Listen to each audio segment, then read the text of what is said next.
Welcome, dear friends, to this tranquil moment just for you.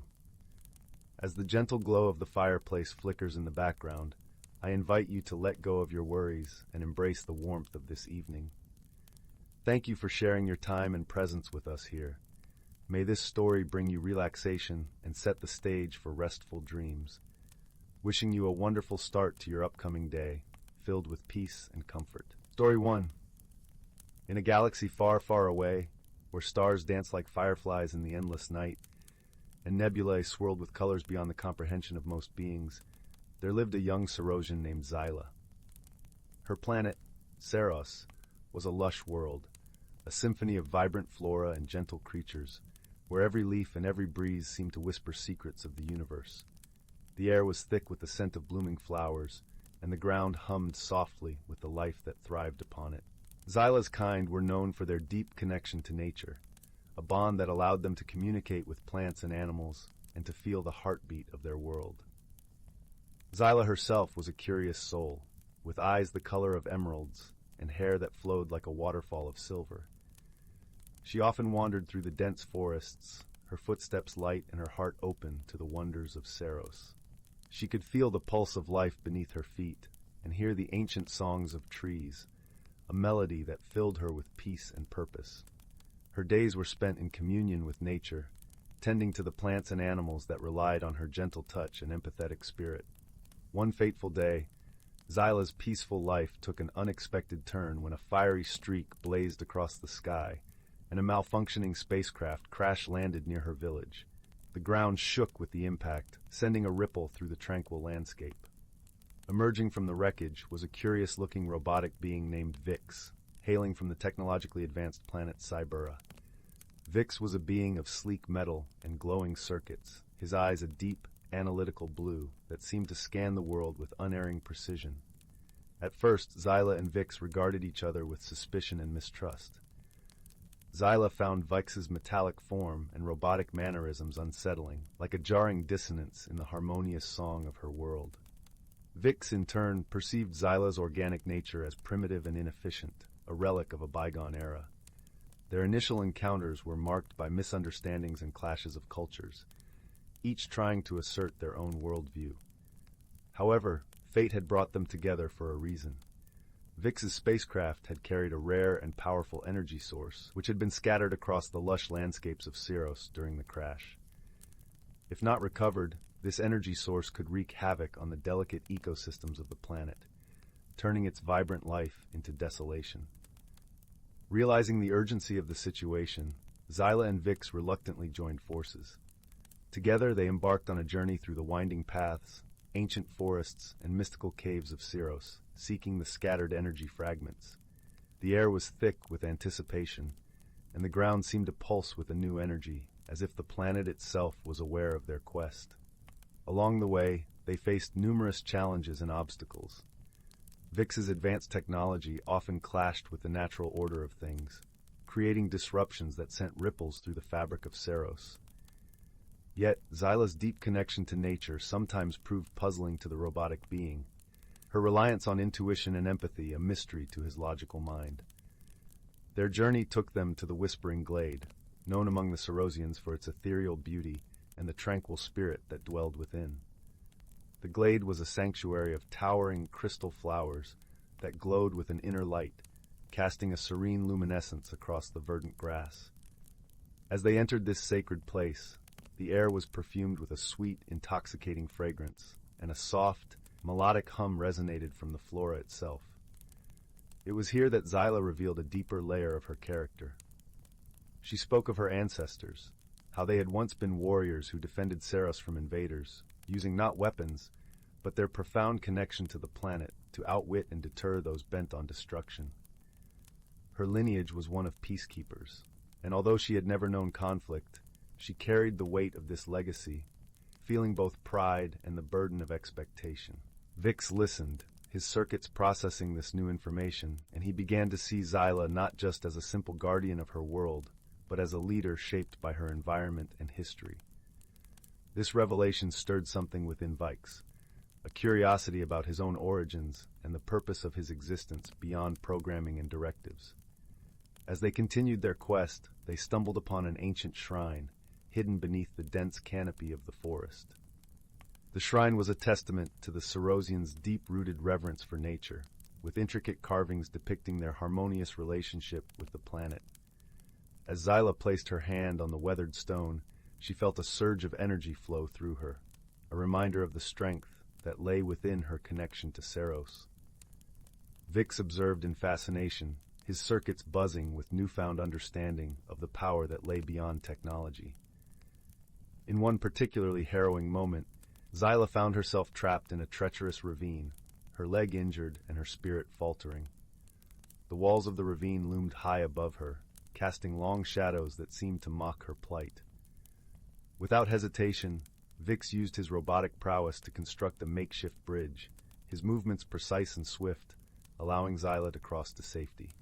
In return, Zyla used her deep connection to the planet to guide them through a labyrinth of ancient ruins, where they discovered a vital energy fragment hidden beneath layers of time. Their journey took an unexpected turn when they encountered a group of indigenous Cerosian creatures, the Luminae, known for their glowing wings and ability to harmonize with the planet's energy.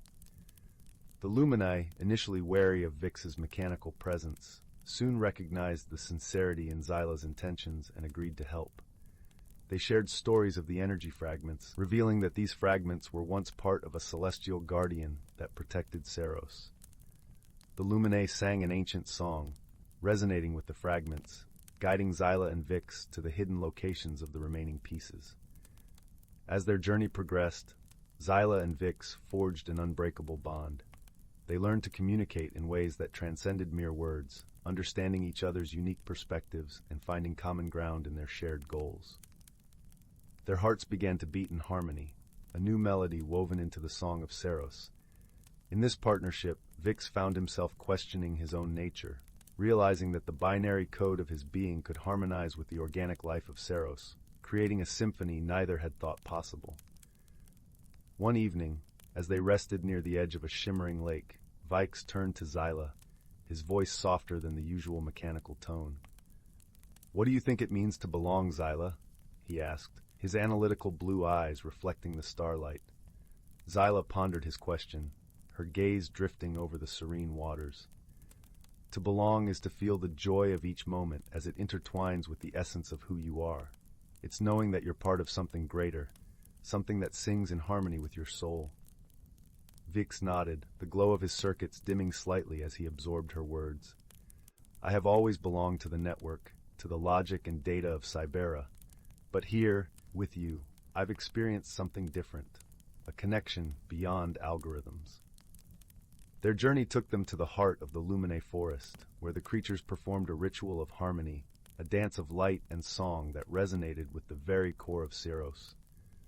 Zyla and Vix stood among them, feeling the energy of the planet wrap around them like a gentle embrace, a moment of unity that transcended all barriers. In that moment, Vix's circuits hummed in harmony with the world around him, and he understood that belonging was not about fitting in, but about being in tune with the world and those around you. Finally, after countless trials and tribulations, they recovered the last energy fragment, averting a catastrophic event on Ceros. In that moment of triumph, they realized that their friendship had become stronger than any force in the universe.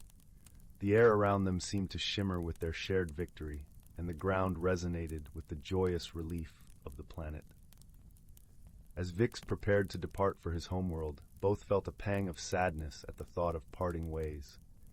However, they knew that their bond would endure, transcending the vast distances between their planets. Zyla presented Vix with a small, glowing seed, a symbol of new beginnings and the cycle of life, a piece of Ceros to carry with him. Vix, in turn, gifted Zyla a sleek, crystalline data chip containing the wisdom and knowledge of Cybera, a testament to their shared journey and the future they had safeguarded. With tearful farewells, they parted ways, but their hearts remained intertwined, a testament to the true meaning of friendship, a bond that transcends all boundaries and brings light to even the darkest corners of the universe. As Zyla returned to her verdant home, the trees whispered their approval, and the wind carried her laughter far and wide. Vix soared through the stars, the seed of Ceros nestled within him, a reminder of the life he had touched and the friend he had found. In that vast tapestry of existence, they had woven a thread that would forever shine as a beacon of understanding and unity. For in the dance of stars and the swirl of nebulae, they had discovered that true friendship knows no limits, whether organic or mechanical, natural or synthetic. And as long as the universe continued to spin its wonders, their story would endure, a flame kindled in the heart of the cosmos. Story 2. Nestled amidst the rolling hills and ancient woodlands lay the quaint village of Willowbrook, a place where time seemed to slow down and the gentle embrace of nature enveloped every soul. Here cobblestone paths wound like veins through the heart of the village, leading past ivy-clad cottages that exuded warmth and welcome. The air was perpetually scented with blooming jasmine, mingling with the earthy aroma of morning dew, while the distant murmur of the brook added a melodic undertone to daily life. This village was known far and wide for the serenity it offered and the gentle laughter of its people. But what truly set Willowbrook apart were the whispered tales of a hidden world, a place where magic breathed with the wind and danced through the leaves. At the heart of Willowbrook, amidst the gentle hum of life, there stood a small, unassuming cottage where a kind-hearted herbalist named Mara resided. Her presence was like a soothing balm to the village, known for her wisdom and gentle spirit. Mara had a special knack for crafting remedies from the flowers and herbs that grew in the nearby forest, each concoction a blend of nature's gifts and her own intuitive skill. Her garden was a living tapestry of colors, fragrances blending into the air like a symphony of nature's own making. The vibrant hues of marigolds and violets painted a picture of serenity, while the sweet scent of honeysuckle hung heavily in the air, promising healing and solace to any who sought her aid. Yet despite her serene existence, Mara held a secret, a mystery that lay hidden beneath the wild roses and honeysuckle vines in her garden. There, tucked away from prying eyes, lay a stone well. It was no ordinary well, for it was said to be a portal to the hidden world of Elderglen, a realm where ancient secrets whispered through the trees and creatures of legend roamed freely. Mara had never dared to venture beyond its enchanting veil, content to listen to the soft lullabies that floated up on moonlit nights. The well, with its moss-covered stones, seemed to pulse with a life of its own, a silent sentinel guarding the mysteries beyond. One crisp autumn evening, as the sun dipped below the horizon, painting the sky in hues of gold and crimson, Mara found herself inexplicably drawn to the well. The air was laced with the scent of fallen leaves and the promise of adventure. The chill of the evening kissed her cheeks, and the rustle of leaves underfoot whispered stories of change. As she knelt beside the moss-covered stones, a soft, melodic voice drifted upwards, sending a shiver of anticipation through her. "Mara, dear Mara," the voice sang, as gentle as the breeze. "The time has come for you to seek what lies beyond." Startled yet intrigued, Mara peered into the well, her reflection shimmering in the twilight. The voice, though unfamiliar, resonated with an odd familiarity, like a friend she had long forgotten. Her heart fluttered with both fear and curiosity, waging a silent battle within her. Taking a deep breath, she whispered, "What awaits me there?" "Friendship and wisdom, lessons in love," the voice replied, its tone soothing and reassuring. "But you must be brave and true." With a resolve she hadn't known she possessed, Mara stood, the hem of her dress brushing against the dew-kissed grass. She reached into her apron pocket, retrieving a small vial of lavender oil, her talisman of courage and comfort. The scent of lavender, soothing and familiar, filled her with a quiet strength. With a final glance at her beloved garden, she stepped into the well, the world around her fading into a swirl of colors and light. When Mara opened her eyes, she found herself in a forest unlike any she had ever seen. The trees towered above, their leaves shimmering as if dusted with stardust. The air hummed with life, a gentle warmth wrapping around her like a soft blanket. Birds with feathers of every hue flitted between branches, their songs weaving a melody of welcome. The forest floor was a kaleidoscope of fallen petals, and the sweet, musky scent of the earth was grounding, reassuring her that she was truly present in this magical realm. As she wandered deeper into the forest, Mara marveled at the sights and sounds. The path beneath her feet was soft and inviting, a carpet of moss and fallen petals. She felt a sense of peace enveloping her, as if the forest itself welcomed her presence. Each step seemed to echo with a promise of discovery, each rustling leaf a harbinger of the wonders yet to unfold. It wasn't long before Mara encountered the first of Elderglen's inhabitants. A small, delicate creature resembling a fox with wings of gossamer fluttered before her, its eyes sparkling with curiosity. Its wings caught the dappled sunlight, casting prismatic reflections that danced across the forest floor. "Welcome, Mara," it chirped, its voice like a tinkling bell. "I am Fennel, a guide to those who seek the heart of Elderglen." Mara smiled, her apprehension easing in the creature's presence. "Hello, Fennel. I've heard tales of this place, but never dared to dream it was real." Fennel nodded, its wings shimmering in the dappled sunlight. "Many hearts long for the magic of Elderglen, but few are chosen. Tell me, Mara, what do you seek here?" Mara pondered the question, her thoughts drifting to her life in Willowbrook. She thought of the villagers who relied on her gentle wisdom, the children who brought her wildflowers in exchange for stories. "I seek to understand, to learn from this world as I do from mine, perhaps to find something that can help my village." Fennel's eyes twinkled with approval. "A noble quest. Come, let me show you the wonders of this realm." Together, they journeyed through the forest, Fennel pointing out the hidden marvels of Elderglen. Mara learned of the trees that whispered stories of old, their bark etched with runes of forgotten languages. She marveled at the flowers that bloomed only under the light of the moon, their petals glowing softly in the night. Each discovery was like a piece of a puzzle, fitting seamlessly into the tapestry of magic that was Elderglen. As they walked, Fennel spoke of the bonds that tied Elderglen's creatures together. "Here, friendship isn't bound by form or origin," it explained. "We cherish the connections that make us whole, for they are the true magic of our world." Mara listened, her heart swelling with warmth and understanding. She thought of her own village, of the friends and neighbors she cared for with her remedies and advice. She realized that the lessons of Elderglen were mirrored in her own life, that the magic of friendship and kindness was universal. Their journey led them to a clearing bathed in golden light, where a shimmering pool lay at its center. The water was as clear as crystal, reflecting the sky and trees like a perfect mirror. Fennel gestured for Mara to sit beside it, its expression thoughtful. "This is the heart of Elderglen," Fennel explained. "It shows those who gaze into it the truth of their hearts and the path they must walk." Mara looked into the pool, her reflection rippling with every breath. As she watched, the water shimmered, revealing visions of her life in Willowbrook. She saw herself tending to her garden, sharing laughter with friends, and comforting those in need. Yet, she also saw moments of doubt and fear, times when she felt alone despite the love surrounding her. Tears pricked Mara's eyes as she realized the truth the pool revealed. She had always feared that her kindness was not enough, that her small acts of love couldn't make a difference in a world so vast. But here, in the heart of Elderglen, she understood that it was these very acts that wove the fabric of her community, binding her to her village and the people she cherished. The reflections spoke to her of courage unspoken, of battles fought with compassion and empathy that left no visible scars but were victories nonetheless. Elderglen had shown her the strength of her own heart, the power of her compassion and wisdom. With a newfound clarity, Mara turned to Fennel, gratitude shining in her eyes.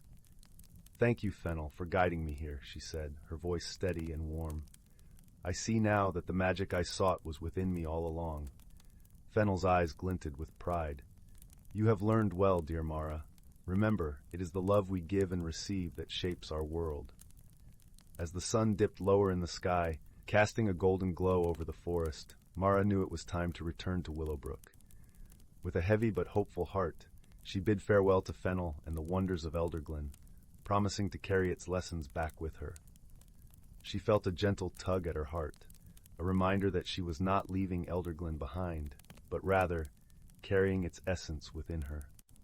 When she stepped through the veil once more, emerging by the well in her garden, the stars were already twinkling in the night sky.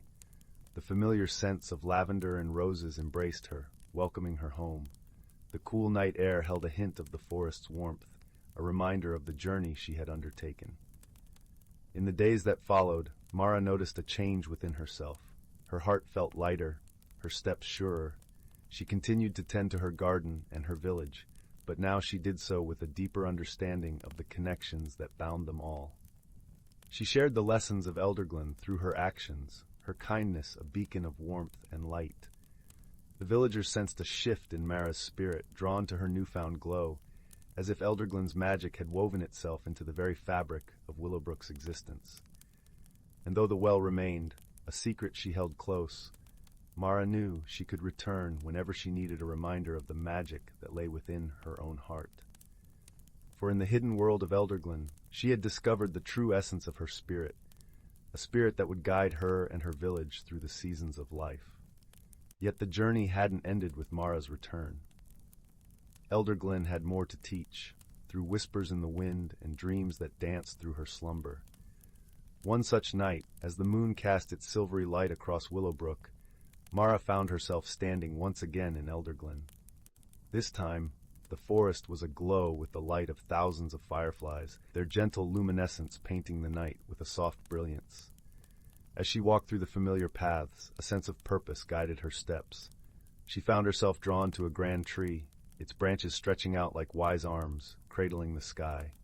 Beneath its canopy sat a circle of Elderglen's creatures, each one unique and marvelous. They turned to Mara with eyes of warmth and recognition. Among them stood a regal stag, its antlers adorned with twinkling lights. "Mara of Willowbrook," it spoke, its voice deep and resonant. "You have learned the power of your heart. Now we offer you the wisdom of Elderglen, a gift for your world." Mara approached, her heart swelling with gratitude and anticipation. The creatures gathered closer, sharing stories of their lives, of challenges faced and overcome, of unity and diversity. Each tale was a thread in a tapestry of shared existence, a testament to the strength found in community and understanding. As the night wore on, Mara absorbed their wisdom, her spirit interweaving with the lessons of Elderglen. She realized that while she had long been a healer of bodies, she now understood the healing of hearts and souls, a gift she could bring back to Willowbrook. When the first light of dawn peeked through the trees, Mara found herself back in her garden, the gentle hum of Willowbrook awakening around her. The scents of jasmine and dew greeted her, familiar and comforting. She carried with her a new understanding, a vision for her village that transcended remedies and herbs. In the days that followed, Mara became a beacon of unity and compassion, her garden a sanctuary for all who sought solace. She taught the villagers the lessons of Elderglen, guiding them to see the magic in their connections, the strength in their shared stories. Willowbrook thrived, a tapestry of lives interwoven with love and understanding. One evening, as Mara sat in her garden beneath the gentle watch of the moon and stars, she felt a familiar presence. There, at the edge of the garden, stood Fennel, its eyes twinkling with the same warmth and wisdom that had guided her through Elderglen. "You have done well, Mara," Fennel said softly, its voice a comforting melody in the night. "Elderglen is proud of the light you bring to Willowbrook." Mara smiled, her heart swelling with gratitude. "Thank you, Fennel. The journey has only just begun." As Fennel faded into the shadows, Mara knew that the magic of Elderglen would forever be a part of her, a guiding light in times of darkness, a reminder of the power of love and friendship. And so, beneath the gentle watch of the moon and stars, Willowbrook thrived, a testament to the power of friendship, wisdom, and love. A story woven into the fabric of time, ever enchanting, ever true. The village, with its cobblestone streets and laughter-filled air, stood as a living testament to the magic that dwelt not just in hidden worlds, but also in the hearts of those who believed. Story 3. The Lantern of Whispering Willows, an extended tale. Once upon a time, tucked away in the heart of a lush emerald forest, there lay a quaint village named Willowbrook. The village was surrounded by towering trees whose branches swayed gently with the whispers of the breeze, like a mother lulling her child to sleep. The villagers lived in cozy cottages with thatched roofs, their chimneys sending wisps of smoke into the sky, mingling with the scent of pine and wildflowers. It was a place where time seemed to slow, and the world beyond the forest felt like a distant dream. In Willowbrook, there lived a young girl named Maris. Her hair was the color of chestnuts, cascading down her back like a waterfall of autumn leaves, and her eyes sparkled with the curiosity of 1,000 questions. Maris had a heart as vast as the sky and a spirit as bright as the sun. She was known for her gentle nature and her affinity for the wonders of the forest. But what set Maris apart from others was her insatiable curiosity about the world beyond Willowbrook, a world she had only heard about in stories told by the village elders. One crisp autumn morning, as the leaves turned to shades of amber and gold, Maris embarked on her usual stroll through the woods. The forest was alive with the sound of rustling leaves and the distant call of a lone owl winding down from its nightly vigil. The air was cool and crisp, carrying with it the earthy aroma of damp soil and decaying leaves. It was during this walk that Maris stumbled upon something extraordinary, a lantern, half buried under a carpet of fallen leaves. Its surface was etched with intricate patterns that glimmered like moonlight on water. As she brushed away the leaves, the lantern began to glow softly, casting a warm, comforting glow that enveloped her like a hug from an old friend. Intrigued, Maris picked it up, feeling its warmth seep into her fingers. Little did she know, this was no ordinary lantern. It was said to be a magical object, a relic of ancient times, known as the Lantern of Whispering Willows. It had the power to reveal hidden worlds and unlock secrets of the forest that lay just beyond the veil of the ordinary.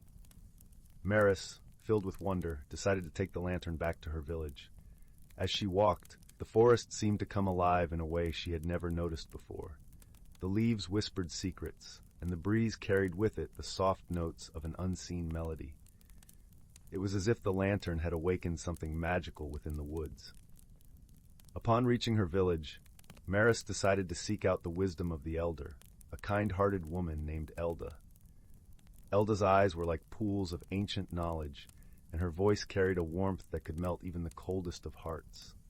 She listened intently as Maris recounted her discovery, nodding thoughtfully as she examined the lantern. "This is a rare find, dear Maris," Elda said, her voice tinged with awe. "The Lantern of Whispering Willows is said to guide those with pure hearts to the hidden realms of the forest. It is a gift, but also a responsibility. You must use it wisely." Maris felt a mix of excitement and apprehension. She knew she had been entrusted with something special, and she vowed to honor its magic. That night, as the village settled into a quiet slumber, Maris found herself unable to sleep. She felt a tug at her heart, a call to explore the secrets that the lantern promised to unveil. With the lantern in hand, she ventured back into the forest. The moon hung high in the sky, casting a silvery glow over the landscape. The air was crisp and filled with the earthy scent of fallen leaves. As she walked deeper into the woods, the lantern's glow grew brighter, illuminating a path that seemed to appear out of nowhere. The path led Maris to a part of the forest she had never seen before. It was a grove of ancient trees, their trunks twisted and gnarled, covered in moss that glistened like emeralds in the moonlight. In the center of the grove stood a magnificent willow tree, its branches hanging low, creating a canopy of leaves that rustled softly in the breeze. Maris felt a sense of awe and wonder as she approached the willow. The lantern's light seemed to dance upon its bark, and as she drew closer, she heard a gentle voice, soft as the rustling leaves. "Welcome, Maris," the voice whispered, carrying a kindness that wrapped around her like a warm cloak. "You have found the Lantern of Whispering Willows, a beacon for those who seek the heart of the forest. I am the spirit of this grove, and I have been waiting for someone with your spirit to arrive." Maris's eyes widened with amazement.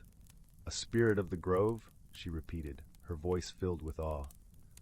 "Why have you been waiting for me?" The spirit's voice was like a lullaby, soothing and wise. "The forest has many secrets, and the world beyond is vast and full of wonders, but there is a balance that must be maintained, a harmony between our world and yours. The lantern has chosen you to be its keeper, to guide and protect the magic that flows through this land." Maris listened, her heart swelling with a sense of purpose. "What must I do?" she asked, eager to embrace her newfound role.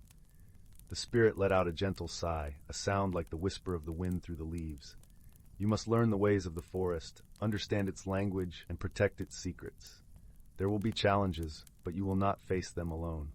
Friends will come to your aid. and together you will weave a tapestry of friendship and trust." With these words, the spirit's presence faded, leaving Maris alone in the grove, the lantern casting a soft, steady glow. She felt a newfound sense of belonging, a connection to the forest that ran deep within her soul. Over the following weeks, Maris devoted herself to learning the ways of the forest.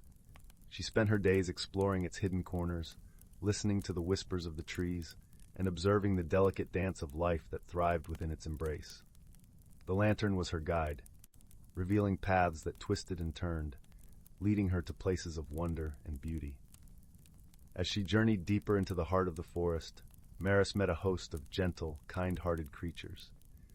There was Finn, a wise old owl with feathers as soft as the night sky, who shared tales of the forest's history and offered counsel when Maris faced challenges. Then there was Pippin, a mischievous squirrel with a heart of gold, whose laughter filled the air like a bubbling brook. And finally, there was Lyra, a graceful deer with eyes like liquid amber, who taught Maris the importance of patience and trust. Together they formed an unlikely but steadfast bond, their friendship growing stronger with each shared adventure. They faced many challenges, from helping lost travelers find their way to soothing the restless spirits that sometimes wandered the woods. Through it all, the lantern remained a constant source of light and guidance, its magic weaving a tapestry of unity and hope. One day, while exploring a particularly dense part of the forest, Maris stumbled upon an ancient stone circle, overgrown with ivy and moss. Each stone was etched with symbols that seemed to pulse with an ancient energy, resonating with the lantern's glow. Maris felt a surge of curiosity and placed the lantern in the center of the circle. Instantly, the air shimmered with a soft, golden light, revealing a map of the forest that hovered in midair, detailing paths and hidden realms she had yet to discover. As she studied the map, Maris noticed a peculiar mark, a place she had never seen or heard of before. Her heart raced with excitement and a tinge of apprehension. She felt an undeniable pull to explore this new location, yet she was aware of the potential dangers that awaited her beyond the comfort of the familiar paths. Her companions sensed her hesitation and rallied around her, their warmth and friendship emboldening her resolve. "Together, we can face whatever lies ahead," Finn hooted reassuringly, his eyes twinkling with wisdom. "Think of the stories we'll have to tell." Pippin chirped, his enthusiasm infectious. Lyra nodded gracefully, her gaze steady and encouraging. "We will journey together, Maris, as we always have." Buoyed by their support, Maris decided to heed the call of the unknown. She led her friends toward the marked location, the lantern lighting their way. The path was treacherous, winding through thickets and across streams. The forest seemed to watch them, its presence both protective and mysterious.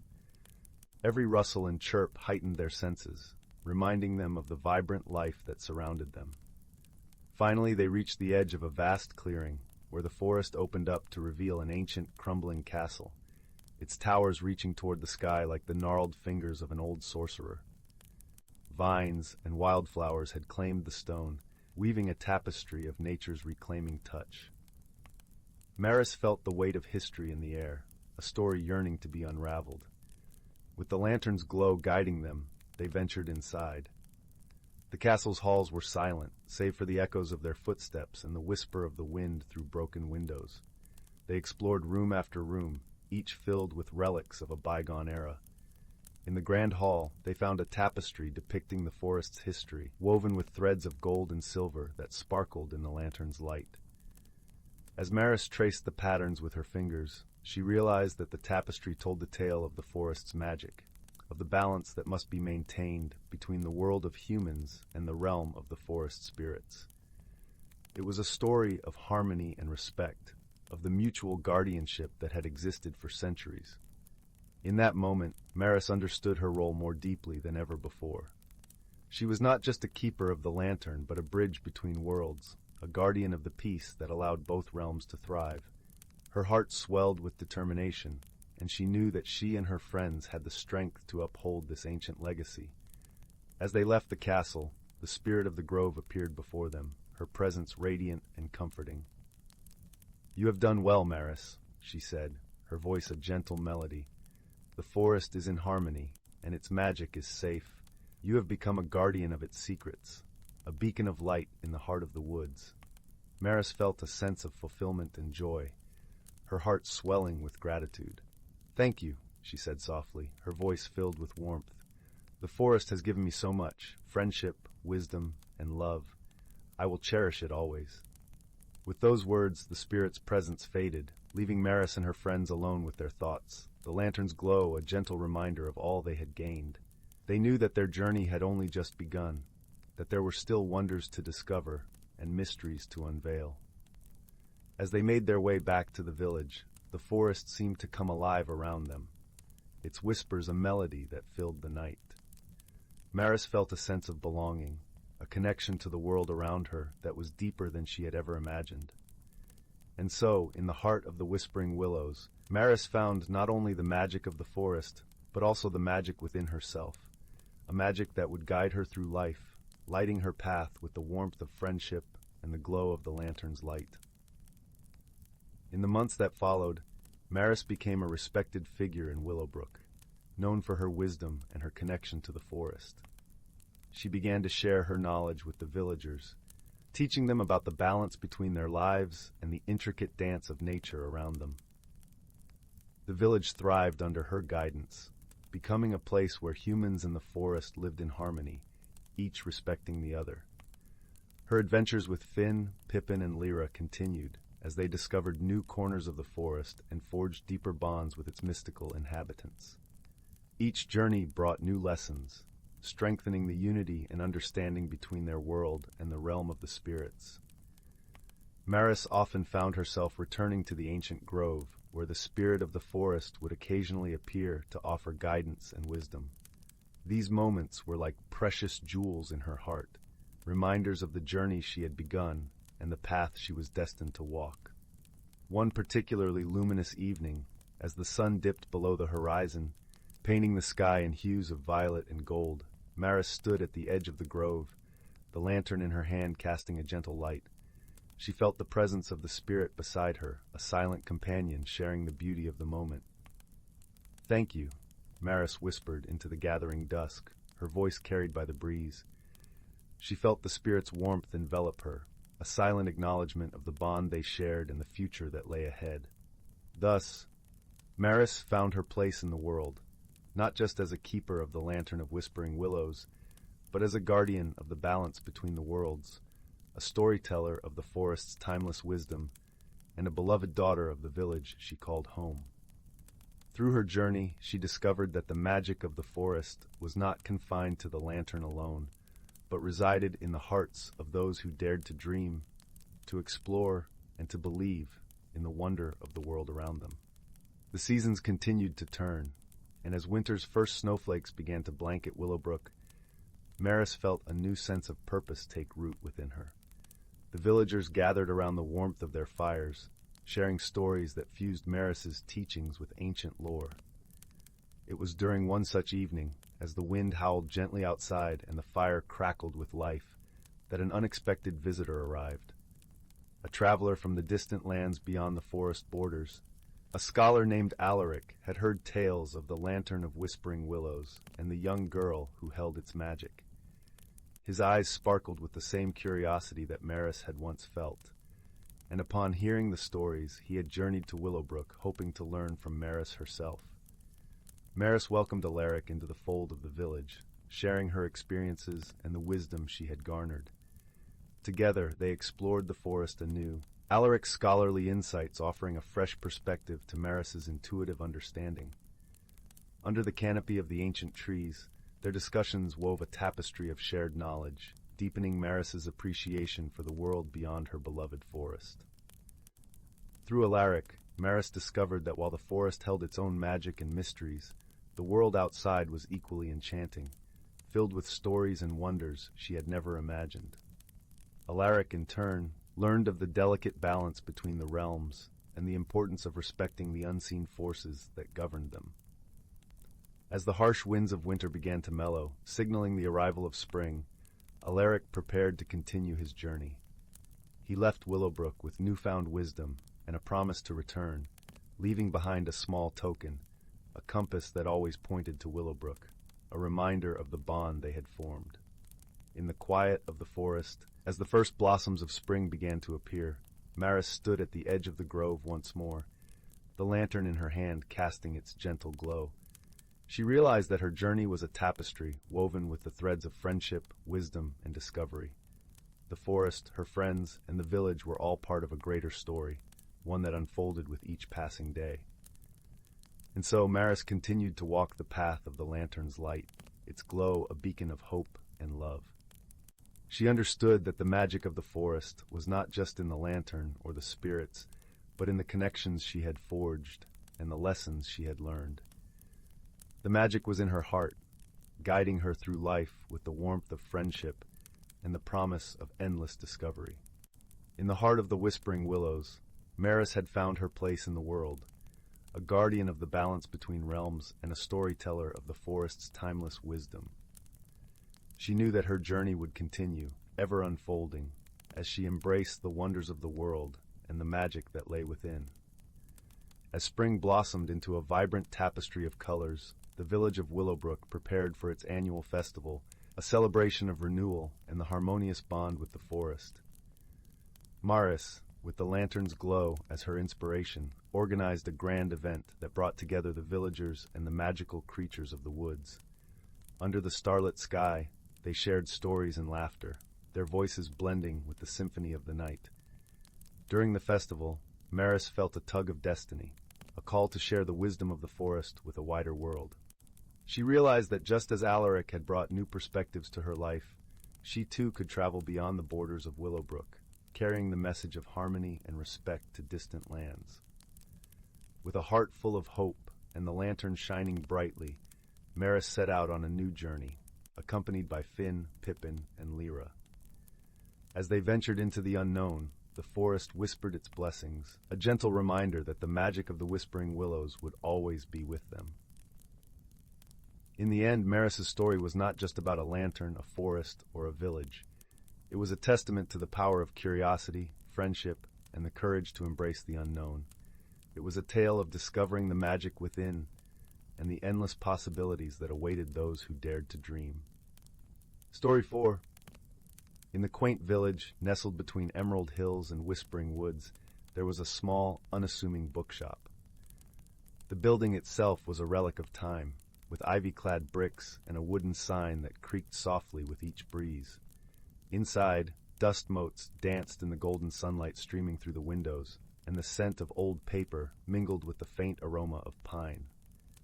The shop was run by an elderly gentleman named Mr. Whitaker, whose eyes twinkled behind round spectacles perched precariously on his nose.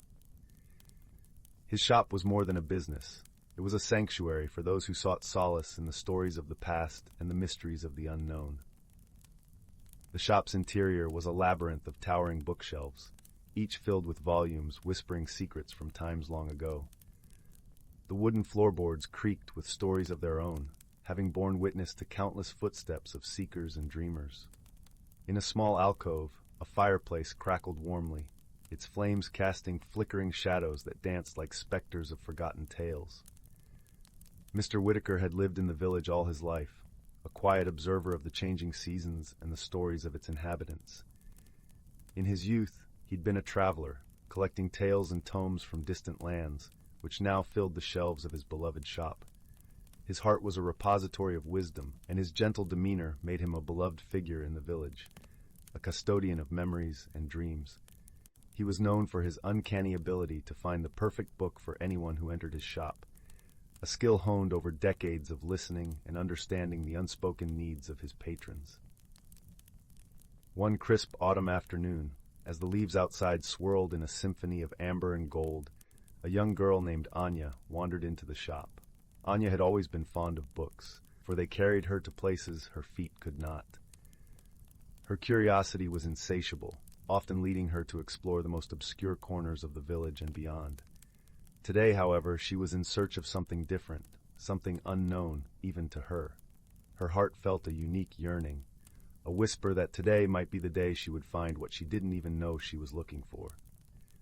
As she perused the shelves, her fingers brushed against a peculiar, dusty tome. Its spine was intricately embossed with silver vines that seemed to shimmer in the dim light. The book felt warm to the touch, as if it were alive, and Anya's heart fluttered with a sense of anticipation. She had never encountered a book quite like this before, and its mystery was intoxicating. Curious, she opened the book, and to her amazement, the pages were blank. Just as she was about to place it back on the shelf, a gentle voice floated through the air, as soft as a whisper. "Ah, you've found the Book of Whispers," it said. Startled, Anya looked around to find no one else in the shop but Mr. Whitaker, who was engrossed in sorting through a stack of new arrivals. The voice, she realized, was coming from the book itself. It was both thrilling and unnerving, as if the book had reached out to her soul, acknowledging her silent quest. "I can only speak to those who truly seek," the book continued, "and I sense you are seeking something special, dear child." Anya nodded, feeling a strange sense of comfort in the book's presence. "Yes, but I don't know what it is," she confessed, her voice barely above a whisper. "The journey of discovery often begins with a single step into the unknown," the book replied gently. "Would you like to embark on such a journey?" Though apprehensive, Anya felt an undeniable pull, a whisper of adventure calling to her heart. "I would," she replied with determination, a newfound resolve sparking in her eyes. With those words, the book began to glow softly, and the blank pages filled with shimmering text. It told of a hidden valley where the moonflower bloomed only under the light of a crescent moon, and its petals held the power to reveal one's true path. Anya set off the very next day, carrying the Book of Whispers in her satchel. The path to the hidden valley was lined with towering trees whose leaves rustled secrets to the winds. As she walked, she met a curious squirrel named Nutmeg, who bounded alongside her, his bushy tail flicking with excitement. "Where are you off to, young traveler?" Nutmeg chattered inquisitively, his bright eyes reflecting the sunlight filtering through the canopy. "I'm seeking the moonflower," Anya explained, showing him the book. Nutmeg's eyes widened with delight. "Ah, the moonflower! A worthy quest indeed. I shall accompany you, for the world is always brighter with a friend." And so they journeyed together, sharing stories and laughter, their camaraderie weaving a tapestry of warmth and joy. Anya learned that Nutmeg had once been a solitary creature, but the allure of adventure had drawn him out of his comfort zone. The companionship they offered each other was a reminder of the beautiful unpredictability of life. As dusk painted the sky in hues of lavender and rose, they reached the edge of the hidden valley. There they encountered a wise old owl perched upon a gnarled branch, the twilight casting his feathers in a soft halo. "Who goes there?" the owl hooted, his eyes gleaming with ancient wisdom, each blink a century's worth of tales. "Anya and Nutmeg seeking the moonflower," Anya replied respectfully, sensing the gravity of the moment. The owl nodded sagely. "The moonflower is elusive and requires more than eyes to see. You must listen with your heart." As night descended, the crescent moon cast a silvery glow upon the valley. Anya closed her eyes, listening beyond the rustle of leaves and the chirping of crickets. Gradually, she became aware of a soft, melodious hum, like a lullaby carried on the breeze. It was a sound that resonated with her very being, stirring memories and dreams long forgotten. With Nutmeg by her side, Anya followed the sound, winding through the meadow until they reached a secluded glade. There, bathed in moonlight, stood the moonflower, its petals unfurling in radiant splendor. The sight was breathtaking, a celestial dance that seemed to freeze time itself. Anya knelt beside the flower, her heart swelling with awe and gratitude. As she gently touched its petals, a warm sensation spread through her, and she understood that the journey itself had been the true revelation. The friendships forged, the wisdom gained, and the courage found within her heart were the treasures she had sought all along. The moonflower had shown her that the path to one's true self is often illuminated by the light of shared experiences and heartfelt connections. As they began their journey back, Anya noticed something peculiar. The Book of Whispers, snug in her satchel, seemed to hum with contentment, its pages now filled with stories of her adventure. Yet, something else caught her eye. A vibrant illustration had appeared on the last page. It depicted a sprawling map with paths leading to places yet unknown. Each path was marked with symbols Anya had never seen before, sparking a flutter of excitement within her. Curious, she asked the book, "What are these places?" The book responded, its voice a gentle murmur. "These are the paths of future quests, dear Anya. Each one holds a story waiting to unfold, a secret longing to be discovered. When you are ready, the map will guide you." Anya's heart swelled with the promise of new adventures. She understood now that her journey wasn't just about finding the moonflower. It was about embracing the endless possibilities that lay ahead. Each path a melody of dreams waiting to be composed. With Nutmeg and the wise old owl as her guides, she returned to the village, her soul aglow with the knowledge that life's true magic lay not in the destination, but in the journey and the companions along the way. She felt a newfound sense of belonging, a connection to the world and its mysteries that she had never known before. As Anya settled into bed that night, the Book of Whispers resting on her bedside table, she drifted into a peaceful sleep, dreaming of new adventures and the limitless possibilities that awaited her. Her dreams were filled with visions of distant lands and familiar faces, a testament to the boundless potential of the imagination. In the days that followed, Anya visited Mr. Whitaker often, sharing tales of her journey. He would listen intently, his eyes twinkling with pride and nostalgia, remembering his own youthful adventures. In the quiet moments of their conversations, Anya realized that Mr. Whitaker was not just a keeper of books, but a guardian of dreams, his shop a gateway to countless worlds. One particular afternoon, as Anya recounted her adventure to Mr. Whitaker, a new chapter of understanding unfolded. She noticed a faint tattoo on Mr. Whitaker's wrist, a delicate vine similar to the one embossed on the spine of the Book of Whispers. It was a symbol of stories yet to be told, an indelible mark of his own journeys. Intrigued, she asked about it, and Mr. Whitaker's gaze turned wistful. "This is a reminder of my own quest for the moonflower many years ago," he revealed, his voice soft with memory. "It was a journey that opened my heart and my mind, much like yours." Anya realized then that Mr. Whitaker's wisdom came from a lifetime of adventures, each leaving behind a whisper that resonated within him. His shop was a reflection of his soul, a place where the echoes of his own dreams intertwined with those of the village. That evening, as the sun dipped low and painted the village in hues of orange and pink, Anya found herself drawn to the shop once more. She entered to find Mr. Whitaker waiting with a knowing smile. "I see the Book of Whispers has chosen you well," he remarked, his voice warm with affection. "Yes, it has shown me so much more than I ever imagined," Anya replied, her voice filled with gratitude. Mr. Whitaker nodded, his gaze thoughtful. "Remember, dear Anya, the most wonderful stories are those yet to be lived. The Book of Whispers will always be there to guide you, but it is your heart that will lead the way." With those words, Anya felt a deep sense of peace, knowing that her journey was just beginning. The village, with its emerald hills and whispering woods, was her home, but the world beyond was hers to explore. And as she stepped out into the twilight, the promise of new adventures awaited, her heart forever attuned to the whispers of the unknown. Story 5. In the heart of the whispering woods, where the trees spoke in soft murmurs and the moonlight danced upon the leaves, nestled a quaint little village known as Luminara.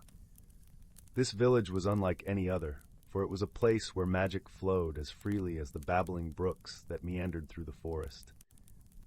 The villagers lived harmoniously with the woodland creatures, and every evening the air was filled with the gentle lullaby of the crickets and the rustling whispers of the wind. The whispering woods themselves were a tapestry of colors and sounds, where the canopy above was a living mosaic of greens and golds, dappling the forest floor with playful patterns of light and shadow. The scent of pine mingled with the sweet aroma of wildflowers that flourished under the protective branches of ancient trees. Here, every breeze carried a story, and every rustle of leaves held a secret. One serene evening, as the golden light of dusk melted into the velvety blue of night, a peculiar event unfolded. The villagers discovered that the glow from their beloved lanterns, a warm amber light that had always guided them home, began to flicker and fade, leaving patches of mysterious shadows where light should have been. This strange occurrence puzzled everyone, for these lanterns were illuminated by the enchanted fireflies that lived in the woods, and they had never failed before. In the village lived a wise old owl named Sage, renowned for his profound knowledge and gentle heart. His feathers were a blend of soft grays and browns, and his eyes glimmered with the wisdom of countless moons. Sage was often sought after for advice on matters both ordinary and extraordinary. He had once been a traveler of the skies, witnessing countless wonders, and it was said that the stars themselves had whispered secrets to him. So, when the village found itself in the shadowy predicament, they turned to Sage for guidance. Sage perched atop a grand old oak, its branches stretching wide like the arms of a welcoming friend. As the villagers gathered beneath, he listened patiently to their concerns. With a thoughtful nod, Sage suggested they embark on a quest to uncover the mystery of the fading lights. He proposed they start by visiting the heart of the Whispering Woods, where the fireflies were known to gather in a brilliant display of luminescence. The villagers, led by Sage and accompanied by a curious young squirrel named Pippin, ventured into the woods. Pippin, with his bushy tail and bright eyes, was known for his keen sense of adventure and love for solving puzzles. He often spent his days exploring the hidden nooks and crannies of the forest, his mind as sharp as his little claws. As they walked, the sound of their footsteps mingled with the soft symphony of the forest, a melody of rustling leaves, distant hoots, and the occasional chirp of a cricket. Their journey took them through paths lined with ferns, and the occasional burst of color from a butterfly's wings. The air was cool and crisp, carrying with it the earthy scent of moss and the delicate fragrance of dew-kissed petals. As they approached the heart of the woods, they noticed the fireflies were indeed there, but their glow was dim, as if a gentle veil had been cast over their light. Pippin, with his sharp eyes, observed that the fireflies were fluttering about aimlessly, their usual dance disrupted. Something must be troubling them, Pippin mused, scratching his furry head. But what could it be? Sage, his eyes twinkling with the reflection of the few lights that remained, suggested they watch carefully to understand what might be causing the disturbance. The group sat quietly, their breaths mingling with the cool night air, and observed the gentle creatures. As they watched, a soft melodic hum reached their ears, a sound as sweet and elusive as the scent of blooming night jasmine. Pippin's ears perked up, for he noticed the fireflies seemed drawn toward the source of the hum, yet hesitant to approach. Guided by the melody, the group ventured deeper into the woods until they came upon a small clearing. There, they found a tiny, shimmering creature, a fairy with wings as delicate as morning dew and a voice that sang like the breeze through the willow trees. Her name was Lyra, and she was weeping softly, her tears catching the moonlight like tiny stars falling to earth. Concerned, Sage gently asked, "Dear Lyra, why do you weep on this beautiful night?"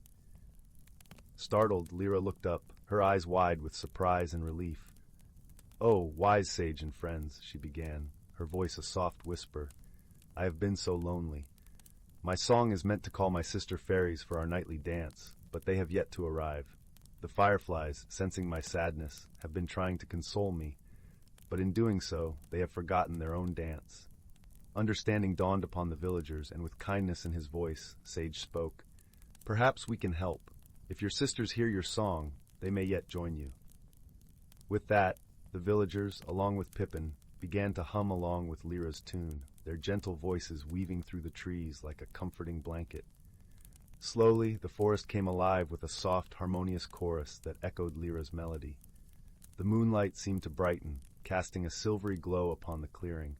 Moments later, faint twinkles appeared in the distance, growing brighter and more numerous.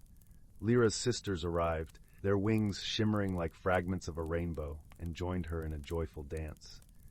The fireflies, seeing the fairies united, resumed their own luminous performance, filling the air with a tapestry of glowing patterns.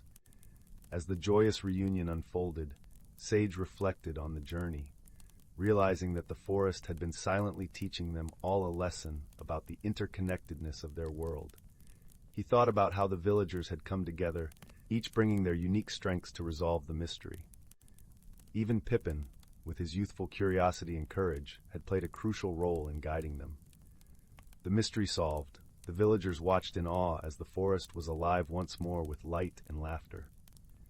Sage, his eyes warm with wisdom, turned to the villagers and said, Sometimes a little kindness and understanding can solve the greatest of mysteries. With hearts full of joy and the mystery resolved, the villagers returned to Luminara, where their lanterns now glowed brighter than ever before. As they settled back into their cozy homes, the gentle hum of the forest lulled them to sleep, and the village drifted into a peaceful slumber, wrapped in the comforting embrace of the whispering woods. The following morning, as the first rays of sunlight kissed the village, Sage invited Pippin to join him for a walk to the edge of the forest. Sage believed it was important for Pippin to understand the depth of their adventure. As they walked, Sage shared stories of his own journeys, tales of distant lands where the skies were painted with colors unseen in Luminara, and where creatures of legend roamed freely. Pippin listened intently, his eyes wide with wonder. "Sage, do you think there are more mysteries like this one beyond our woods?" Sage chuckled softly, the sound like the gentle rustle of autumn leaves. "The world is full of mysteries, dear Pippin. What matters is how we choose to face them. Remember that the light we seek often comes from within." Their conversation was interrupted by the arrival of a gentle breeze, carrying the scent of the sea, a reminder of the vast world beyond the whispering woods. Pippin felt a surge of curiosity and resolve, understanding that the journey they had undertaken was just a beginning. As they reached the edge of the forest, they found themselves overlooking a vast valley where the horizon stretched into a tapestry of greens and blues. Here Sage paused, allowing Pippin to take in the scene. "One day," Sage said softly, "you may wish to explore beyond what you see. But remember, every journey starts with a single step." Pippin nodded, feeling a mixture of excitement and apprehension at the thought of future adventures. He realized that the adventure with the fireflies and Lyra was not just about solving a mystery, but also about discovering the strength within himself and the power of community. And so, the strange occurrence was explained, not by grand gestures, but through simple acts of kindness and the gentle power of friendship, a lesson woven into the very fabric of their magical world. In the days that followed, Lyra and her sisters often visited the village, their songs a constant reminder of the night when unity and compassion restored the light to Luminara. The villagers knew that as long as they listened to the whispers of the woods and the songs of the fairies, their village would continue to thrive, bathed in the glow of harmony and understanding. One evening, an unexpected visitor arrived in Luminara. It was a traveler from a far-off land, a fox with a cloak of deep crimson and eyes that reflected the light of distant stars. His name was Renard, and he carried tales of lands beyond the horizon, where cities sparkled like jewels against the night sky, and rivers sang songs of ancient times. He had heard of the mystical village of Luminara and the recent events that had restored its light. Renard was met with warm hospitality, and the villagers, eager to hear his stories, gathered around a blazing fire in the village square. As sparks danced into the starlit sky, Renard spoke of his adventures, his voice a rich tapestry of emotion and wonder.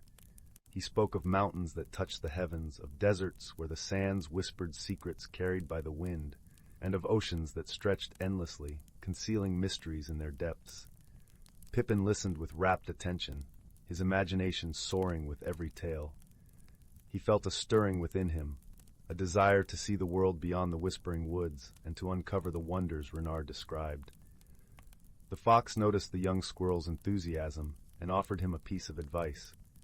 "The world is vast and full of mysteries," Renard said, his voice gentle yet filled with conviction. "But remember, the greatest adventure is the journey within." These words resonated deeply with Pippin, who realized that while the world was full of wonders to explore, the most profound discoveries often lay within oneself. As the night wore on and the fire dwindled to glowing embers, the villagers thanked Renard for his stories, and he promised to return one day with more tales from the world beyond. The days in Luminara continued to unfold with the rhythm of life, each one a new opportunity for growth and learning. Pippin spent his days exploring the forest, his curiosity a flame that burned ever brighter. He often visited Sage, who continued to share his wisdom and stories, nurturing the young squirrel's adventurous spirit. As time passed, Pippin grew more confident and aware of the interconnectedness of his world. He understood that every creature, every whisper of the wind, and every glimmer of light was a part of a greater tapestry, a tapestry that was woven with threads of kindness, understanding, and love. One peaceful afternoon, while Pippin was wandering near the edge of the woods, he stumbled upon a peculiar sight. A ring of stones lay nestled within a patch of clover, each stone etched with symbols that seemed to shimmer with faint luminescence. Intrigued, Pippin crouched down to examine them, running his paw over the cool, smooth surface. As he contemplated the stones, he was joined by a young fox named Alara, a friend he had met during Renard's visit. Alara was known for her curiosity and quick wit, and she had become a frequent companion on Pippin's explorations. "What do you suppose these are?" she asked, her eyes reflecting the flickering light of the symbols. "I'm not sure," Pippin replied, "but they look like they hold a story of their own." Together, they decided to ask Sage about the stones. Sage listened intently as they described their find, his eyes twinkling with interest. "Ah, the Circle of Echoes," he mused. "It's an ancient place, said to be a gathering spot for creatures seeking to share wisdom and stories. The symbols are a language of old, a reminder that the past is a part of us, shaping the present and the future."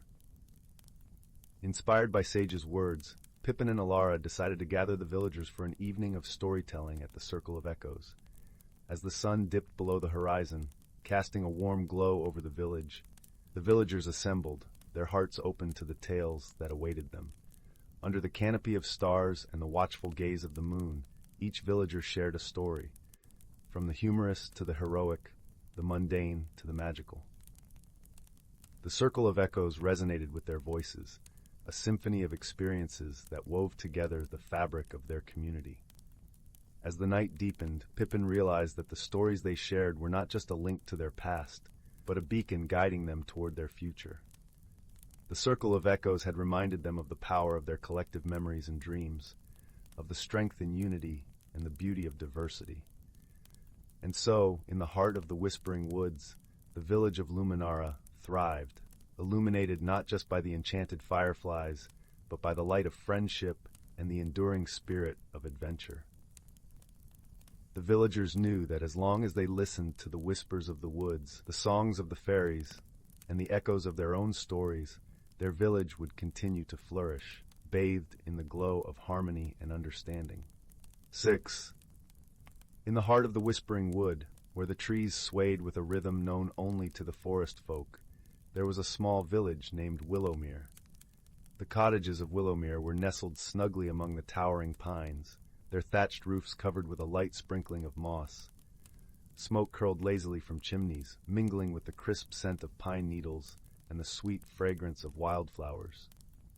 It was a place where the days unfurled slowly like a dream, and the nights were lit by the gentle glow of fireflies. In this peaceful village, there lived a young girl named Maribel. She had eyes the color of autumn leaves and hair that tumbled like a waterfall down her shoulders. Maribel was known for her boundless curiosity and her knack for noticing the little things that others might miss.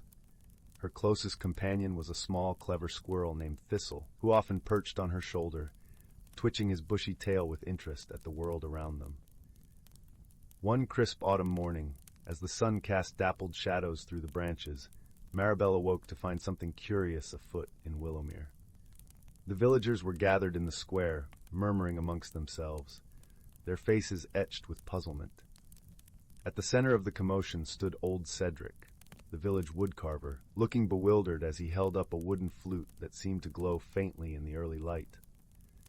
"This flute," Cedric declared in a voice that wavered with age, "I found it in my workshop this morning. I did not carve it, yet here it is, with a melody that plays itself on the breeze." As if to prove his point, a soft, eerie tune drifted from the flute, a melody that seemed to weave through the trees, calling to the heart like a half-remembered lullaby. The villagers listened, entranced yet puzzled, for none could recall ever hearing such a tune. Maribel felt a tug at her heart, an urge to uncover the mystery of the flute. "I shall find out where this flute has come from," she promised, her voice as steady and sure as the gentle brook that wound through the village. With Thistle chattering softly in agreement, Maribel set off into the forest, guided by the haunting melody. The path was soft beneath her feet, carpeted with fallen leaves that crunched gently as she walked. Sunlight filtered through the canopy, casting a mosaic of light and shadow on the forest floor. As they ventured deeper, the trees seemed to lean closer, whispering secrets in the language of rustling leaves. Along their path, they encountered a wise old owl named Oswin, whose eyes were like twin moons, bright and knowing. Perched high in an ancient oak, Oswin greeted them with a solemn nod. "Ah, young Maribel," he hooted softly, "I see you seek answers to the melody that dances on the wind." "Yes, Oswin," Maribel replied, looking up at the owl with a smile. "Do you know anything about this mysterious flute?" Oswin ruffled his feathers thoughtfully. "There is a tale," he began, his voice a deep, soothing rumble, "of a melody that belonged to the sylvan spirits, caretakers of the forest. Long ago the spirits crafted a flute that could sing the forest's heart. But the flute was lost, and its song faded into legend." Maribel's eyes widened with wonder. "Do you think this is the same flute?" "It may well be," Oswin replied, "but to learn more, you must seek the wisdom of the elder tree, the eldest and wisest of all trees in the Whispering Wood." Thanking Oswin, Maribel continued her journey, the melody guiding her steps. Thistle scampered ahead, his keen eyes scanning the path. As they walked, they spoke softly, their words mingling with the gentle rustle of leaves and the distant call of birds. Eventually, they arrived at the elder tree, its trunk wide and gnarled, its branches stretching towards the sky like ancient arms. The tree seemed to breathe with a life of its own, its bark shimmering with a subtle silver sheen. Maribel stepped forward, placing a hand on the rough bark, feeling the warmth that thrummed beneath her palm. A gentle voice, deep and resonant, spoke from the depths of the tree. "Welcome, Maribel. I have felt your presence and the questions that accompany you." Maribel took a breath, steadying herself. "I seek to understand the mystery of the flute that plays its own melody. Is it the flute of the sylvan spirits?" The elder tree sighed, a sound like wind through branches. "Indeed, the flute is of the sylvan spirits. It has awakened from its slumber, seeking to be reunited with its rightful keepers." "But how did it come to be in old Cedric's workshop?" Maribel asked, puzzled. "The spirits are gentle but playful," the elder tree explained. "They left it there, knowing it would find its way to one with a kind heart and a curious spirit, someone who would seek to understand and restore balance." Maribel nodded, understanding dawning in her eyes. "I must return the flute to the sylvan spirits, then." "Yes," the elder tree replied, "and you will find them where the moonlight kisses the meadow, where the veil between our world and theirs is thinnest." As the sun dipped lower in the sky, painting the forest in hues of gold and amber, Maribel and Thistle retraced their steps, the melody of the flute a constant companion. When night fell, they arrived at the meadow, a place where the grass swayed like a sea under the gentle light of the moon. There, in the center of the meadow, stood the sylvan spirits, their forms shimmering with an ethereal glow. They moved with a grace that seemed to echo the forest itself, their presence both serene and powerful. Maribel approached, holding out the flute with reverence. "I believe this belongs to you," she said softly, her voice carrying the warmth of her heart. The spirits smiled, a gesture that filled the air with a sense of peace and gratitude. "Thank you, Maribel," they said, their voices like a gentle breeze. "You have shown wisdom and kindness, and for that we are grateful." With a nod, the spirits took the flute, and as they played, the melody wove through the night, a song of harmony and renewal. The forest seemed to breathe with relief, the trees swaying gently in response to the music. As the last notes lingered in the air, Maribel felt a warmth spread through her, a sense of fulfillment and joy. She knew she had done something important, something that would ripple through the forest and beyond.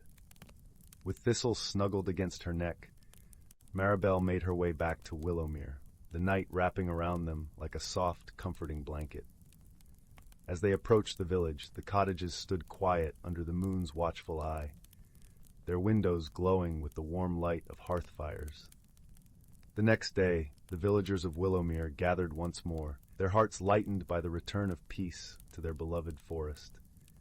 Old Cedric, his eyes twinkling with gratitude, thanked Maribel for her courage and cleverness.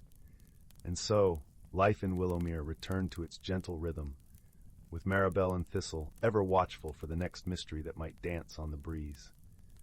As they sat by the fire that night, Maribel knew that wherever their adventures took them, they would always find their way home, guided by the song of the forest and the light of friendship.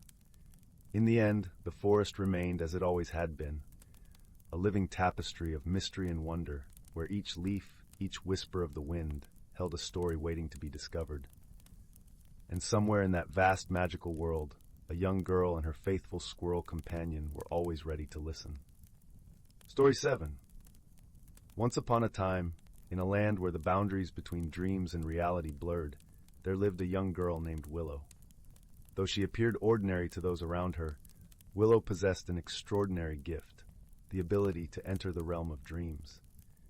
Each night, as she drifted off to sleep, Willow would find herself transported to a world of boundless imagination, where the impossible became possible and the extraordinary became commonplace. Here, she could soar among the clouds, converse with talking animals, and explore landscapes that defied the laws of physics. One night, as Willow wandered through the dreamscape, she stumbled upon a peculiar object, a golden pocket watch that seemed to emanate an otherworldly glow. Curious, she picked it up, and as she did, the hands of the watch began to spin wildly, and the world around her shifted and morphed. Suddenly, Willow found herself standing before a towering tree, its branches stretching impossibly high into the sky. At its base, a small door appeared, beckoning her to enter. Emboldened by her curiosity, Willow grasped the handle and stepped inside. To her astonishment, she discovered a hidden world within the tree, a realm teeming with life and wonder. Tiny creatures scurried about, tending to their miniature homes and gardens, while glowing mushrooms illuminated the intricate network of tunnels and chambers that snaked through the tree's interior. As Willow explored this newfound world, she encountered a wise old oak tree named Gnarly, who served as the guardian of the tree's secrets. Gnarly explained that the golden pocket watch was a powerful artifact, capable of manipulating time and space within the dreamscape. This watch is a bridge between the waking world and the realm of dreams, Gnarly said, his voice a deep, resonant rumble. With it, you can journey to places and times beyond your wildest imagination. But beware, tampering with the fabric of dreams can have unforeseen consequences. Intrigued by the prospect of adventure, Willow embarked on a series of extraordinary journeys, using the pocket watch to traverse the dreamscape and explore its infinite possibilities. She swam through oceans of stardust, danced with whimsical creatures under the glow of a triple moon, and even ventured into the distant past, witnessing the birth of civilizations long forgotten. Along the way, Willow forged unexpected friendships with the denizens of the dreamscape, each encounter teaching her invaluable lessons about empathy, courage, and the power of imagination.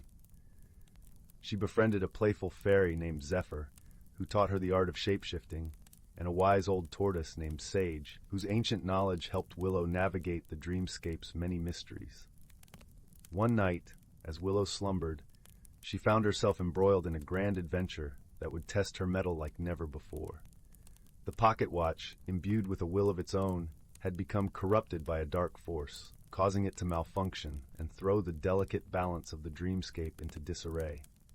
Nightmares began to seep into the once peaceful realm, and Willow found herself facing twisted versions of her friends, their forms distorted by fear and doubt. With the help of Gnarly and her newfound allies, she embarked on a quest to restore order to the dreamscape and purify the corrupted pocket watch. Their journey took them through treacherous landscapes, where they faced sinister creatures born of their deepest fears and insecurities. Along the way, Willow discovered an inner strength she never knew she possessed, learning to confront her doubts and embrace her true potential. In the climactic moments of their quest, Willow and her friends confronted the embodiment of the dark force, a shadowy entity that fed on their fears and sought to plunge the dreamscape into eternal darkness. In a daring act of defiance, Willow used the power of her imagination to transform the pocket watch into a beacon of light, banishing the darkness and restoring harmony to the realm. As the dust settled, Willow found herself forever changed by her experiences. She had faced her fears, forged unbreakable bonds of friendship, and discovered the true extent of her own power, the power to shape her dreams and, by extension, her reality. From that day forward, Willow embraced her role as a guardian of the dreamscape, using the pocket watch to guide others on transformative journeys of self-discovery. She knew that the realm of dreams was a place where anything was possible, and that the greatest adventures often began within the depths of one's own imagination. And so, as the sun set and the world grew quiet, Willow would drift off to sleep, ready to embark on her next incredible journey, secure in the knowledge that the boundaries between dreams and reality were far more malleable than she had ever imagined. Story 8. In a galaxy not so far away, where stars twinkled like scattered gems across a vast velvet sky, there existed a small, humble planet named Lyra.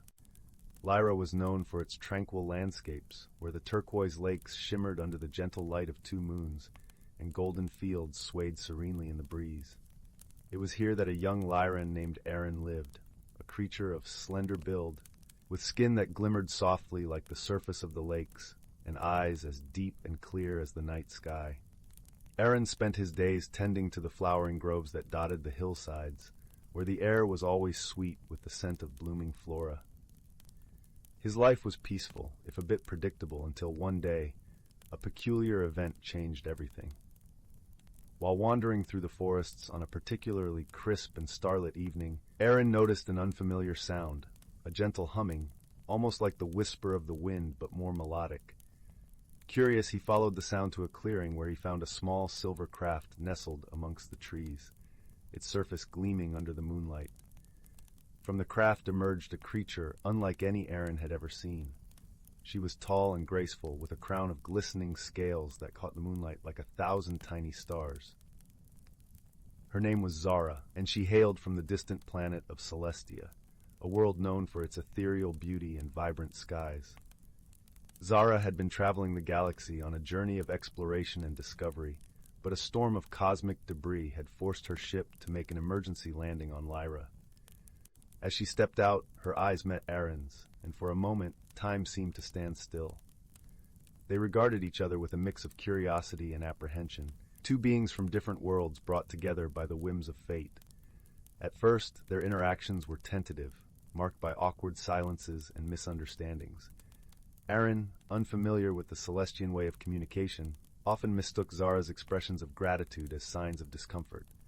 Likewise, Zara, unaccustomed to the Lyran customs, misinterpreted Aaron's gestures of hospitality as a breach of personal space. Yet, despite these initial hurdles, a bond began to form between them. Aaron, guided by his innate kindness, offered Zara shelter in his home, a cozy dwelling nestled among the trees, its walls lined with the soft glow of bioluminescent fungi. Zara, in turn, shared stories of her travels, painting vivid pictures of distant stars and planets, where the skies danced with auroras and oceans sang with the voices of ancient creatures. Their days were filled with moments of shared discovery. Aaron introduced Zara to the wonders of Lyra, the whispering groves, the hidden waterfalls, and the gentle creatures that roamed freely without fear. Zara, with her vast knowledge of the cosmos, showed Aaron how to read the stars, teaching him to navigate the celestial map that stretched above them. One day, as they sat by the edge of a sparkling lake, Zara confided in Aaron her desire to return home, but expressed fears about the repairs needed for her ship. Aaron, sensing her worry, offered his help. Together they worked tirelessly, Aaron using his knowledge of Lyra's natural resources to craft the necessary tools and materials, while Zara guided the intricate repairs with her technical expertise. Through this shared challenge, their friendship deepened. They learned to communicate beyond words, understanding each other's thoughts and feelings with just a glance or a smile. Aaron admired Zara's courage and determination, while Zara found comfort in Aaron's unwavering support and gentle nature. As the days turned into weeks, the ship slowly came back to life. The final test was a flight around Lyra, a task that required both precision and trust. As they soared above the golden fields and turquoise lakes, Zara piloting with steady hands and Aaron by her side, they felt a profound sense of accomplishment and companionship. When the time finally came for Zara to leave, the parting was bittersweet. They stood together in the clearing where they had first met, the air filled with the fragrance of blooming flowers and the soft rustle of leaves. Aaron gave Zara a small vial of Lyran stardust, a token of their friendship, while Zara gifted Aaron a Celestian star map, a guide to the wonders of the universe. As Zara's ship ascended into the sky, Aaron watched until it became just another star in the night, his heart full of warmth and gratitude. He knew that their paths might never cross again, but the friendship they had forged would remain a beacon of light in his life. Back on Celestia, Zara often gazed at the night sky, her thoughts drifting back to the gentle planet of Lyra and her dear friend Aaron. She realized that their friendship had taught her more than any journey ever could, about kindness, understanding, and the bonds that transcend time and space. And so, under the watchful gaze of the stars, Aaron and Zara, though worlds apart, remained connected by the unbreakable threads of friendship, each cherishing the memories of their time together and the lessons learned in the quiet beauty of a galaxy filled with endless possibilities. Story 9. In the heart of Evergreen Hollow, where the air was always sweet with the scent of pine and honey, there lay a quaint little village named Willowbrook. The village was hugged by lush emerald forests and dotted with cheerful cottages, each with its own garden of dancing daisies and bright marigolds. Every evening, as the sun dipped below the horizon, the villagers would gather around the great stone hearth in the center of the village to share tales and laughter. But one evening, a peculiar hush fell over the village, for something strange had begun to happen. It started with the whispers, soft, gentle murmurs that floated on the night breeze, tickling the ears of those who dared to listen. The whispers weren't frightening, no, but they were curious, like the rustling of pages in an ancient book. And then there were the lights, tiny, sparkling glimmers that flickered like stars, appearing and disappearing among the trees. They danced in patterns so intricate and beautiful that even the most seasoned storytellers found themselves without words. The villagers, filled with a gentle curiosity rather than fear, decided they needed to understand the mystery of these whispers and lights. Leading the quest was a kind-hearted young woman named Marigold, known for her bright spirit and perceptive eyes. Marigold had a knack for noticing the little things others might miss, like the way the leaves on the highest branches of a tree would sway differently when a storm approached, or how the brook's babble changed its tune with the seasons. As Marigold prepared to unravel the mystery, she was joined by her closest friend, a jovial baker named Finn. Finn was as warm as the bread he baked each morning, with a hearty laugh that could fill the village square. Together, they set out under the cover of dusk, guided by the twinkling lights that seemed to beckon them deeper into the whispering woods. The forest was alive with the sound of crickets serenading the night, and the moon cast a silvery glow through the canopy, illuminating their path. Marigold and Finn walked quietly, their steps softened by the mossy forest floor. They soon reached a clearing where the lights danced more vividly, spiraling upwards like a miniature galaxy. It was here that they met Willow, the wise old owl, who was known as the guardian of the forest. Willow was perched on a low-hanging branch, her feathers glistening in the moonlight. Her eyes, large and knowing, seemed to see right through to the heart of things. "Good evening, young ones," Willow hooted softly, her voice carrying the wisdom of ages. "I see you have come to uncover the secrets of the whispers and lights." Marigold and Finn nodded, their hearts filled with a gentle anticipation. "These whispers," Willow continued, "are the voices of the woods, the stories of the past and present, woven together by the magic of the land. And the lights you see are the echo fireflies, creatures who gather these stories and carry them from tree to tree." Marigold's eyes widened with wonder. "What do they say, these stories?" she asked, her voice a hushed whisper itself. "They tell of the forest's dreams and its worries, its laughter and its tears," Willow explained. "But lately, the echo fireflies have been troubled, for there is a part of the forest that has grown silent, and silence in the woods is a sign of imbalance." Finn, ever the optimist, leaned closer. "How can we help?" Willow ruffled her feathers thoughtfully. "The silence comes from the glimmering grove, a place where the oldest and tallest trees dwell. Something has caused the echo fireflies to lose their way there, and without their light, the stories cannot flow." With Willow's guidance, Marigold and Finn made their way to the glimmering grove. The journey was gentle, the path lined with ferns and soft whispers of the forest's creatures encouraging them along. As they entered the grove, they noticed the stillness, a quiet so profound it seemed to wrap around them like a thick fog. Marigold closed her eyes, listening intently. She could hear the faintest hum, as if the grove itself was trying to speak, its voice muffled by the quiet. "There is something here," she murmured, "something that needs to be found." Finn looked around, his eyes falling on a large, ancient tree at the center of the grove. Its bark was gnarled and twisted, yet there was a gentle beauty to it. On a whim, he approached the tree and laid his hand upon its trunk. To his surprise, the tree felt warm, as if it held a secret deep within its core. "Marigold," Finn called softly, "I think the answer lies with this tree." Together they circled the tree, searching for any clue. It was then that Marigold noticed a small opening at the base, just large enough for a hand to reach inside. With a steady breath, she gently reached in, her fingers brushing against something smooth and cool. Carefully, she withdrew a small, intricately carved stone, its surface glowing faintly with a soft, blue light. As the stone was revealed, the silence of the grove began to lift, and the echo fireflies, drawn to its light, began to return, their gentle glow weaving through the branches. The whispers of the forest grew clearer, the stories flowing once more.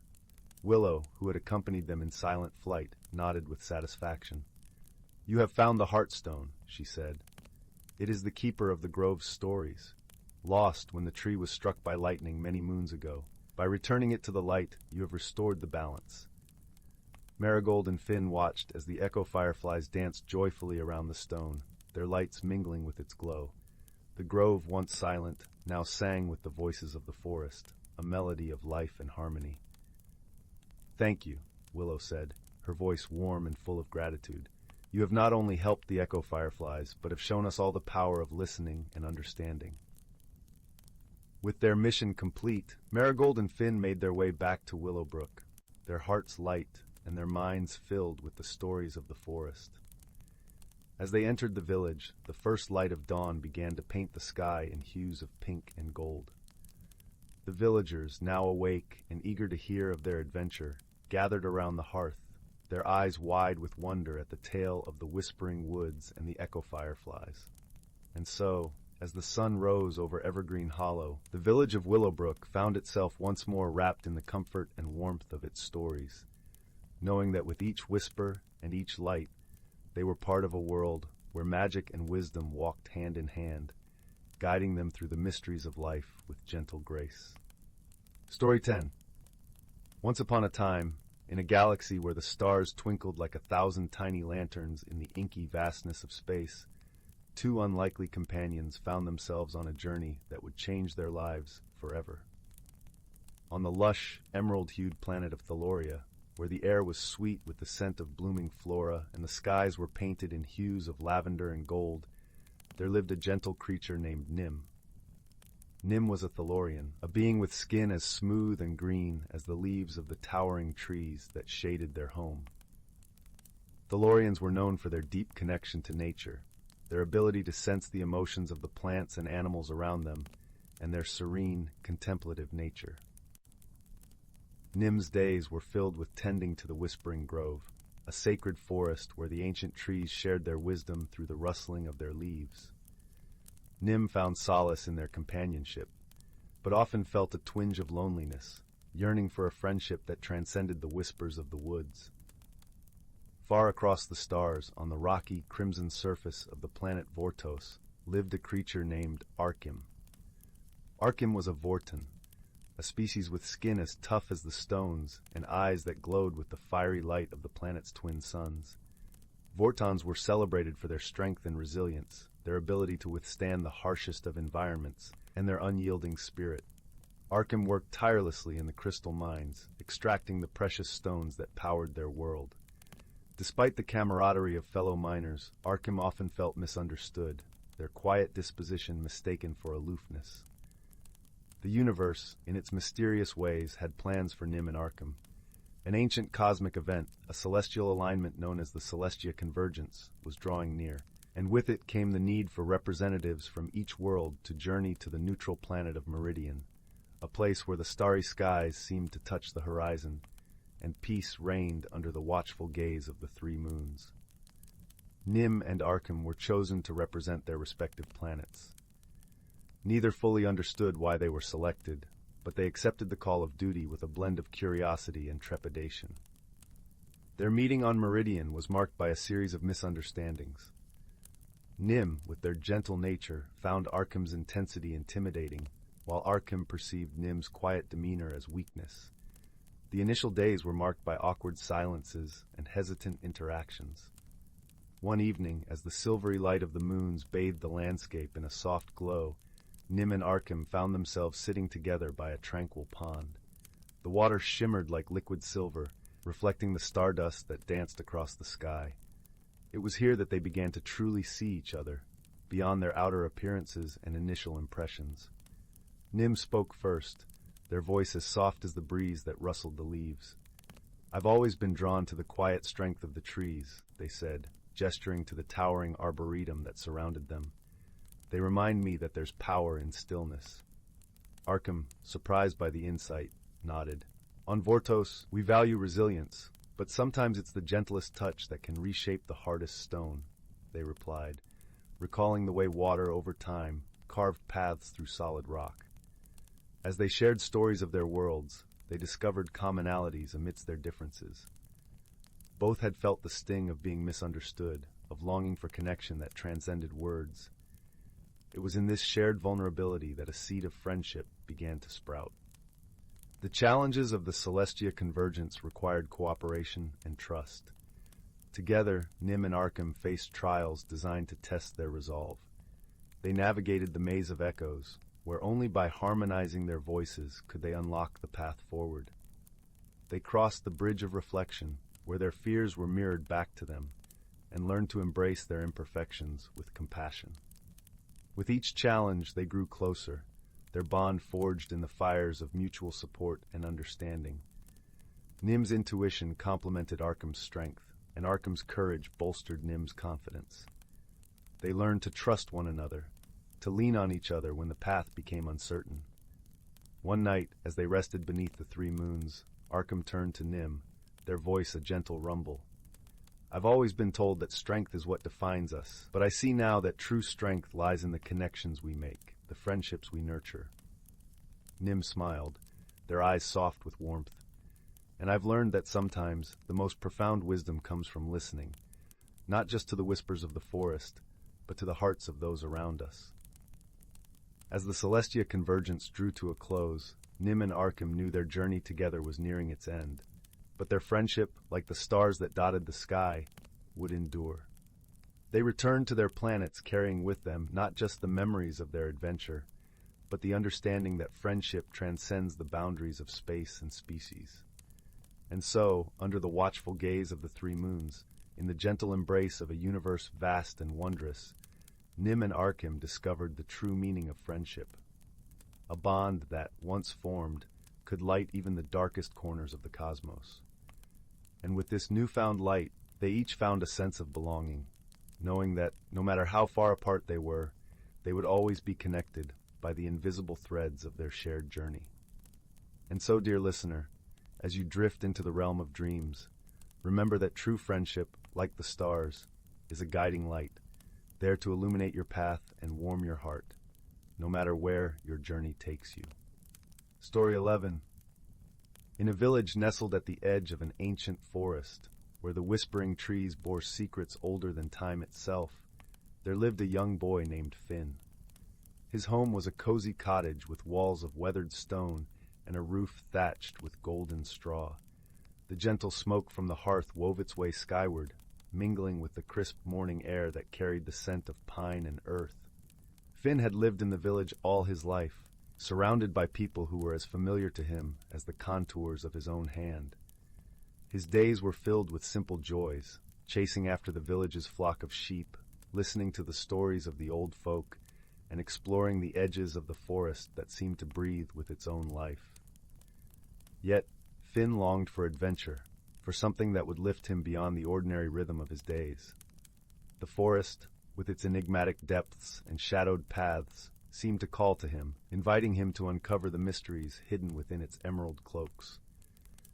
One crisp autumn morning, as the leaves whispered underfoot and the air was tinged with the promise of rain, Finn set out towards the forest. The villagers often spoke of the forest's hidden wonders, though few dared to venture far. It was said that a hidden world lay within, a realm where time danced to a different tune, and magic wove its threads through every leaf and branch. As Finn stepped into the embrace of the forest, the world seemed to shift around him. The trees arched overhead, their branches forming a cathedral of green and gold. The forest floor was a tapestry of fallen leaves, each one a tiny masterpiece of autumn's palette. The air was alive with the sound of rustling leaves, the distant call of a bird, and the gentle murmur of a stream threading its way through the underbrush. Finn's heart quickened with excitement as he followed a narrow path that wound deeper into the heart of the forest. He could feel the forest's magic, a gentle hum that thrummed beneath his feet and whispered in his ears. It was as if the forest itself was alive, watching him, guiding him towards something wondrous and unknown. After walking for what felt like hours, Finn came upon a clearing bathed in a warm, golden light. At the center of the clearing stood an ancient oak tree, its trunk gnarled and its branches spread wide like a wise old guardian. At its base lay a pool of crystal-clear water, its surface shimmering with an ethereal glow. Finn knelt beside the pool, mesmerized by its beauty. As he gazed into its depths, he saw not just his own reflection, but glimpses of a world beyond, a world where the sky blazed with 1,000 colors, where creatures of legend roamed freely, and where magic flowed as naturally as the wind through the trees. Entranced, Finn reached out to touch the water, and as his fingers met its surface, a ripple spread outwards, transforming the clearing around him. The air shimmered, and the forest seemed to unfurl like the pages of a forgotten book. The trees leaned closer, their leaves whispering secrets that only the heart could understand. From the depths of the pool, a figure emerged, an elegant deer, its coat a tapestry of silver and gold, its eyes deep pools of wisdom. The deer stood before Finn, its presence both regal and comforting. It bowed its head in greeting, and Finn felt a warmth spread through him, as if he had reunited with an old friend. "You have found the heart of the forest," the deer spoke, its voice a gentle melody that echoed in the clearing. "Few are those who tread this path, and fewer still who are chosen to see." Finn felt his heart swell with wonder and gratitude. "What is this place?" he asked, his voice a whisper in the sacred silence. "This is the veil between worlds," the deer replied, "a place where the boundaries of reality blur and the threads of magic weave their tapestry. Here the forest's heart beats, and the dreams of the world take flight." Finn's eyes widened with awe. "Why have I been brought here?" The deer tilted its head, considering him with eyes that seemed to see beyond the surface of things. "Because you dared to listen to the call of the forest, to seek the unknown with an open heart. You have a role to play, young wanderer, a journey to undertake." As the deer spoke, a path unfolded before Finn, a path that led deeper into the forest's embrace. He felt a pull, a gentle urging to follow where it led. But with the path came a question, a choice that only he could make. "Will you step forward into the unknown?" the deer asked, its voice both a challenge and an invitation. Finn hesitated for a moment, feeling the weight of the decision upon him.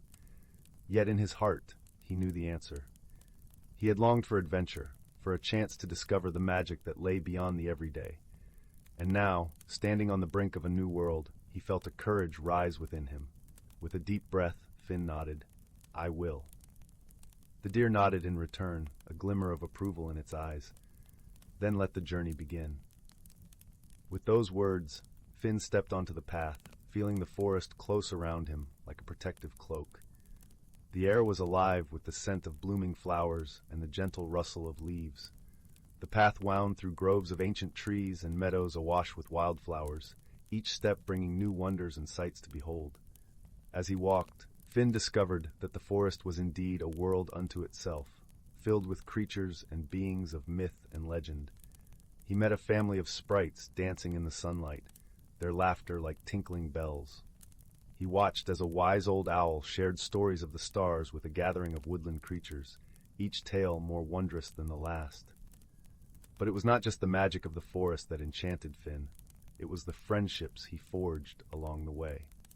He met a fox with fur the color of autumn leaves, who taught him to see the world through curious eyes. He befriended a gentle bear, whose strength was matched only by its kindness, and who showed him the power of gentleness and patience. Through these friendships, Finn learned the true magic of the forest. It was not in the spells or enchantments, but in the connections that bound all living things together. The forest was a tapestry of life, each thread weaving into the next, each creature a part of the whole. As the days turned into weeks, Finn felt himself change. He grew stronger, braver, more attuned to the whispers of the forest and the songs of its inhabitants. He learned to listen with his heart, to see beyond the surface, and to trust in the journey he was on. One day, as the sun dipped low in the sky, painting the forest in hues of amber and rose, Finn found himself at the edge of a lake that mirrored the sky above. Here the path seemed to end, the waters stretching out like a vast, shimmering sea. As he stood at the water's edge, Finn felt a presence beside him. The deer, his guide and friend, had returned, its coat gleaming in the twilight. "You have come far, young wanderer," the deer said, its voice warm with pride. "You have walked the path with courage and heart, and the forest has embraced you as one of its own." Finn felt a joy well up within him, a sense of belonging that he had never known before. "I have learned so much," he replied, "but I still feel there is more to discover." The deer nodded, its eyes reflecting the stars that began to twinkle above. "The journey is never truly over, for life is a journey in itself. But you have found what you sought, friendship, wisdom, and the magic of the world around you." Finn looked out over the lake, its surface a mirror of the sky, and he felt a peace settle over him. He knew that he would always carry the forest's magic within him, that the friendships he had forged would guide him wherever he went. As the stars began to dance in the night sky, Finn turned to the deer, gratitude shining in his eyes. "Thank you," he said, his voice filled with emotion, "for everything." The deer bowed its head, a gentle smile in its eyes. "Go forth with an open heart, and may the magic of the forest be with you always." With those words, the deer faded into the shadows, leaving Finn alone by the lake. But he was not truly alone, for he carried with him the spirit of the forest, the lessons he had learned, and the friendships that would last a lifetime. And so, as the moon rose high above, casting its silver light over the world, Finn turned back towards the village. The path home lay before him, familiar yet transformed, for he was no longer the same boy who had stepped into the forest's embrace. He walked with a newfound wisdom and a heart full of magic, ready to face whatever the world might bring. And as he journeyed home, he knew that the forest would always be a part of him, a hidden world of wonder just beyond the edge of the everyday. Thus, the story of Finn's journey came to a gentle close, leaving behind a tale of friendship, discovery, and the enduring magic of the world around us. And as the night deepened, the forest whispered its ancient secrets, a lullaby to the stars, a testament to the power of dreams and the beauty of an open heart. Story 12.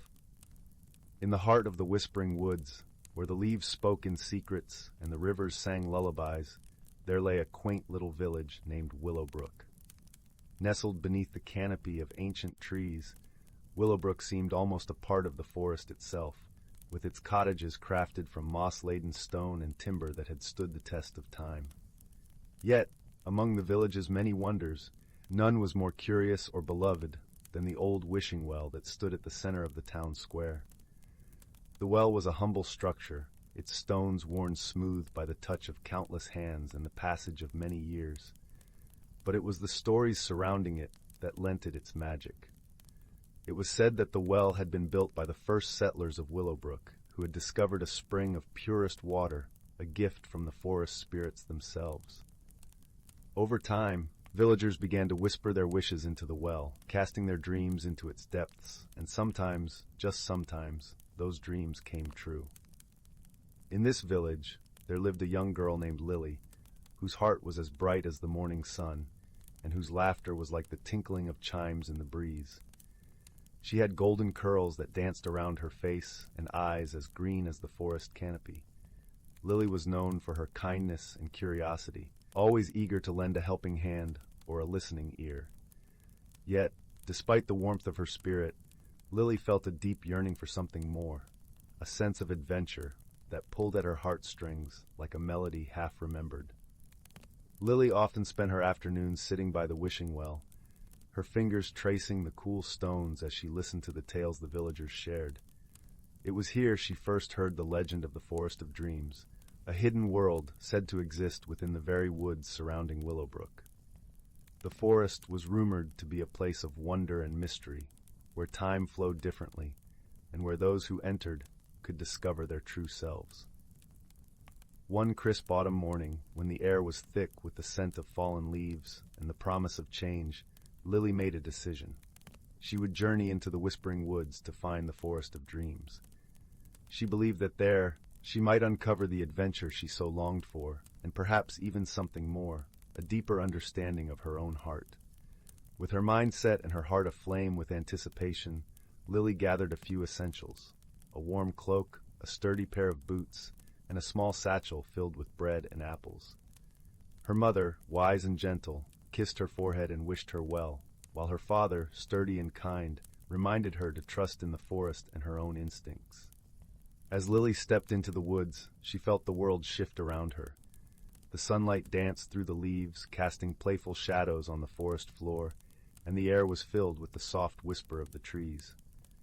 The path ahead was dappled with the vibrant hues of autumn, crimson, gold, and amber leaves fluttering down like confetti in the gentle breeze. Lily walked with purpose, her senses alive to the beauty and mystery of the forest. She marveled at the tapestry of sounds that enveloped her: the distant call of a woodlark, the rustle of a squirrel in the underbrush, the gentle murmur of a brook hidden somewhere beyond the trees. It was as if the forest itself was guiding her, each step bringing her closer to her goal. After hours of wandering, Lily came upon a clearing bathed in the soft glow of twilight. At its center stood an ancient oak tree, its branches reaching skyward like the arms of an old friend welcoming her home. Beneath its boughs lay a small, intricately carved wooden chest, half buried in a carpet of fallen leaves. Curiosity sparked in Lily's eyes as she knelt beside the chest, her fingers brushing away the leaves to reveal its ornate carvings, patterns of leaves and vines that seemed to pulse with life. With a gentle push, she lifted the lid, revealing a shimmering silver key nestled within. As she held the key in her hand, a warmth spread through her, a reassuring presence that whispered of possibilities yet to come. Surely this was a sign from the Forest of Dreams, a gift meant to guide her on her journey. With the key safely tucked into her satchel, Lily continued on her way, her heart buoyed by the promise of discovery. As she walked, the forest seemed to shift around her, the trees growing taller and the shadows deeper, until she found herself in a part of the woods she had never seen before. Here, the air was thick with enchantment, and the very ground beneath her feet seemed to hum with energy. It was as if she had crossed a threshold into another realm, a place where dreams and reality intertwined. Suddenly, a soft rustling caught her attention, and she turned to see a small, luminescent creature perched on a nearby branch. It had the delicate wings of a butterfly and the curious eyes of a child, its body aglow with a gentle, otherworldly light. "Hello, Lily," the creature spoke in a voice like 1,000 tiny bells. "Welcome to the Forest of Dreams." Lily's heart leapt with amazement and joy. "You know my name?" she asked, her voice filled with wonder. "Of course," the creature replied with a tinkling laugh. "We have been waiting for you. The forest knows all who seek its secrets." With that, the creature fluttered down to hover before her, its wings leaving trails of light that lingered in the air. "I am called Thistle," it said, "and I shall be your guide." Together, Lily and Thistle journeyed deeper into the heart of the forest, where the trees shimmered with iridescent hues, and the air was filled with the sweet scent of blooming night flowers. As they walked, Thistle shared stories of the forest's magic, tales of transformation and growth, and the bonds of friendship that defied all odds. The more Lily listened, the more she felt a sense of belonging, as if she had found a missing piece of herself within the forest's embrace. She realized that the adventure she had longed for was not just about discovering new places, but also about discovering the depths of her own heart. As they reached the heart of the Forest of Dreams, Lily and Thistle came upon a crystal-clear pond, its surface reflecting the stars above like a mirror. At its center stood a small island, where a single, magnificent tree stretched its branches towards the heavens. This was the Tree of Dreams, Thistle explained, a living symbol of the dreams and hopes of all who entered the forest. Lily felt a deep sense of peace as she gazed upon the tree, its leaves whispering secrets in the gentle breeze. She understood now that her journey was not just about finding adventure, but about understanding the power of her own dreams and the strength that lay within her heart. With a newfound sense of purpose, Lily knelt by the pond's edge, the silver key in her hand. She knew that it was time to make her wish, to cast her dream into the world and trust in the magic of the forest. As she whispered her wish into the stillness, the key began to glow with a soft, silvery light, filling the air with a sense of warmth and possibility. It was a promise, a reminder that her dreams and the dreams of others were all connected, intertwined in the tapestry of the world. With her heart full and her spirit renewed, Lily felt a gentle tugging sensation, as if the forest itself was guiding her back to where she belonged. She turned to Thistle, who smiled with a knowing glint in its eyes. "It's time to return home," Thistle said softly. "The forest will always be here, and so will its magic." As Lily made her way back through the forest, she felt a sense of contentment and joy that she had never known before. She carried with her the knowledge that the world was filled with wonders waiting to be discovered, and that her dreams were a guiding light on her journey. When she finally emerged from the whispering woods, the village of Willowbrook lay bathed in the soft glow of the rising sun. The air was crisp and fresh, filled with the promise of a new day. Lily returned to the village square, where the old wishing well stood, its stones warm beneath her touch. She placed her hands on its edge and whispered a silent thank you for the journey, for the dreams, and for the friends she had found along the way. As she turned to leave, she felt a gentle breeze caress her cheek, carrying with it the faintest whisper of the forest, a reminder that the magic of the Forest of Dreams would always be with her, guiding her on her path and lighting the way forward. With a heart full of gratitude and a spirit alight with dreams, Lily walked back to her family, ready to embrace whatever adventures lay ahead, knowing that she would face them with courage, kindness, and the unwavering belief in the power of her own dreams. And so, Lily's story became a cherished tale in Willowbrook, a reminder to all who heard it that the world is filled with magic, and that the greatest adventures are often those that lead us to discover the deepest truths within ourselves. Story 13. In the gentle glow of a distant galaxy, where stars shimmered like fine dust scattered across a velvet sky, there lay a planet named Luminara. It was a place of rolling lavender hills and rivers that sang softly as they flowed, carrying with them the whispers of ancient tales. In this tranquil world, creatures of all shapes and sizes lived together in harmony, each contributing a unique melody to the symphony of life.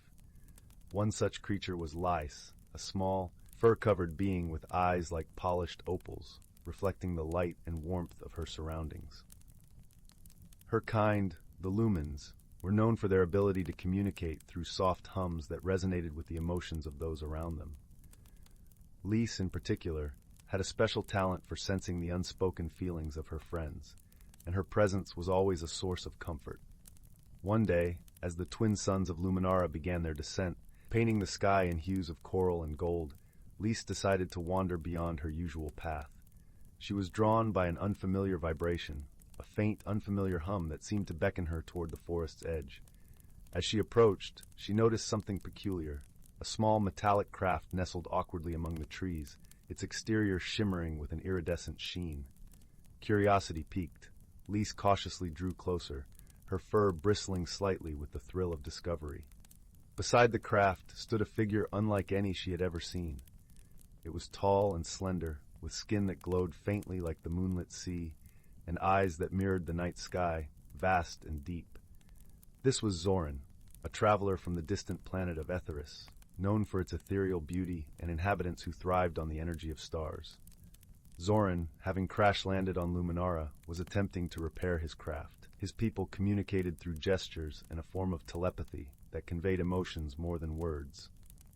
As Lys emerged from the trees, Zoran turned, his expression a mixture of surprise and caution. At first, their interaction was fraught with misunderstanding. Zoran, unfamiliar with the lumen's melodic hums, misinterpreted Lys's gentle vibrations as a sign of hostility. Meanwhile, Lys, who had never encountered a being like Zoran, was uncertain how to convey her peaceful intentions.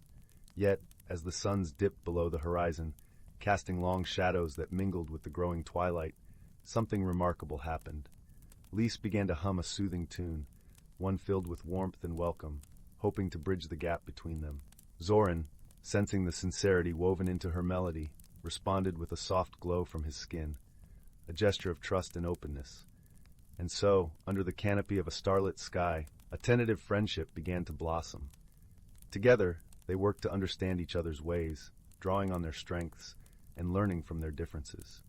Zoran, with his knowledge of the cosmos, helped Lys understand the vastness beyond her world, sharing stories of distant stars and the wonders they held.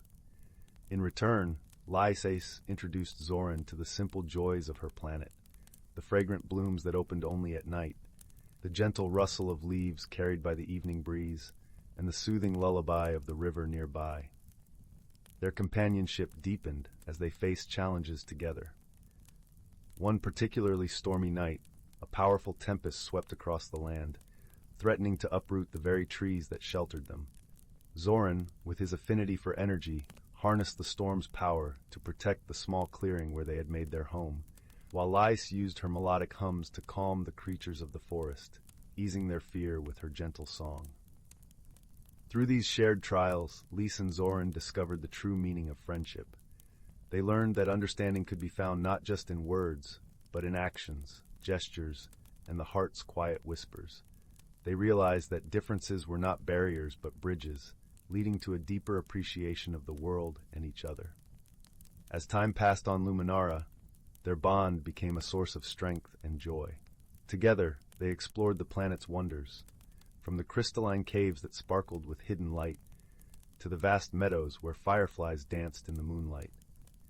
Each day ended with them sitting side by side, sharing stories, dreams, and laughter, their presence a comforting reminder of the unexpected beauty found in unlikely friendships. And so, in the gentle embrace of Luminara's night, beneath a canopy of stars that watched over them like distant guardians, Lys and Zoran found a home not just in a place, but in each other. Their story, carried by the river's song and the whispering winds, became a cherished tale among the lumens, a reminder that even in the vast expanse of the universe, the simplest connections could light up the darkest skies. As the twin suns rose once more, casting their light across the lavender hills, Lys and Zoran knew that no matter where their journeys might lead, they would forever carry the warmth of their friendship in their hearts, a beacon of hope and understanding in the great tapestry of life. Story 14. In the quaint village of Windy Hollow, nestled between rolling green hills and the whispering woods, there lived a young boy named Finn. He had flaxen hair that danced with the breeze, and eyes as bright as the morning sky. Finn loved exploring the meadows and forests surrounding his village, always searching for hidden wonders and forgotten tales. One crisp autumn morning, as golden leaves fluttered from the trees like tiny parachutes, Finn stumbled upon a peculiar object half buried in the earth near the old willow by the river. It was a small, intricately carved wooden box, its surface adorned with swirling patterns that seemed to shimmer in the dappled sunlight. Curiosity piqued, Finn gently brushed away the soil and lifted the box, feeling an odd warmth emanating from it. As he turned the box over in his hands, he noticed a tiny inscription on the underside, written in a language he couldn't comprehend. With a gentle click, the lid opened, revealing a delicate silver ring nestled inside. The moment Finn touched the ring, a soft melodic hum filled the air, and a gentle breeze rustled the leaves. Unbeknownst to him, he had discovered the Whispering Ring, a relic of forgotten magic. Finn slipped the ring onto his finger, and to his amazement, he could suddenly hear the voices of the forest. The rustling leaves, the babbling brook, even the chirping birds seemed to speak in a language he now understood. Each sound was a story, each whisper a secret. The ring had granted him the ability to communicate with the natural world. Thrilled by this newfound ability, Finn spent the following days conversing with the trees and animals, learning about their lives and the ancient lore of Windy Hollow. Among his many new friends was a wise old owl named Orin, who perched high in the cedar trees by night, and a mischievous squirrel named Tilly, whose acorn antics never failed to make Finn laugh. The three of them would gather beneath the moonlit sky, sharing tales and dreams. One evening, as the sun dipped below the horizon, washing the sky in hues of pink and orange, Finn heard a troubling murmur among the trees. The ancient oak, revered as the guardian of the forest, had fallen ill, its leaves withering and its branches drooping. The forest was worried, for the oak was not just a tree but a keeper of balance and harmony. Determined to help, Finn sought guidance from Orin. The wise owl, with eyes as deep as midnight, explained that the oak's ailment was a result of a forgotten sorrow, a wound of the heart that needed healing. The solution lay not in force or might, but in understanding and compassion. Finn realized that his journey would be one of the heart, a quest to uncover the oak's sorrow and restore its spirit. With Tilly scampering at his side, Finn ventured deeper into the forest than he had ever dared go. The path was lined with tall ferns and fragrant wildflowers, their scents mingling in the cool evening air. The forest whispered stories of the past, and Finn listened intently, piecing together fragments of the oak's history. As dusk approached, they reached a clearing bathed in the soft glow of moonlight. At its center stood an ancient stone well, overgrown with moss and ivy. Finn felt a gentle tug at his heart, guiding him to the well's edge. Peering into its depths, he saw not only his reflection, but glimpses of the past, memories of the forest, of laughter and joy, and of a time when the oak stood vibrant and strong. In that moment of clarity, Finn understood the oak's sorrow. It had once sheltered a young couple who would meet beneath its boughs, their love a light that warmed the forest. But time had separated them, and the oak had absorbed their grief, its heart heavy with their loss. With newfound resolve, Finn knew he must reunite the couple's spirits. He returned to the village, where the tales of old spoke of such lovers. Through gentle conversations with the elders, he discovered their story and the places they held dear. Guided by Orin and Tilly, Finn collected tokens of their love, a pressed wildflower from the meadow where they first met, a pebble from the river where they shared their dreams, and a songbird's feather, a symbol of their shared joy. He placed these beneath the oak's branches, whispering words of reunion and healing. As the first light of dawn kissed the forest, a gentle breeze stirred, and the oak's leaves began to shimmer with life. Its branches stretched skyward, vibrant and renewed. The forest hummed with gratitude, and Finn felt a warmth in his heart, knowing he had helped restore the balance. From that day on, Finn continued to explore the wonders of Windy Hollow, his bond with the forest ever stronger. The Whispering Ring remained a cherished gift, a reminder that true magic lay not in power, but in understanding and love. And as he grew, he shared the tales of the forest and its wisdom with others, ensuring that the harmony of Windy Hollow would endure for generations to come. And so, with the forest at peace and the stars twinkling above, Finn drifted into a gentle slumber, cradled by the whispers of the trees and the soft lullaby of the night. Story 15. In a quaint little village nestled between the whispering pines and the murmuring brook, there lived a young girl named Clara. Her hair was the color of chestnuts, and her eyes sparkled with the curiosity of 1,000 questions yet to be answered. The village was a place where the sun always seemed to cast a golden glow, and the air was perpetually filled with the sweet scent of blooming flowers and freshly baked bread. One crisp autumn afternoon, while exploring the attic of her grandmother's old cottage, Clara stumbled upon a peculiar object. It was a mirror, no larger than a dinner plate, framed in tarnished silver with intricate vines etched along its border. What caught Clara's attention was not its age, but the fact that the reflection it cast was not of the dusty attic, but of a vibrant, lush forest bathed in moonlight. Clara gingerly touched the mirror's surface, and as if waking from a long slumber, it shimmered to life. The mirror whispered to her, its voice soft like the rustle of leaves in a gentle breeze. "Seek the heart of the forest," it said, "and there you shall find what you did not know you were looking for." With her heart alight with wonder, Clara decided to embark on a journey to the forest she saw in the mirror. She tucked the mirror safely into her satchel and set out, her footsteps padding quietly on the cobblestone path that led out of the village. As she entered the forest, the world around her transformed. The trees were ancient and tall, their leaves whispering secrets of old. The air was cool and filled with the earthy scent of moss and damp wood. Sunlight filtered through the canopy, painting everything in hues of green and gold. Clara felt as though she had stepped into a dream. Soon, she met her first companion on this journey, a cheeky little squirrel named Pippin, with fur as red as autumn leaves and eyes twinkling with mischief. Pippin was a chatterbox, always scampering about, sharing tales of the forest and its wonders. Though small, Pippin had a big heart and a knack for leading Clara to the most beautiful and hidden spots in the woods.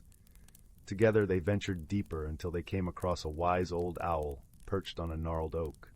His feathers were the color of moonlight, and his eyes held the wisdom of the ages. His name was Oswin, and he spoke with a voice as smooth as silk. Oswin offered guidance, telling Clara of the enchanted glade where the heart of the forest lay hidden. "It is a place where time dances to a different tune," he explained, "protected by enchantments and the spirits of the forest." As they journeyed, Clara learned to listen with her heart, seeing the beauty in the small things, the way the light dappled the forest floor, the songs of the birds, and the gentle hum of life that surrounded her. Each step brought her closer to understanding the magic within herself and the world around her. They finally reached the glade as the moon rose high, casting a silvery glow over everything. At its center was a crystal-clear pond, its surface smooth as glass. The air was filled with a symphony of crickets and the soft sigh of the night breeze. Clara felt a sense of peace wash over her, as if the forest itself was embracing her. Here, Clara faced her challenge. The heart of the forest was guarded by a riddle, spoken by the gentle spirit of the pond, a shimmering figure of light and water. "What is it that you seek, which by seeking you shall find, yet by finding you shall no longer seek?" Clara pondered the riddle, recalling her journey, the friends she had made, and the lessons she had learned. She realized that what she sought was not a physical object, but the journey itself and the wisdom it brought. With a smile, she whispered her answer to the pond: contentment. The spirit of the pond shimmered with joy, and the heart of the forest revealed itself, a flower of pure light blooming on the water's surface. It was a symbol of the harmony between the seeker and the sought, the journey and its end. With her quest fulfilled, Clara returned to her village, the mirror now reflecting her own world, a world enriched by her newfound understanding. The forest had taught her that magic was not just in the extraordinary, but in the everyday wonders and the connections we make along the way. And so, each night, Clara would tell her tale by the fireplace, her voice weaving a tapestry of enchantment and warmth that lulled her listeners into dreams of their own adventures, always ending with the gentle reminder that the greatest magic is often found within our own hearts. Story 16. In a tranquil village nestled at the edge of an ancient forest, where the leaves whispered secrets to the wind and the river sang lullabies to the stones, lived a young girl named Zyla. The village was small, its cobblestone paths winding around cottages with thatched roofs and gardens blooming with lavender and honeysuckle. It was a place where every face was familiar and every story was cherished. Zyla, with her bright eyes and curious spirit, had always felt a pull toward the forest's mysteries. Her grandmother, a wise woman known for her stories, often spoke of the hidden world that lay beneath the forest's canopy, a world where magic thrived and where the ordinary laws of nature were gently bent by enchantment. On the eve of her 12th birthday, Zyla's grandmother gifted her a small, intricately carved wooden box. Its lid was adorned with swirling patterns that seemed to shift like the shadows of clouds. "Inside this box," her grandmother whispered, "is a secret waiting for you to discover. But remember, the magic of this world is not in the things we see, but in the things we feel." That night, as the village settled into the soft embrace of twilight, Zyla sat by her window, the box resting in her lap. The moon cast a silvery glow over the village, and the forest loomed in the distance, a dark sea of whispers and shadows. With careful fingers, she lifted the lid of the box. Inside lay a simple, gleaming stone, a moonstone, cool to the touch, with a light that seemed to pulse gently, like a heartbeat. As Lila held it, she felt a warmth spread through her fingers, a comforting presence that wrapped around her like a familiar hug. She knew, at that moment, that the stone was magical, a key to the world her grandmother had spoken of. The following morning, with the moonstone safely tucked into her pocket, Lila set out toward the forest. The air was crisp with the scent of pine and earth, and the sun filtered through the leaves, casting dappled patterns on the ground. She walked with a sense of purpose, guided by the whispers of the trees and the gentle tug of the stone. As she ventured deeper into the forest, the familiar sounds of the village faded, replaced by the symphony of nature, the rustle of leaves, the distant call of a cuckoo, and the gentle babble of a hidden brook. Lila felt as though she were stepping into a dream, a place where time moved differently, where the air was imbued with a sense of ancient magic. It wasn't long before she reached a clearing, a circle of light amidst the towering trees. At its center stood a great oak, its branches reaching skyward like the arms of a giant. Beneath its shade, Lila noticed a small door, barely visible among the gnarled roots. Her heart quickened with excitement and a hint of trepidation. Drawing the moonstone from her pocket, she approached the door. As she held the stone close, it began to glow more brightly, illuminating the intricate carvings that adorned the wooden surface. Taking a deep breath, Lila pressed the stone against the door. With a soft click, the door swung open, revealing a staircase spiraling down into the earth. Lila hesitated for a moment, but the warmth of the moonstone in her hand gave her the courage to step forward. She descended the stairs, each step taking her further from the familiar world above. The staircase ended in a cavern bathed in soft, shimmering light. Bioluminescent plants clung to the walls, casting a gentle glow that illuminated the space. In the center of the cavern stood a pool of crystal-clear water, its surface rippling gently as if in greeting. Lila approached the pool, her reflection shimmering on the surface. As she gazed into the water, she saw not just her own face, but glimpses of another world, a place of vibrant colors and fantastical creatures, where the impossible seemed ordinary. She understood now that this was the hidden world her grandmother had spoken of, a place connected to her by the moonstone. As she stood there, a soft voice broke the silence. "Welcome, Leela," it said, gentle as a breeze. Startled, she looked around, her eyes falling on a small creature perched on a rock by the pool. It was a fox, its fur a rich russet, with eyes that gleamed with intelligence and kindness. "My name is Aster," the fox continued, "and I am the guardian of this place. Your journey here is no accident, for you are meant to be part of a story still unfolding." Lila nodded, her heart swelling with a sense of belonging. She had always felt different, as if she were searching for something just beyond her reach. Now, in this magical place, she felt as if she had come home. Aster beckoned her to sit by the pool. "There is much to learn," he said, "about the magic that flows through this land, and the role you are destined to play." For what felt like hours, Lila listened as Aster wove tales of the hidden world, of its history, its wonders, and its challenges. She learned of the delicate balance that sustained the magic, and the responsibility that came with being its protector. As the stories unfolded, Lila realized that her journey into the forest was not just a quest for adventure, but a journey of growth and transformation. She was no longer just a girl from the village. She was part of something greater, a guardian of magic and a bridge between worlds. As the day waned and the cavern grew dim, Lila knew it was time to return to the village. Aster accompanied her to the door, his presence a comforting reminder that she was not alone in this journey. "Remember," Aster said as she prepared to climb the staircase, "the magic of this world is not bound by place or time. It lives within you, in your heart and in your actions. Nurture it, and it will guide you." With the moonstone glowing softly in her hand, Lila ascended the stairs, the forest welcoming her back into its embrace. The sun was setting, painting the sky in hues of pink and gold, and the village lights twinkled like stars in the distance. As Lila walked home, she felt a profound sense of peace and purpose. She knew that her journey was just beginning, that the world was full of secrets waiting to be discovered, and that her own story was intertwined with the magic of the hidden world. That night, as she lay in bed, the moonstone resting under her pillow, Lila drifted into dreams filled with wonder and possibility. She knew that, with the guidance of Aster and the magic within her, she could face whatever challenges lay ahead. And so, in the heart of the village, surrounded by the whispers of the forest and the warmth of the hidden world, Lila slept soundly, her heart aglow with the promise of new adventures and the comfort of knowing she was exactly where she was meant to be. Story 17. Once upon a time, in a cozy little cottage nestled deep within an enchanted forest, there lived a young girl named Willow. Though her life seemed perfectly ordinary, she possessed a most extraordinary gift, the ability to talk to inanimate objects.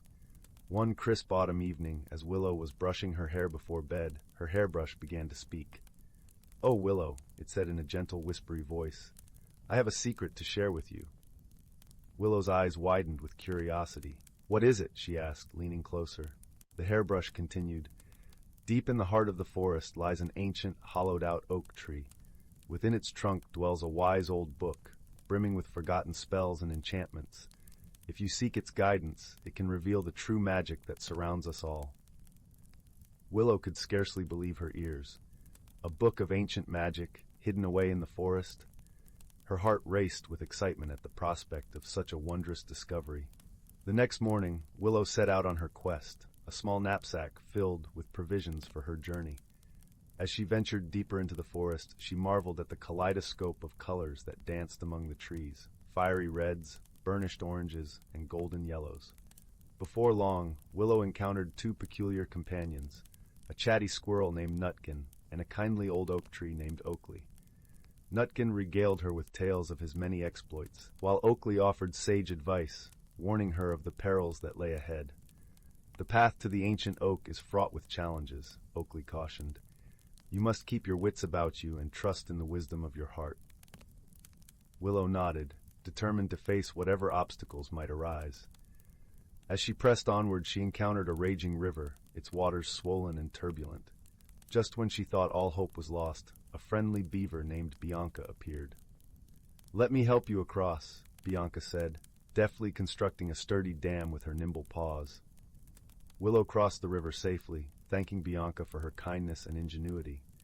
Finally, after what seemed like an eternity, Willow stumbled upon the ancient, hollowed-out oak tree. Its gnarled trunk seemed to beckon her forward, and she could sense the magic pulsing within. As she stepped inside, a warm, golden glow enveloped her, and a weathered tome hovered before her, its pages fluttering invitingly. "Welcome, dear child," a melodious voice echoed. "I am the Book of Enchantments, and I have been waiting for you." Willow listened in rapt attention as the book revealed the secrets of the natural world, teaching her how to harness the magic that flowed through all living things. She learned to coax seeds to sprout with a gentle touch, to soothe troubled animals with a soft melody, and to breathe life into withered plants. But the book's greatest lesson was one of wisdom and compassion. "True magic," it whispered, "lies not in wielding power over others, but in fostering understanding and harmony between all beings." With a heart full of wonder and a newfound appreciation for the world around her, Willow emerged from the ancient oak, forever changed by her journey. From that day forward, she shared her gifts freely, using her magic to heal, nurture, and bring joy to all she encountered. And whenever she felt lost or uncertain, she need only recall the wise words of the Book of Enchantments, reminding her that the greatest magic of all was the love and kindness she carried within her heart. Story 18. In a quaint little village nestled within the heart of the Whispering Woods, there was a curious event that had the gentle folk buzzing with quiet wonder. The village, known as Lullaby Hollow, was a place where magic wove itself into the very fabric of everyday life, its tendrils reaching into every cobblestone street and every lush, gardened nook. The air was always filled with the sweet scent of blooming moonflowers, and the nights were softly lit by the tender glow of fireflies dancing in the twilight. The village was surrounded by ancient towering trees, whose leaves whispered secrets to one another whenever the wind blew through their branches, creating a symphony of serene rustlings. One day, as the sun began its lazy descent behind the emerald hills, casting long shadows that stretched and yawned across the village, something peculiar began to happen. The bells that hung from the eaves of the villagers' cottages started to tinkle softly, seemingly of their own accord.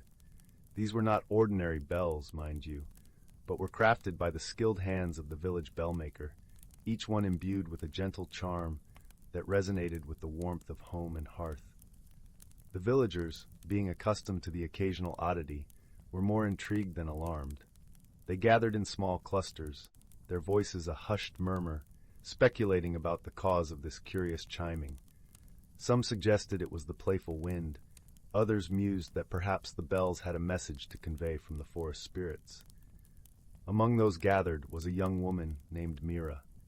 She was known for her keen eye and her curious mind, always eager to uncover the stories woven into the fabric of her surroundings. Her emerald eyes sparkled with interest as she listened to the conversations swirling around her.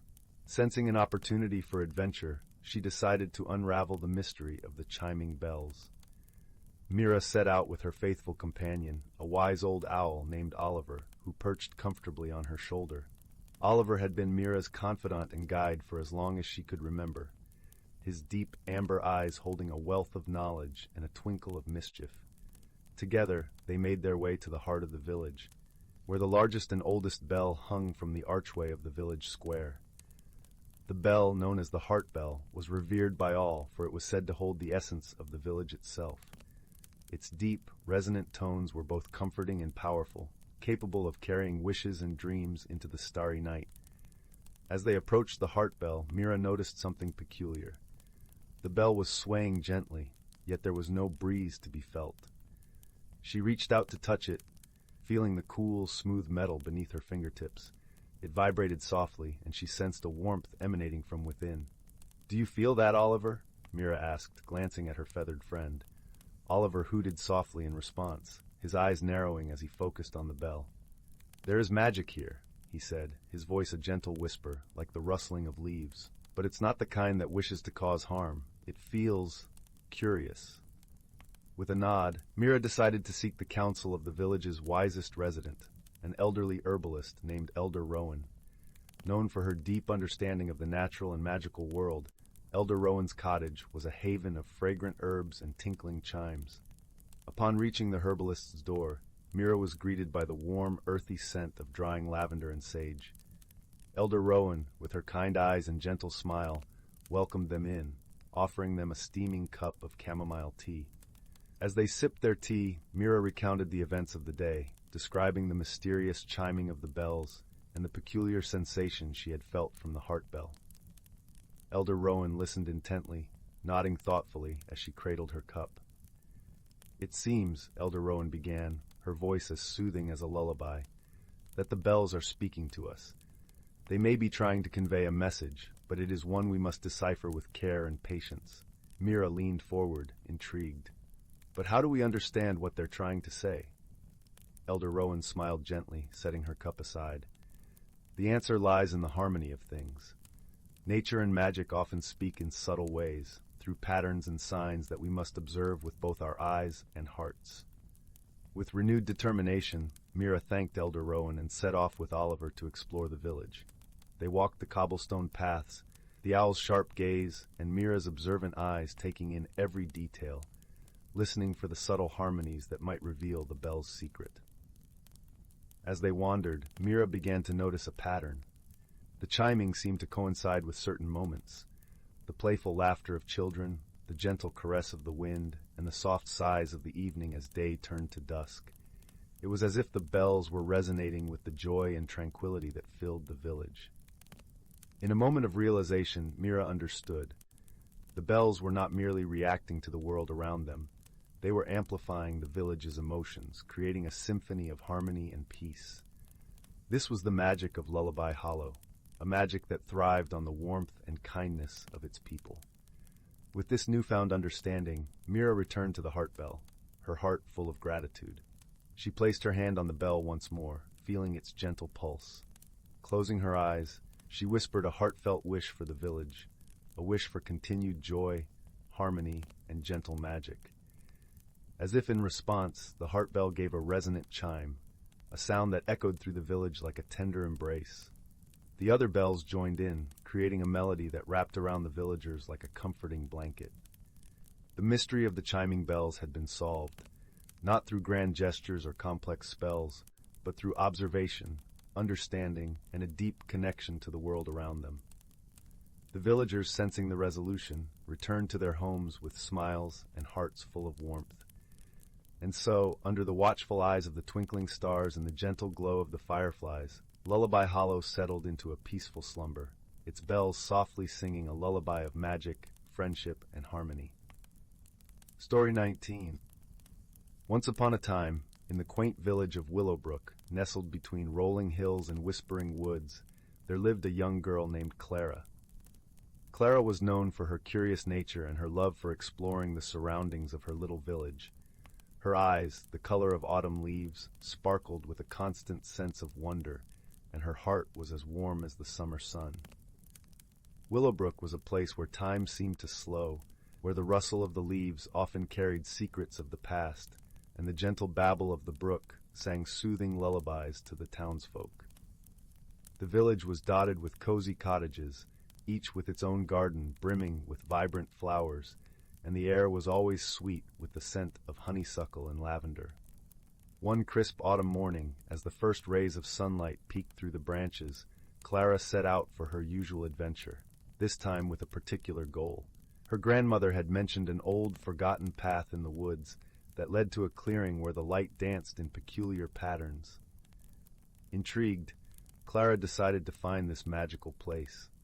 As she walked, the leaves crunched under her feet like a symphony of whispers, and the cool breeze wrapped around her like a comforting shawl. The forest was alive with the chatter of birds and the occasional scurrying of woodland creatures. Clara felt at home among the towering trees and the soft earth. After a while, she stumbled upon the path her grandmother spoke of, partially hidden by a thicket of wild roses. With a gentle push, she made her way through and followed the path as it twisted and turned, leading her deeper into the heart of the woods. The air here was different, filled with an ancient energy that seemed to hum with every breath. Finally, Clara arrived at the clearing. It was a place of serene beauty, bathed in golden light that streamed down in beams, creating patterns that danced upon the ground. At the center of the clearing stood a stone pedestal, overgrown with moss and lichen, as if nature had claimed it as her own. Upon the pedestal lay a simple, unassuming wooden box. Clara approached the box with a mix of curiosity and reverence. It was carved with intricate patterns that seemed to shift and change as the light played over them. With a gentle touch, she lifted the lid, revealing a small, delicate whistle nestled within. It was crafted from silver, and as she held it up to the light, it shimmered with a mysterious glow. Feeling a strange pull, Clara brought the whistle to her lips and blew softly. The sound that emanated was unlike anything she had ever heard. It was a melody of pure, ethereal beauty, resonating with the very soul of the forest. As the notes drifted through the air, the clearing came alive, the light grew brighter, and the trees swayed in harmony with the melody. Suddenly, a soft rustling was heard, and from the edge of the clearing emerged a pair of creatures unlike any Clara had seen. The first was a gentle deer with a coat that shimmered like stardust, its eyes wise and kind. The second was a small squirrel, its fur the color of ripe chestnuts and its eyes twinkling with mischief. "Hello," said the deer in a voice as smooth as velvet. "I am Lyra, guardian of the forest. You have awakened the magic of the whistle. What is it that you seek?" Clara, still entranced by the beauty of the place and the creatures, found her voice. "I seek nothing more than to understand the wonders of this world and to learn its secrets." The squirrel, who introduced himself as Pip, chittered with excitement. "Ah, seeker of knowledge! We haven't had one of those in many moons. You must join us on a journey, Clara. There is much to see and learn." And so, with Lyra and Pip by her side, Clara embarked on a journey through the enchanted forest. They traveled to places where the trees whispered tales of old, and the streams sang songs of forgotten times. Clara learned to listen to the world around her, to see the beauty in the smallest of things, and to appreciate the wisdom of nature. As the days turned into weeks, Clara grew wiser and more attuned to the world. She found that the whistle held the power to reveal the hidden magic in all things, not through force, but through understanding and harmony.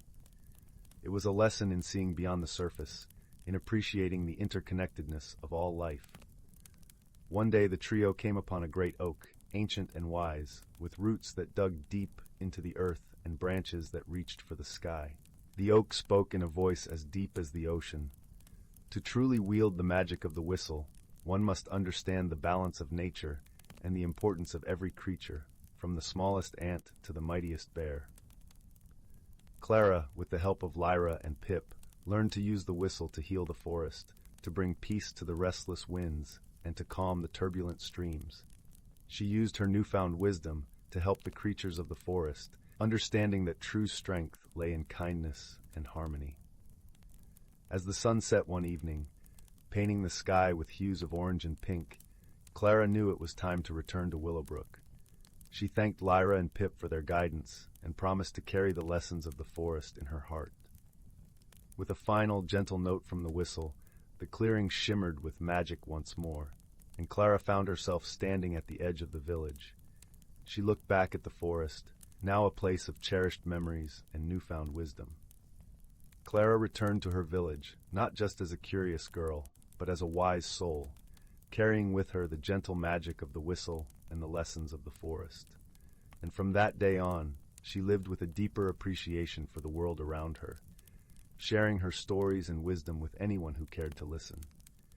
And so, under the watchful eyes of the stars and the gentle embrace of the night, the village of Willowbrook slept peacefully, knowing that the magic of the forest was always near, and that kindness and understanding were the true paths to harmony. The end. Story 20.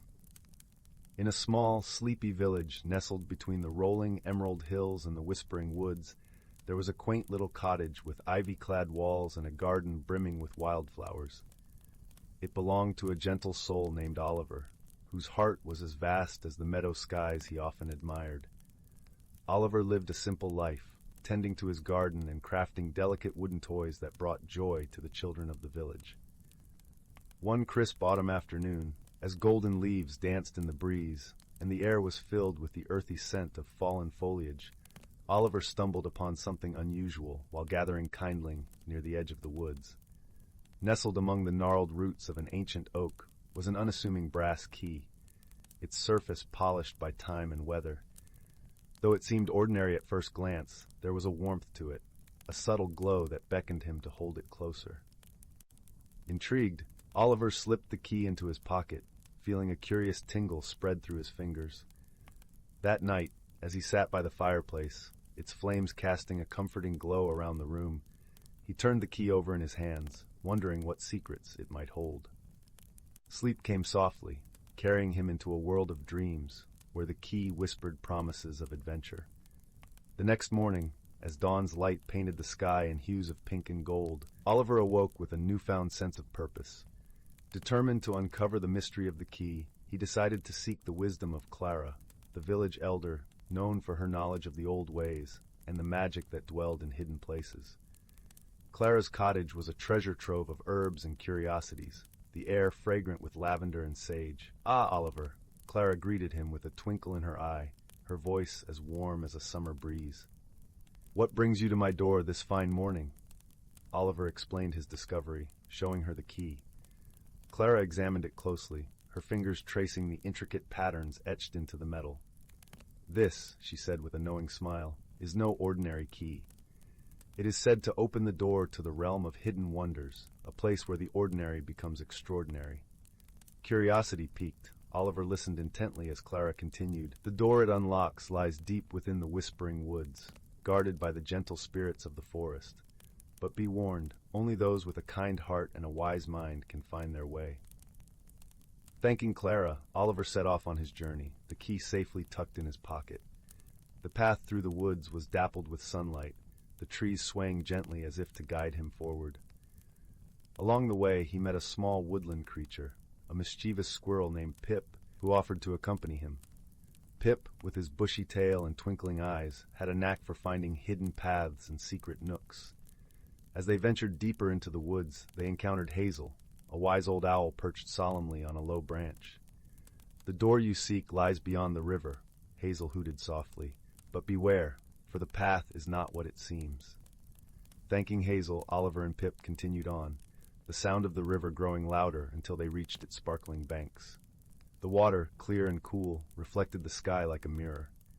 Here, they encountered their first challenge, a rickety bridge swaying precariously over the river. Pip chattered nervously, but Oliver, remembering Clara's words, paused to think. He noticed the stones jutting out from the riverbed, forming a natural bridge.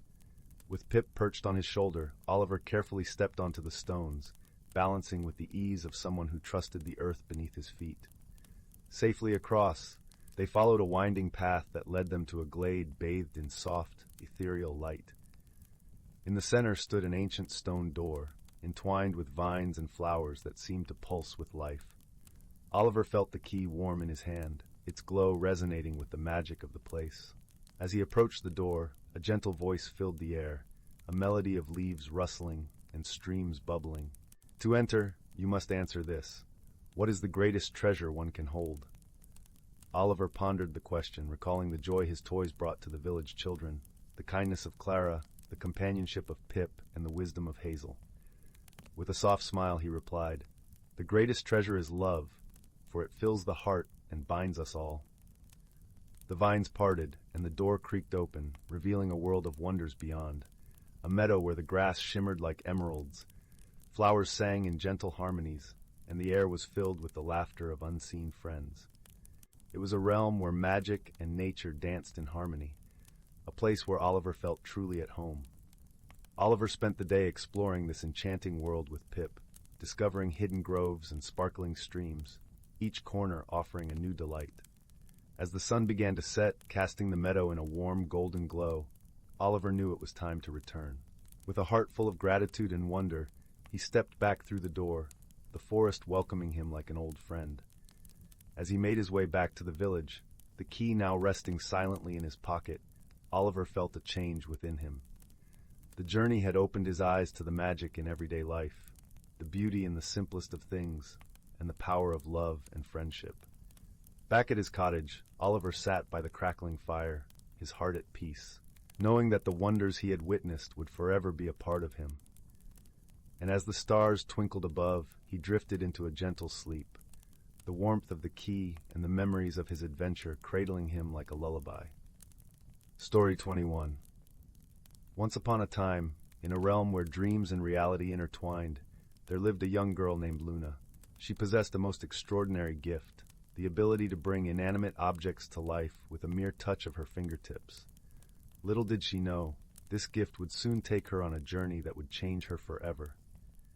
It all began one starry night when Luna's favorite toy, a plush rabbit named Thumper, suddenly twitched its nose and hopped off her bed. At first, Luna thought her eyes were playing tricks on her, but Thumper's cheerful voice soon dispelled any doubts. "Hello, Luna. It's so wonderful to finally talk to you," Thumper exclaimed, his button eyes twinkling with excitement.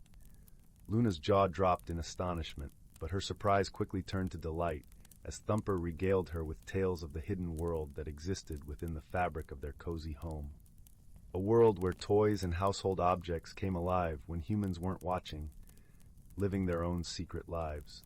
Thumper explained that Luna's gift was the key to unlocking this magical realm, and he proposed an adventure, to venture into the heart of this hidden world and unravel its mysteries.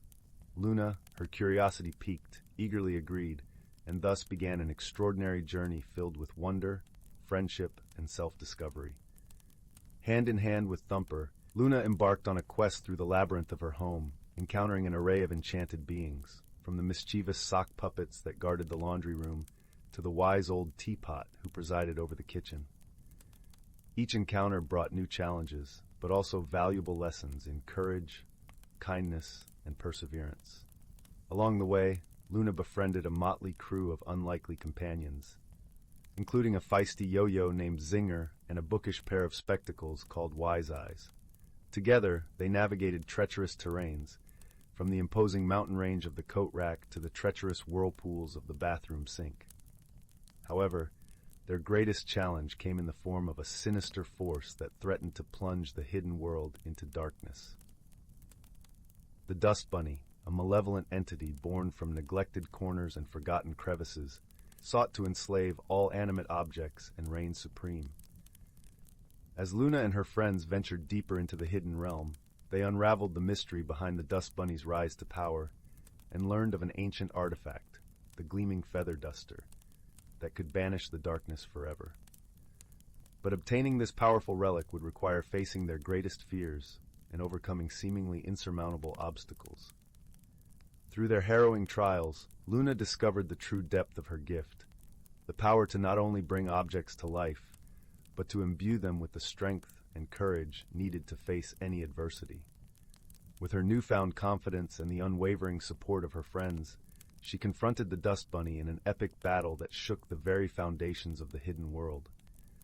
In the end, Luna's pure heart and indomitable spirit prevailed, and with the gleaming feather duster in hand, she restored harmony and light to the realm, banishing the Dust Bunny's darkness forever. As Luna emerged from her extraordinary adventure, she found herself transformed, no longer a timid child, but a brave young woman who had faced her fears and embraced her true potential. She had forged unbreakable bonds of friendship and discovered the power of determination, empathy, and self-belief. From that day forward, Luna's gift took on a new meaning. She became a guardian of the hidden world, using her abilities to bring joy and wonder to those around her, while never forgetting the invaluable lessons she learned in the most unexpected of places. And whenever she gazed upon Thumper, Zinger, Wise Eyes, and her other cherished companions, she was reminded of the incredible journey that had changed her life forever. A journey that began with a simple touch and blossomed into a tale of magic, friendship, and the boundless potential that lies within us all. Story 22. The Whispering Glade. In a quaint little village nestled between rolling hills and lush forests, there lived a young girl named Lila. Her eyes sparkled like the dew-kissed morning leaves, and her heart was as open as the vast cerulean sky above her. Lila lived with her grandmother in a cozy, ivy-clad cottage at the edge of the village, where stories of old whispered through the leaves and lingered in the fragrant air. Every evening, as the golden hues of sunset painted the horizon, Lila and her grandmother would sit by the crackling fireplace. Wrapped in a quilt of patchwork stories, they would share tales of bravery, kindness, and the magic hidden within the world around them. One day, as Lila wandered through the forest collecting wildflowers, she stumbled upon a peculiar object half buried in the rich, loamy earth. It was a small, intricately carved wooden box, its surface adorned with swirling patterns that seemed to dance in the dappled sunlight filtering through the canopy above. Driven by curiosity, Lila gently unearthed the box and brushed away the clinging soil. She felt a gentle warmth emanating from it, a comforting sensation that wrapped around her like a familiar embrace. With a soft click, the box opened to reveal a glimmering, iridescent stone nestled within. It shimmered with hues of sapphire and emerald, shifting as if alive. As Lila gazed into its depths, she felt a connection, a whisper of something ancient and powerful. Carefully tucking the box into her satchel, she hurried back to the cottage, eager to share her discovery with her grandmother. As the sun dipped below the horizon, casting long shadows across the room, Lila placed the box on the hearth before her grandmother. The old woman's eyes widened with recognition as she traced the patterns on the box with a trembling finger. "This," she murmured, her voice a blend of awe and reverence, "is a heartstone." Lila's eyes sparkled with intrigue. "What's a heartstone, grandmother?" Her grandmother settled back into her chair, her gaze distant as if she were peering into the pages of a well-worn book. Long ago, in the heart of the Whispering Glade, where the veil between worlds is thin, the heartstones were created.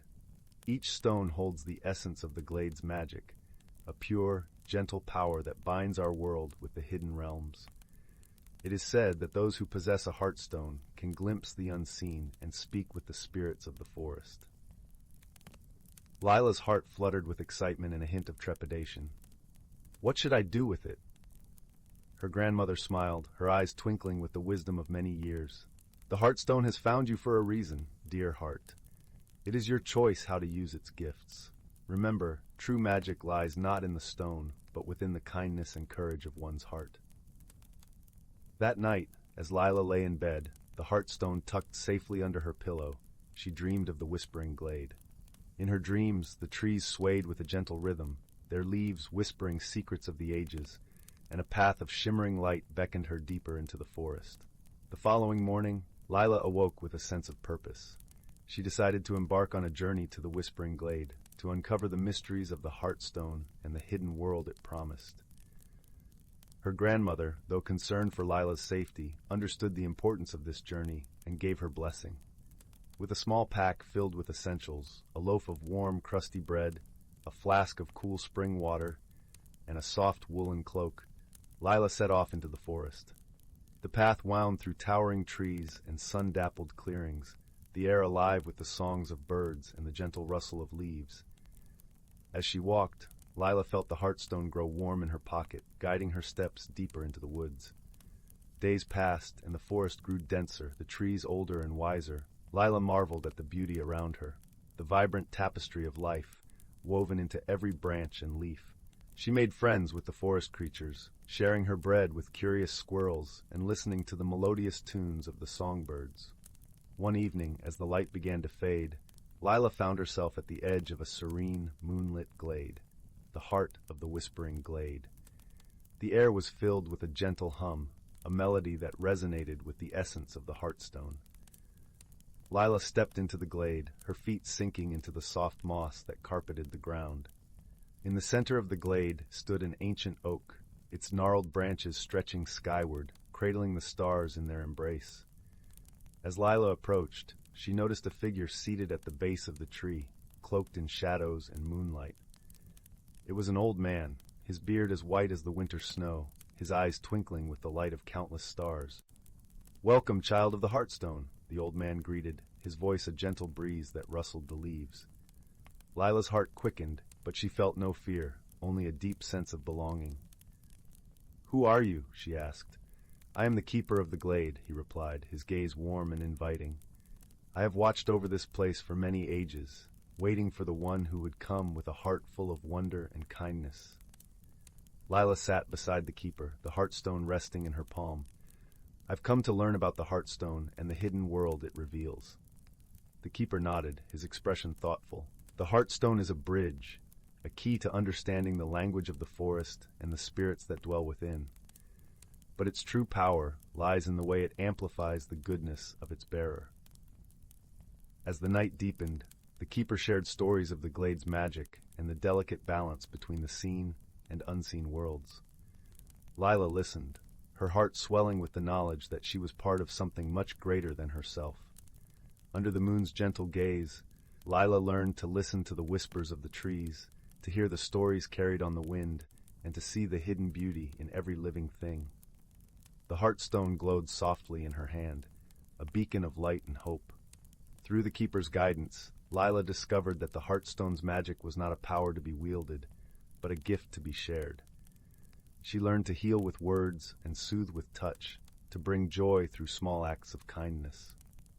The forest responded to her gentle spirit, blossoms unfurling at her feet, and the creatures of the glade gathering around her, drawn by her warmth. As the days turned into weeks, Zyla's journey through the whispering glade changed her. She grew in wisdom and compassion, understanding that every creature, every leaf, and every stone was part of a beautiful, interconnected tapestry. The glade taught her the true meaning of harmony and balance, and she cherished the knowledge she gained. But as all journeys must, Zyla's time in the glade came to an end. The keeper, seeing the light of understanding in her eyes, knew it was time for her to return to her world, to share the magic and wisdom she had gathered. "Remember, dear Zyla," the keeper said as she prepared to leave, "the magic of the heartstone is within you. Let it guide you and be a light in the world." With a heart full of gratitude and a spirit enriched by her journey, Zyla bid farewell to the keeper and the glade.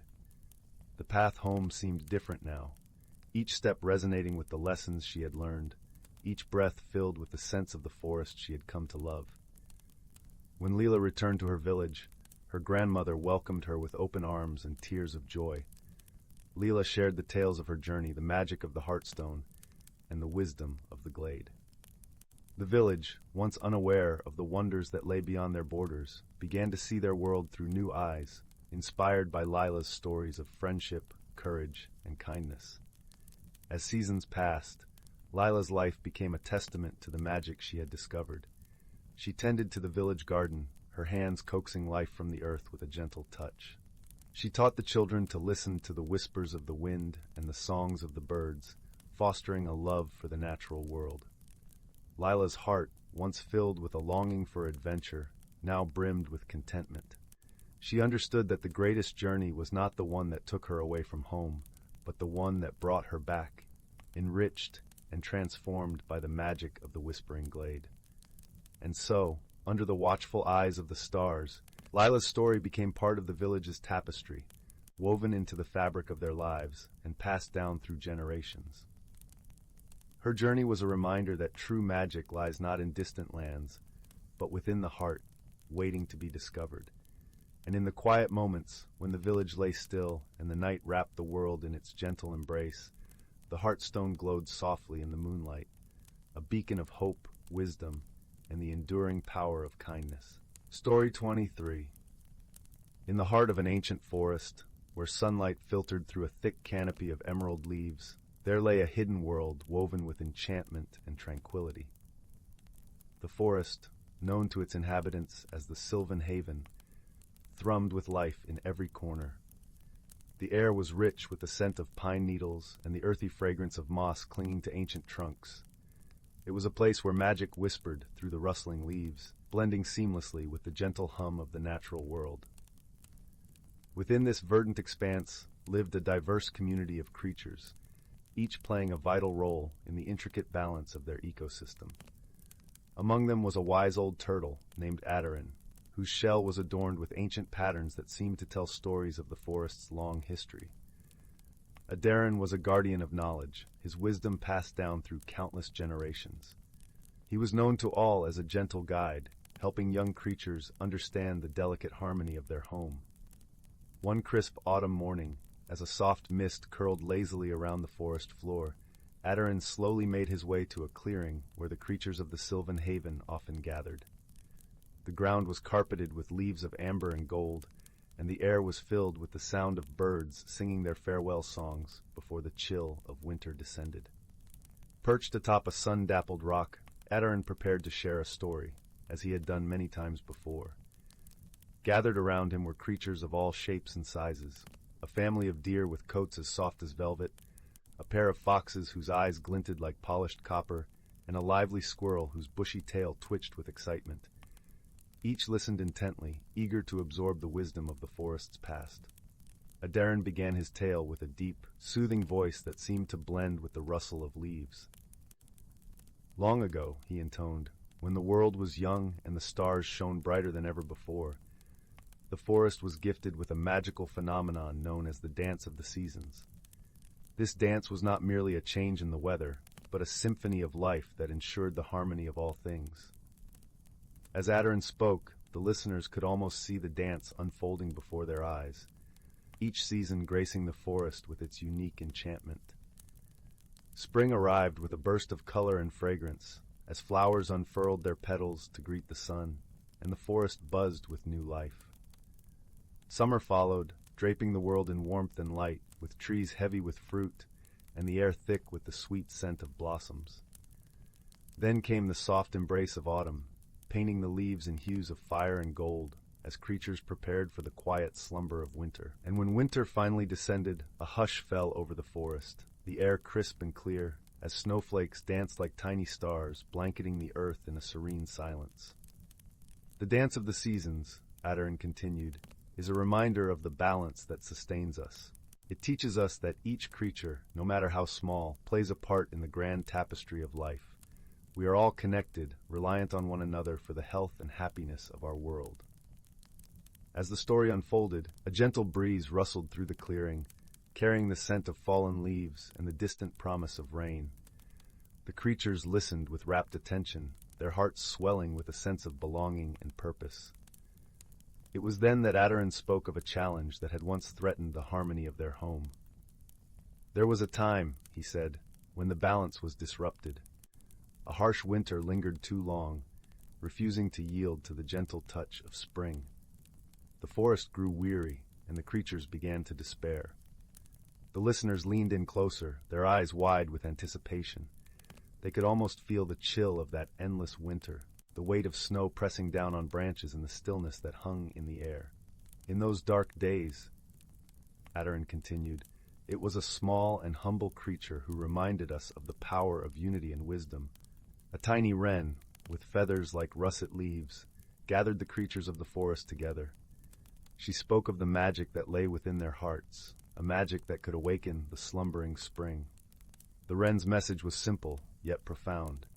If the creatures worked together, sharing their warmth and light, they could coax the seasons to return to their rightful rhythm. And so they did, each offering a piece of themselves to the cause. The deer shared the warmth of their breath, the foxes lent the flicker of their agile movements, and the squirrels contributed the spark of their boundless energy. Even the trees, ancient sentinels of the forest, whispered their support through the creak of their branches.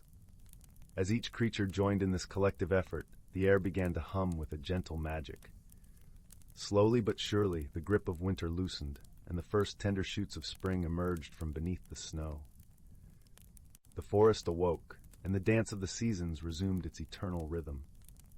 Adarin's tale came to a close, his voice a soft murmur like the distant roll of thunder. The creatures gathered around him felt a profound sense of peace and hope, a reminder of the power they held when united by friendship and wisdom. As the sun dipped below the horizon, painting the sky with strokes of rose and lavender, Adarin looked at each creature with kind, knowing eyes. "Remember," he said, "the magic of the dance is within you. Carry it with you always, and the forest will forever remain a place of harmony and wonder." With those words, the gathering dispersed, each creature returning to their nook or nest, warmed by the glow of Adarin's wisdom. The forest settled into a tranquil silence, the only sound the gentle rustle of leaves and the soft call of a nightingale. Under the watchful gaze of the moon, the sylvan haven slept, cradled in the embrace of an ancient magic that flowed through its veins like a gentle river. And as the stars twinkled above, the forest and its inhabitants dreamed of the dance of the seasons, a timeless reminder of the beauty and balance that lay at the heart of their enchanted world. Story 24. In the gentle twilight that bathed the galaxy's edge, a small, shimmering starship named the Aurora drifted silently through the velvet darkness. The ship was no ordinary vessel. It was a beacon of hope, entrusted with the mission of fostering peace among the stars. Its crew, however, was as extraordinary as the mission itself. On board was Leora, a soft-spoken yet resilient botanist from the lush, emerald forests of the planet Verdantia. Her eyes shimmered like dew-kissed leaves, and her heart held an unwavering devotion to nurturing life. Leora's companion on this journey was Torin, a curious and inventive engineer from the arid, windswept dunes of Eridus. With skin that glistened like sunlit sand and a mind as sharp as the desert winds, Torin was a master of mechanics and problem-solving.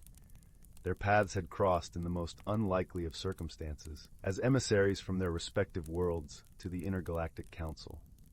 Verdantia and Aridus were as different as night and day, their people often misunderstanding each other's ways. Yet, it was this very diversity that had brought Leora and Torin together on the Aurora, a ship designed to bridge worlds. The first days of their journey were marked by silence, punctuated by the gentle hum of the ship's engines. Leora tended to her miniature arboretum in the ship's conservatory, her hands tenderly coaxing life from soil and seed. Torin busied himself in the engine room, tinkering with circuits and calibrating the ship's systems with meticulous care. Though they shared the same spaces, a chasm of misunderstanding lay between them. Leora found Torin's love for machines bewildering. She couldn't fathom how one could find beauty in cold metal and humming circuits, while Torin struggled to understand Leora's deep connection to fragile plants. To him they seemed so delicate, so ephemeral compared to the robust mechanisms he adored. These differences created an invisible wall, a barrier neither knew how to breach. Their first shared challenge came unexpectedly, as many do. A shimmering nebula, vibrant and alive, lay in their path. The nebula's electromagnetic storms threatened to disrupt the Aurora's navigation systems. In the face of this cosmic tempest, Leora and Torin were forced to collaborate. In the heart of the storm, as the ship shuddered and groaned, Leora's hands danced over the control panel, guided by an intuitive understanding of nature's patterns.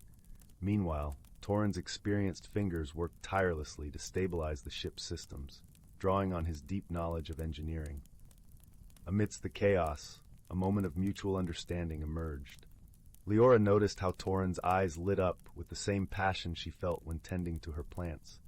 She realized that, like her own connection to nature, Torin's bond with machines was rooted in a profound appreciation for creation and life. "Your machines, they sing to you, don't they?" Leora mused aloud, her voice gentle and curious. Torin paused, glancing at Leora with newfound respect.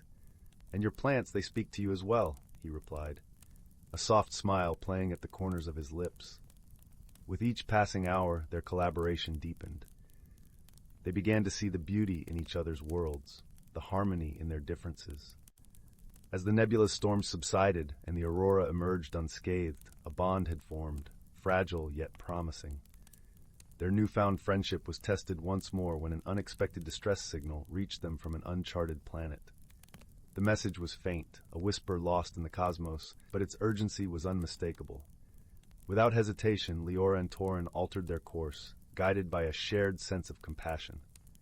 The planet, a world of shimmering waters and crystalline skies, was home to a small community of beings known as the Aquarii. These gentle creatures, with their translucent wings and melodic voices, were facing a dire crisis. A mysterious illness had spread among them, threatening their very existence. Leora and Torin set to work, combining their strengths to help the Aquaria. Leora's knowledge of plant-based remedies became invaluable, as she scoured the planet's flora for potential cures. Torin, meanwhile, constructed intricate devices to analyze the illness and aid in the distribution of treatments. In the evenings, under the planet's twin moons, Leora and Torin would sit by the water's edge, sharing stories and laughter. They spoke of their homes, their dreams, and the paths that had led them to this moment. Each word wove a tapestry of understanding, a bridge built on trust and kinship. As the days turned into weeks, the Aquarii began to recover, their vibrant songs once more filling the air. Gratitude shone in their eyes as they bid farewell to Leora and Torin, their gentle hands weaving garlands of luminescent blooms as tokens of thanks. With hearts full and spirits renewed, Leora and Torin continued their journey aboard the Aurora. They had discovered that friendship, like the stars, transcends boundaries and illuminates even the darkest corners of the universe. In each other, they had found a companion, a confidant, and a cherished friend. As the Aurora sailed through the stardust-laden cosmos, Leora and Torin gazed out at the endless expanse, their hearts aglow with the warmth of their bond. They had learned that, though their worlds were different, their souls sang the same song, a melody of hope, unity, and the enduring power of friendship. And in that symphony, they found peace, nestled among the stars. Story 25. In the quaint village of Willowbend, nestled at the foot of the Misty Wood Forest, there was a tale that every child grew up hearing, whispered from elders as they sat on creaking porch swings or by the flickering warmth of the hearth. It was said that deep within the heart of Mistywood, where the trees held secrets in their gnarled branches, lay a hidden world unseen by most.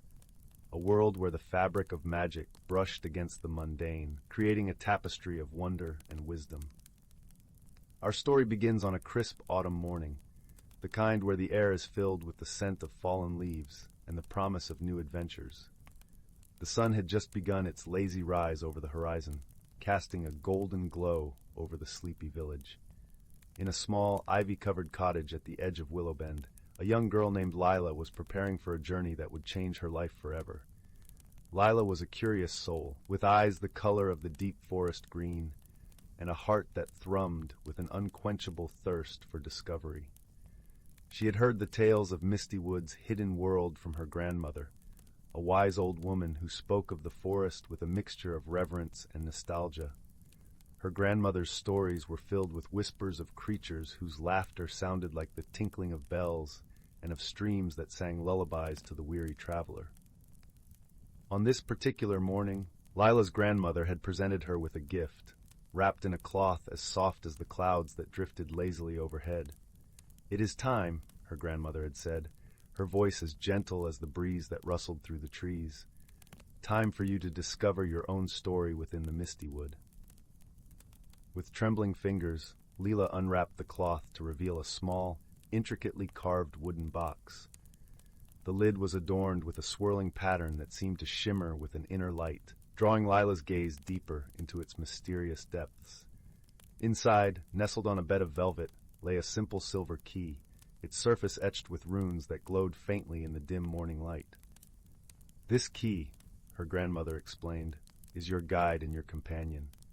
It will lead you to the heart of the hidden world, but remember, child, it is not the destination that matters most, but the journey itself." With her grandmother's words echoing in her mind, Lila set off toward the Mistywood forest, the key clutched tightly in her hand. The forest loomed ahead, a tapestry of vibrant colors and shadowed secrets, its ancient trees whispering tales of old to those who dared to listen. As Lila stepped into the forest, the world seemed to shift subtly around her. The air grew cooler, scented with the rich, earthy aroma of moss and damp soil. Sunlight filtered through the canopy, casting dappled patterns on the forest floor, and a gentle breeze carried with it the soft murmur of the forest's many voices. Lila followed a narrow, winding path that seemed to beckon her onward, the key in her hand growing warmer with each step. She passed beneath towering oaks and delicate birches, her senses alive to the wonders around her.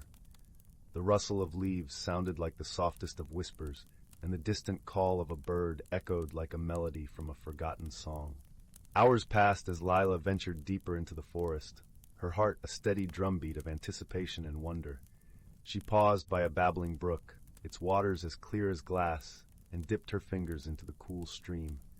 The water sang a gentle tune, its melody weaving around her like a comforting embrace. It was here, as she rested by the brook, that she first encountered a creature unlike any she had ever seen. A small, delicate being emerged from the shadows, its wings shimmering with every color of the rainbow. It hovered before her, its eyes bright with curiosity and kindness. "Who are you?" Lila asked softly, her voice barely a whisper.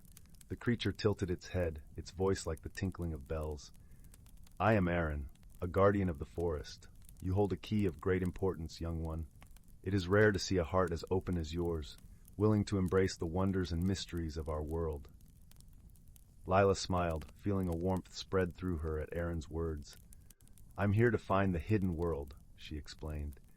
"My grandmother told me of its beauty and the magic it holds." Aaron nodded, a knowing gleam in its eyes.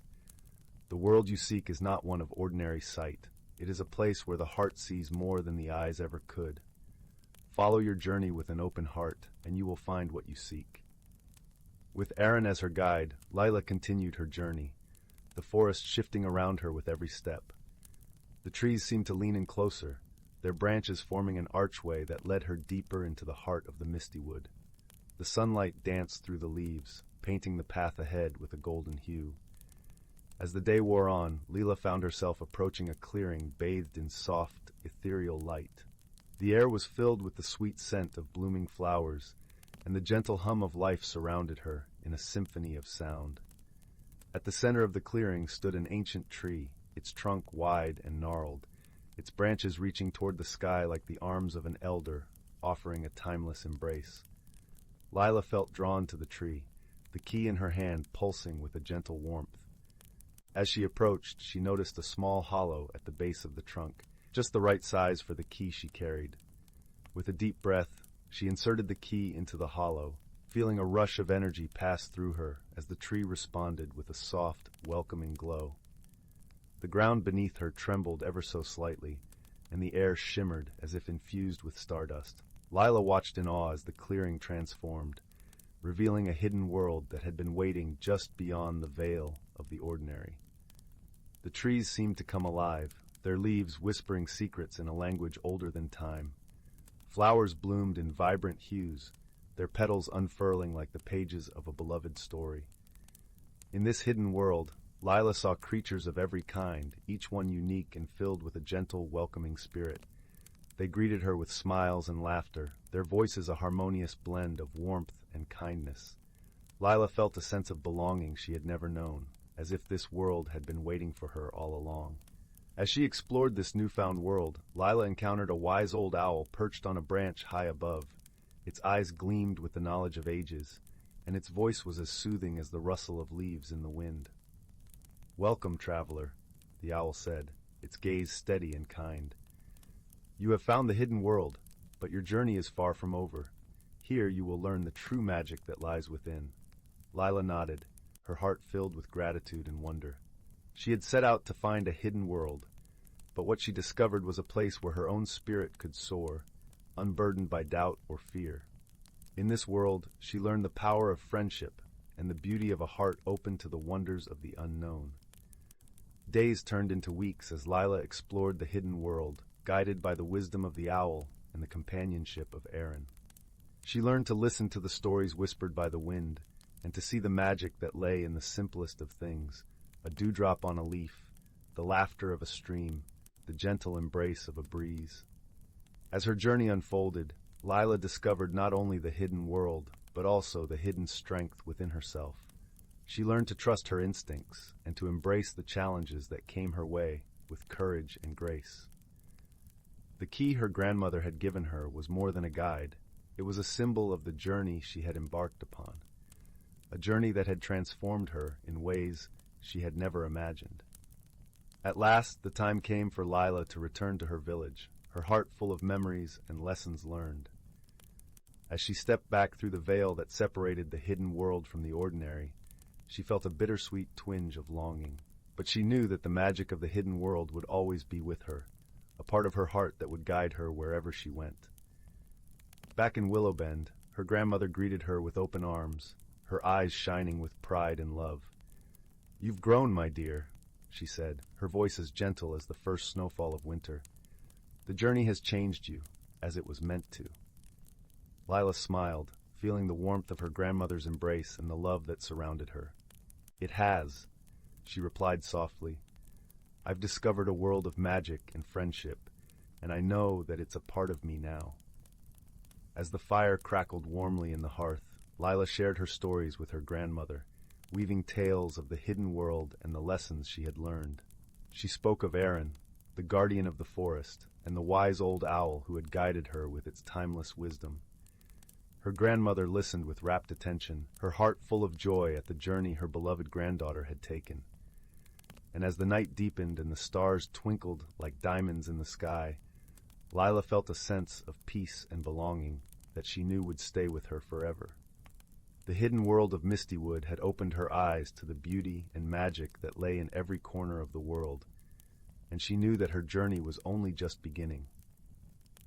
With her heart full of gratitude and a newfound sense of wonder, Lila drifted into a gentle sleep, dreaming of the adventures yet to come and the magic that awaited her in the days ahead. Story 26.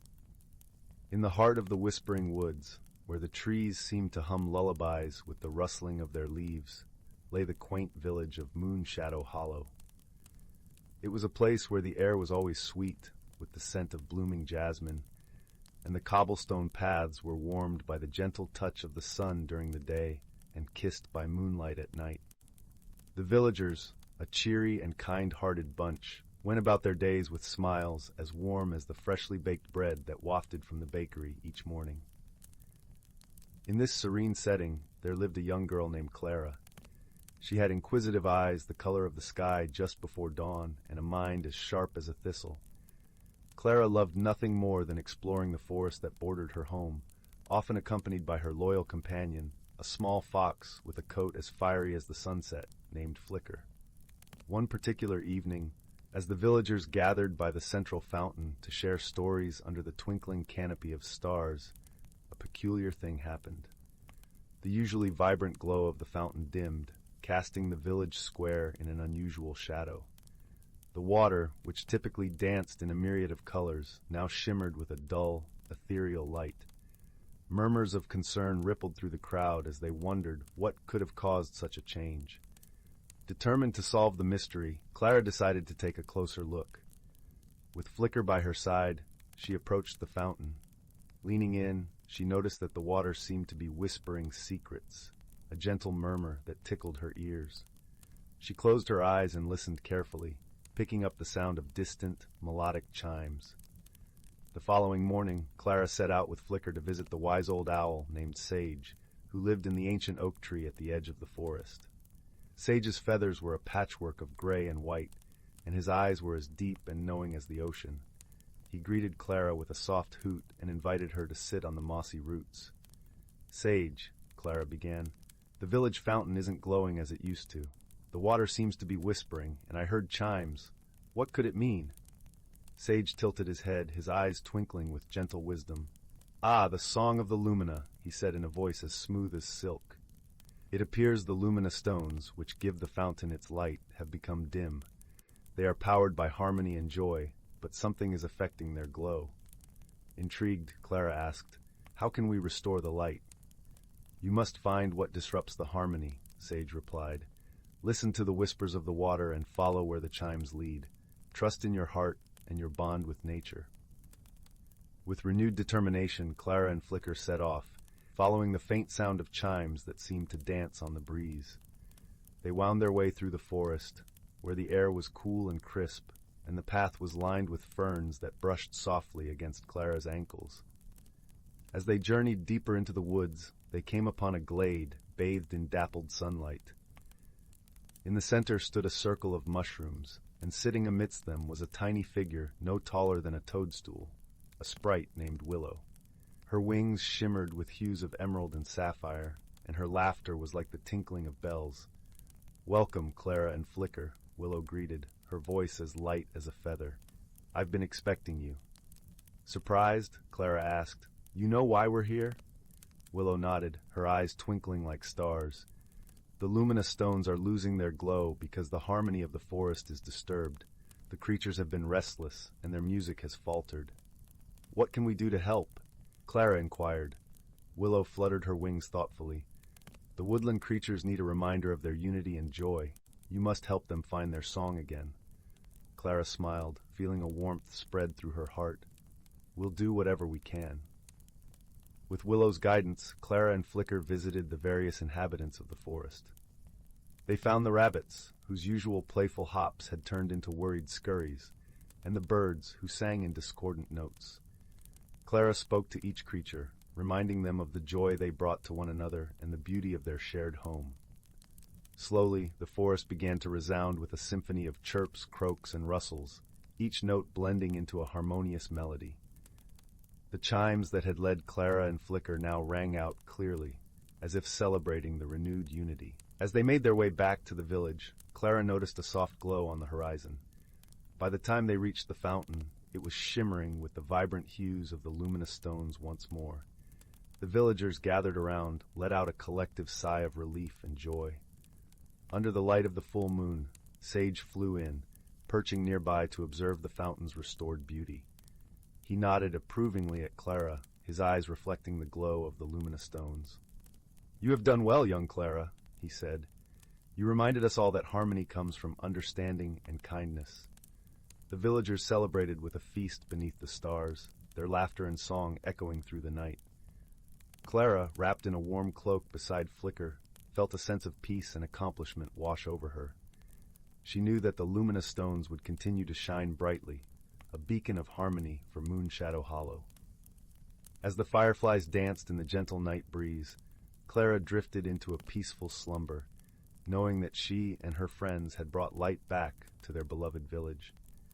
And thus, in the heart of the whispering woods, the harmony of the forest and the glow of the fountain were restored, lighting the way for all those who sought the warmth of friendship and the power of unity.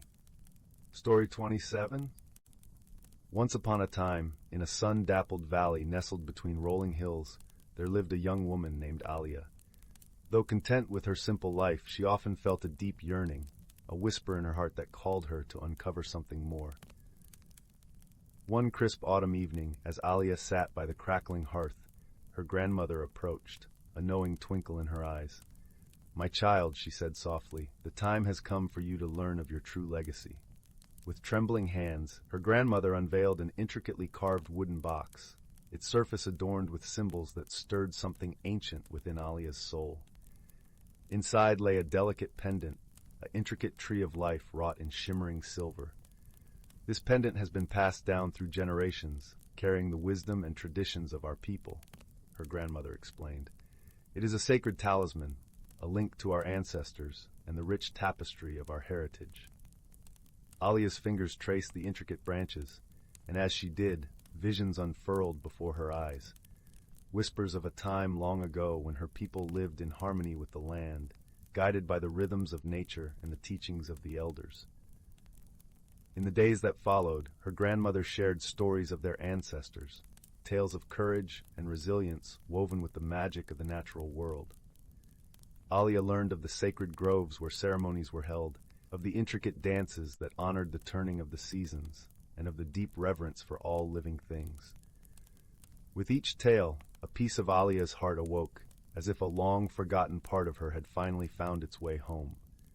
The pendant became a talisman, a constant reminder of the rich tapestry from which she was woven.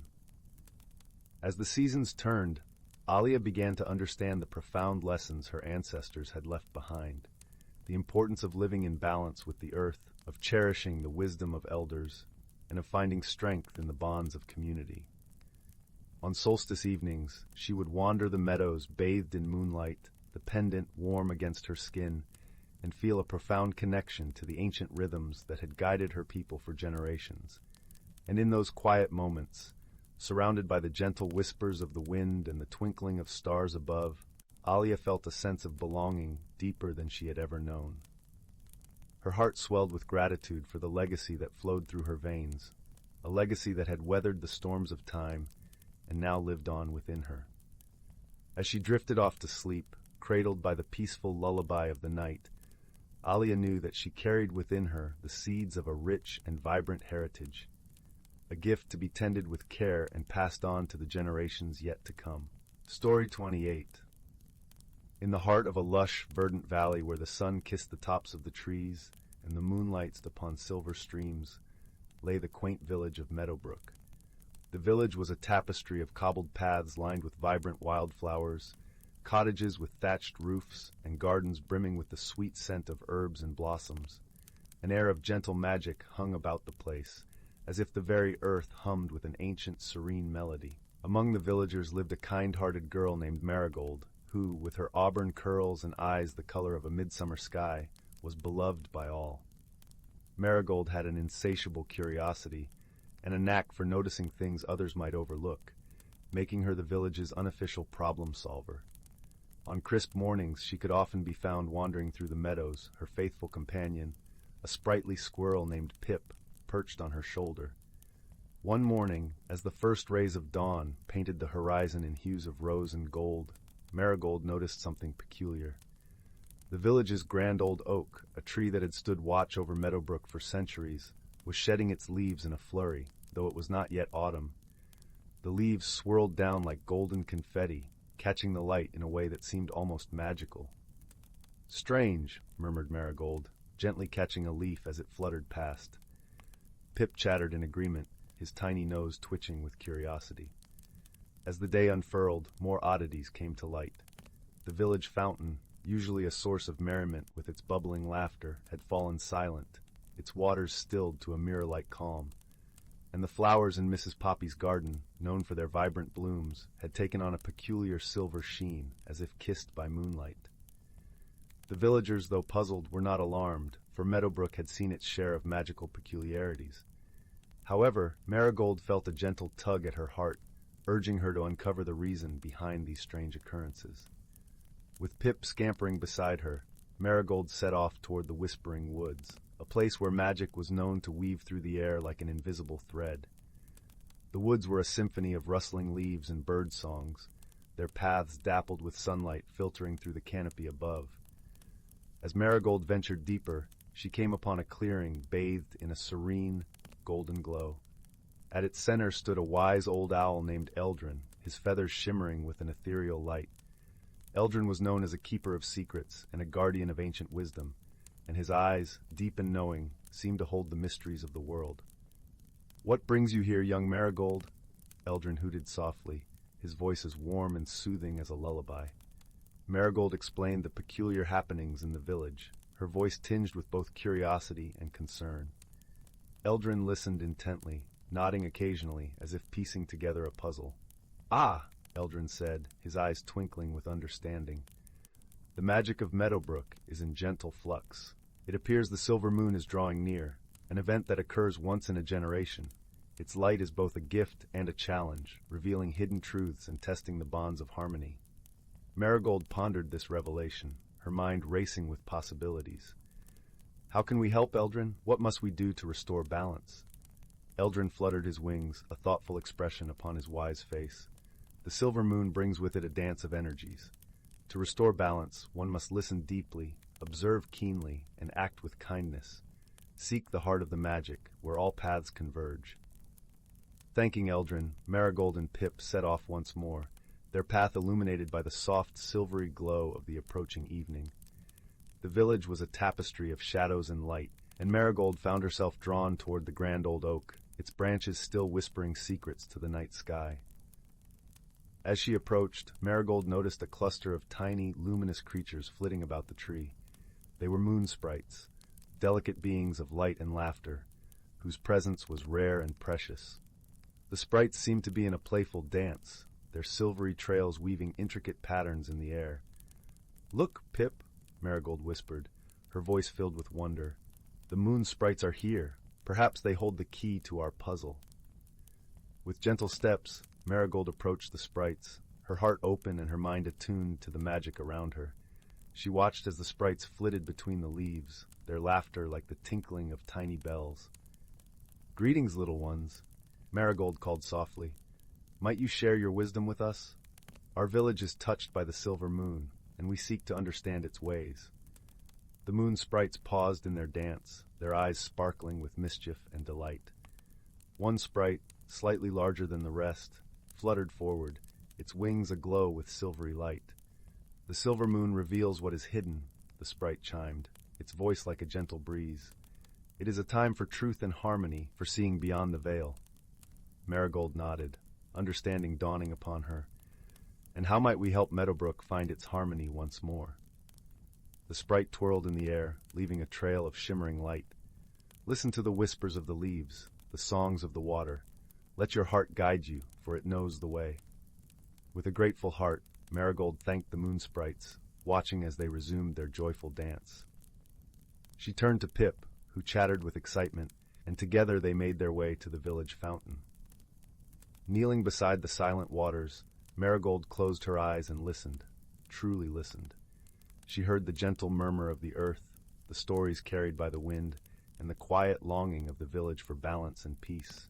Opening her eyes, Marigold noticed something she had not seen before, a small, neglected stone tucked beneath the fountain's edge, its surface etched with ancient runes. Her heart quickened as she reached out, her fingers tracing the delicate carvings. "This must be it, Pip," she breathed. "The heart of the magic, hidden in plain sight." Carefully, Marigold lifted the stone and placed it in the center of the fountain. As she did, a ripple of light spread across the water's surface, and the fountain began to bubble and laugh once more, its joyous sound echoing through the village. The grand old oak, too, seemed to sigh with relief, its leaves settling into a gentle rustle. The flowers in Mrs. Poppy's garden regained their vibrant colors, and the village breathed a collective sigh of contentment. As the silver moon rose high in the sky, casting its gentle glow over Meadowbrook, Marigold and Pip returned to their cozy cottage. The fire crackled warmly in the hearth, and Marigold curled up with Pip beside her, their hearts full of the magic and wonder of the day. In the quiet of the night, as the village slumbered peacefully, Marigold reflected on the lessons learned. The silver moon had revealed the hidden truths, reminding her of the power of listening, observing, and acting with kindness. And as she drifted into a gentle, dream-filled sleep, she knew that Meadowbrook would always be a place of harmony and magic, a place where the heart's wisdom would forever guide its people. Story 29. In the heart of an ancient forest, where sunlight filtered through a canopy of whispering leaves, there lay a hidden realm known only to those who listened with their hearts. This was a place where the natural world thrived in harmonious splendor, and where every creature, great and small, played its part in the grand symphony of life. The forest floor was a tapestry of emerald ferns and moss, so soft that it felt like walking on clouds. The air carried the subtle scent of pine and earth, mingling with the sweet aroma of wildflowers that nodded gently in the breeze. It was here, beneath the towering, ancient oaks, that a community of creatures lived in perfect balance with their surroundings. Among these creatures was a wise old tortoise named Imon, whose shell was etched with the stories of the forest's past. Imon had lived through many seasons, his slow, deliberate movements a testament to the patience and wisdom he had accumulated over the years. His eyes, like pools of deep amber, reflected the knowledge of ages, and his presence was a comforting constant in the ever-changing woods. Living nearby, in a burrow lined with soft leaves and twigs, was a gentle rabbit named Leora. Leora was known for her kind heart and boundless curiosity. Her fur was as soft as dandelion fluff, and her bright eyes sparkled with the joy of discovery. She loved nothing more than to explore the nooks and crannies of the forest, ever eager to learn from the world around her. One crisp autumn morning, as the first golden leaves began to drift down like confetti from the trees, Leora hopped over to visit Imon. She found him basking in a patch of dappled sunlight, his shell warm to the touch. "Good morning, Imon," she chirped, her voice as light as the morning breeze. "Have you noticed how the forest seems to be whispering a new song today?" Imon lifted his head slowly, his gaze meeting Leora's with a gentle smile. "Indeed, dear Leora," he replied, his voice deep and soothing. "The forest is preparing for the change of season. It is a time of transition and reflection." Leora twitched her nose thoughtfully. "Why do the seasons change, Imon? And how do we fit into this great cycle?" Imon chuckled softly, the sound like the rustling of leaves. "Ah, the seasons are a dance of time, each with its own rhythm and purpose. They teach us about growth, rest, and renewal. We, too, are part of this dance, contributing to the balance of life." Intrigued, Leora settled down beside Amon, eager to learn more. As the sun climbed higher in the sky, Amon shared tales of the forest's lore, stories passed down through generations. He spoke of the winter frost, a gentle spirit who blanketed the forest in shimmering snow, allowing the earth to rest and rejuvenate. He told of the spring bloom, a vibrant force that awakened the flowers and coaxed the trees to bud with new life. "Each season brings its own magic," Imon explained, his voice a soft rumble. "And we, the creatures of the forest, must adapt and find harmony with these changes." Leora listened intently, her heart filled with wonder. She imagined the winter frost painting the world in glistening white and the spring bloom weaving a tapestry of color across the land. She understood now that the seasons were not just a backdrop to their lives, but an integral part of their existence. As the day stretched into a golden afternoon, Leora and Imon were joined by other creatures of the forest. A family of squirrels chattered merrily in the branches above, their bushy tails waving like banners in the wind. A pair of songbirds perched nearby, their melodious tunes adding to the symphony of the forest. Together, they shared stories of their own experiences with the changing seasons. The squirrels spoke of the bounty of acorns they gathered in autumn, while the songbirds described their long journey south to escape the winter chill. Through these stories, Leora realized that each creature had its own role to play in the balance of the forest. The squirrels scattered seeds that grew into mighty trees, while the birds carried pollen from flower to flower, ensuring the cycle of life continued.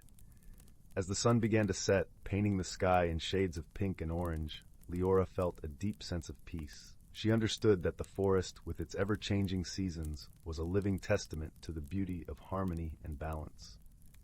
With a contented sigh, she turned to Imon. "Thank you, wise friend, for sharing your stories. I see now that we are all connected, each of us a thread in the tapestry of life." Imon nodded, his eyes twinkling with gentle wisdom. "Remember, dear Leora, that the lessons of the forest are timeless. As long as we cherish and respect the balance, the magic of the seasons will continue to guide us." With that, Leora bade farewell to her friends, her heart full of gratitude and a newfound appreciation for the world around her. As she made her way back to her burrow, the stars began to twinkle overhead, their light shimmering like diamonds against the velvet sky. That night, as Leora curled up in her cozy nest, she dreamt of the forest stories, each one a reminder of the beauty and wonder of the natural world. And as she slept, the forest sang its gentle lullaby, a promise of new adventures and lessons to come with the changing seasons. The ancient forest stood as a testament to the resilience and wisdom of nature, a place where magic thrived and every creature found its place in the grand design of life.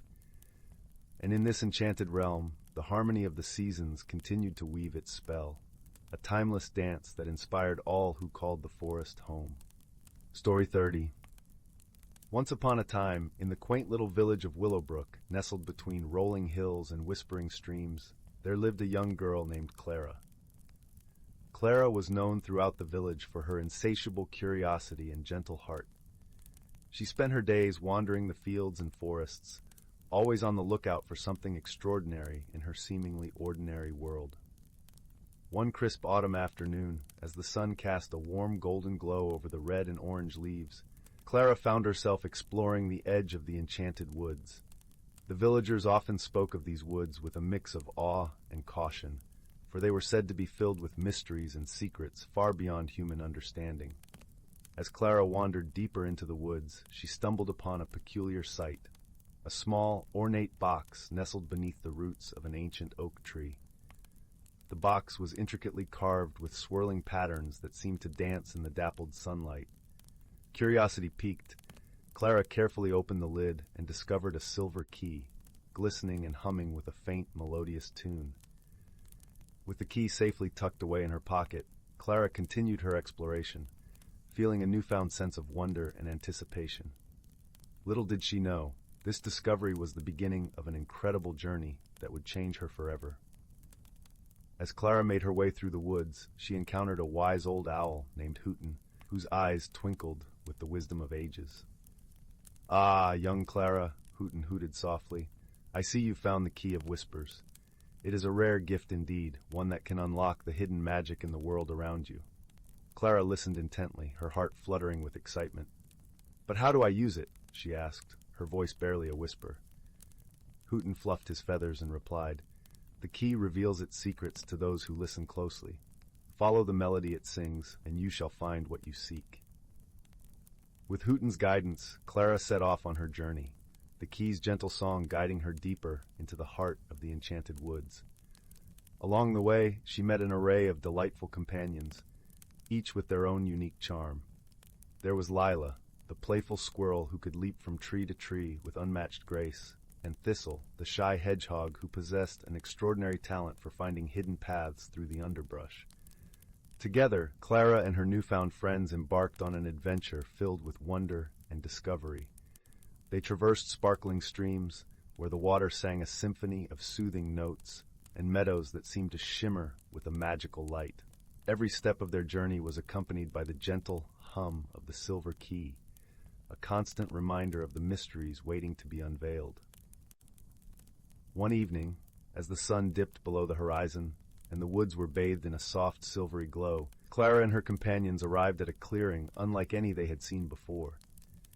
In the center stood a magnificent stone archway covered in ivy and flowers that glowed with an ethereal light. Clara felt a gentle tug at her heart, urging her to approach the archway. As she drew near, the key in her pocket began to resonate with a rich, harmonious melody, its gentle vibrations filling the air with warmth and peace. "Here lies the challenge," Thistle whispered, his voice barely audible over the song of the key.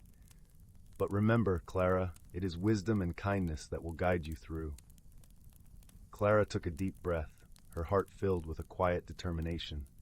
She stepped through the archway and found herself in a serene garden, a place where time seemed to stand still. At the center of the garden stood a grand ancient tree, its branches reaching out like welcoming arms. As Clara approached the tree, she noticed that its bark was etched with countless stories, each one a testament to the lives and dreams of those who had come before her. She realized that the tree was asking her to share her own story, to add her voice to the chorus of whispers that had filled these woods for generations. With a gentle smile, Clara began to speak, her words flowing like a gentle stream. She spoke of her adventures, the friends she had made, and the lessons she had learned. She spoke of the beauty she had discovered in the world, and the magic that lay hidden in every corner. As she spoke, the garden seemed to come alive with a soft, shimmering light. Flowers bloomed in vibrant colors, and the air was filled with the sweet scent of honeysuckle and jasmine. The ancient tree listened intently, its branches swaying gently in time with Clara's words. When she finished, a warm breeze rustled through the leaves, and the tree responded with a melody of its own, a song of gratitude and understanding. Clara felt a deep sense of peace and fulfillment, knowing that she had found her place in the world, her voice harmonizing with the whispers of the past. With the silver key now resting gently in her hand, Clara and her companions began their journey home, their hearts light and their spirits soaring. As they walked through the woods, the key's melody faded into a gentle hum, a reminder of the magic they had discovered and the bond they had forged. Back in Willowbrook, Clara continued to explore the world with the same sense of wonder and curiosity, her heart always open to the possibilities that lay beyond the ordinary. She knew that the key's magic would forever be a part of her, guiding her through life's adventures and challenges with wisdom and kindness. And so, under the soft glow of the moon and the twinkling stars, Clara drifted into a peaceful sleep, her dreams filled with the gentle whispers of the enchanted woods, a testament to the extraordinary magic hidden within her ordinary world. Story 31. In the heart of the whispering wood, where the trees sang softly in the breeze and the moonlight painted silver paths on the forest floor, there was a quaint little village known as Willowbrook. Nestled among the ancient oaks and cheerful wildflowers, Willowbrook was a place where magic danced in the air like dandelion fluff on a summer's day. The cottages, with their moss-covered roofs and crooked chimneys, were home to kind-hearted folk who cherished the simple joys of life. The village was small, but its heart was large, and its people always helped one another with open hands and warm smiles. Lately, however, something peculiar had been happening in Willowbrook. Each morning, the villagers awoke to find their gardens in disarray. Neatly planted rows of vegetables were mysteriously rearranged, flower beds had been reshaped into curious designs, and the scarecrows, usually standing sentinel in the fields, were discovered in unusual poses as if caught mid-dance. The villagers were puzzled but not frightened. The strange occurrences, though odd, seemed harmless. Still, they couldn't help but wonder what or who was behind these nightly transformations. Determined to solve the mystery, young Finn, a bright-eyed lad with a curious mind and a heart full of adventure, decided to investigate. Finn lived with his grandmother, who was known for her delicious herbal teas and her wisdom, which she dispensed like fairy dust, sparingly, but always at just the right moment. One evening, after helping his grandmother prepare a pot of chamomile tea, Finn bundled up in his favorite woolen cloak and set off into the forest. The night air was crisp and carried the scent of pine and earth. As Finn walked, the gentle hoot of an owl greeted him from the treetops, and the soft rustling of leaves accompanied his steps. Finn's first stop was the garden of old Mr. Tibbins, who grew the finest pumpkins in all of Willowbrook. By the light of his lantern, Finn examined the garden, noting how the pumpkins had been artfully arranged into the shape of a giant spiral. It was as if someone or something had an artistic flair. As Finn pondered, a soft glow caught his eye. He turned to see a small figure fluttering nearby, its wings shimmering like liquid silver under the moonlight. It was a sprite, a playful creature of the forest known for its mischief and magic. "Hello there," Finn greeted kindly. "Are you behind the garden mysteries?" The sprite giggled, a sound like tinkling bells. "Not I, dear Finn, but I know who might be," the sprite chimed, twirling in the air.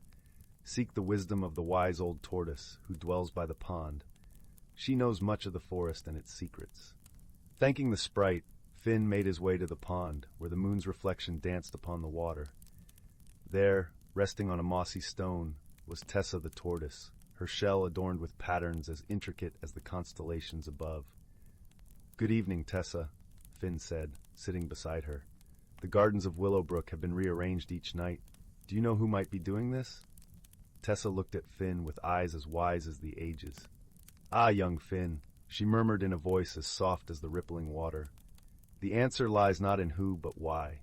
The forest has its rhythms and reasons, and sometimes it needs a little help to find harmony. Finn listened intently, his brow furrowed in thought. But how can we help the forest find balance? Tessa smiled, a slow, gentle smile.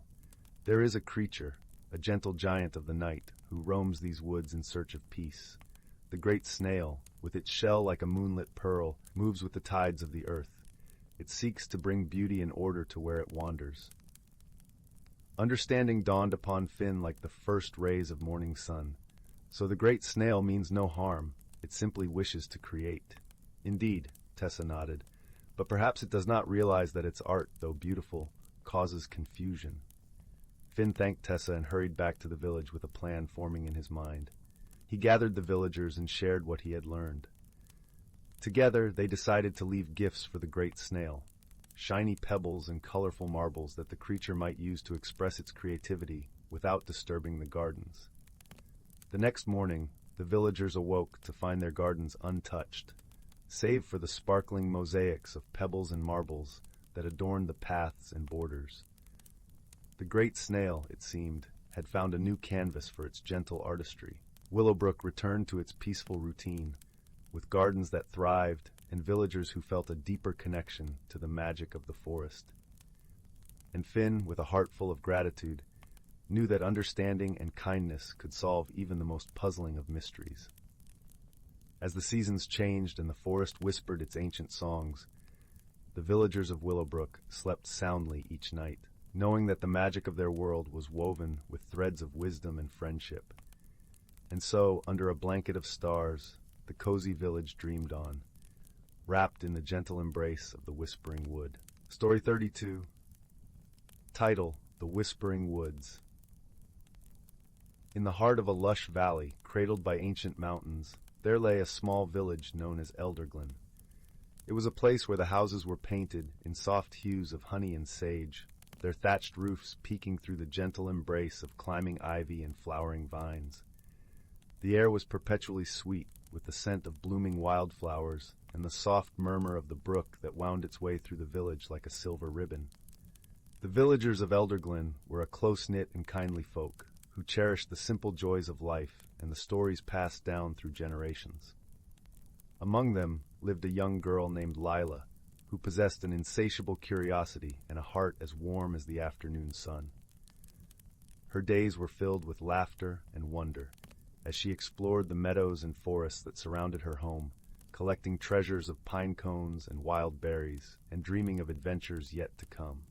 One evening, as the sky blushed with the colors of twilight, Lila sat beside her grandmother, nestled in the cozy nook of their small firelit cottage.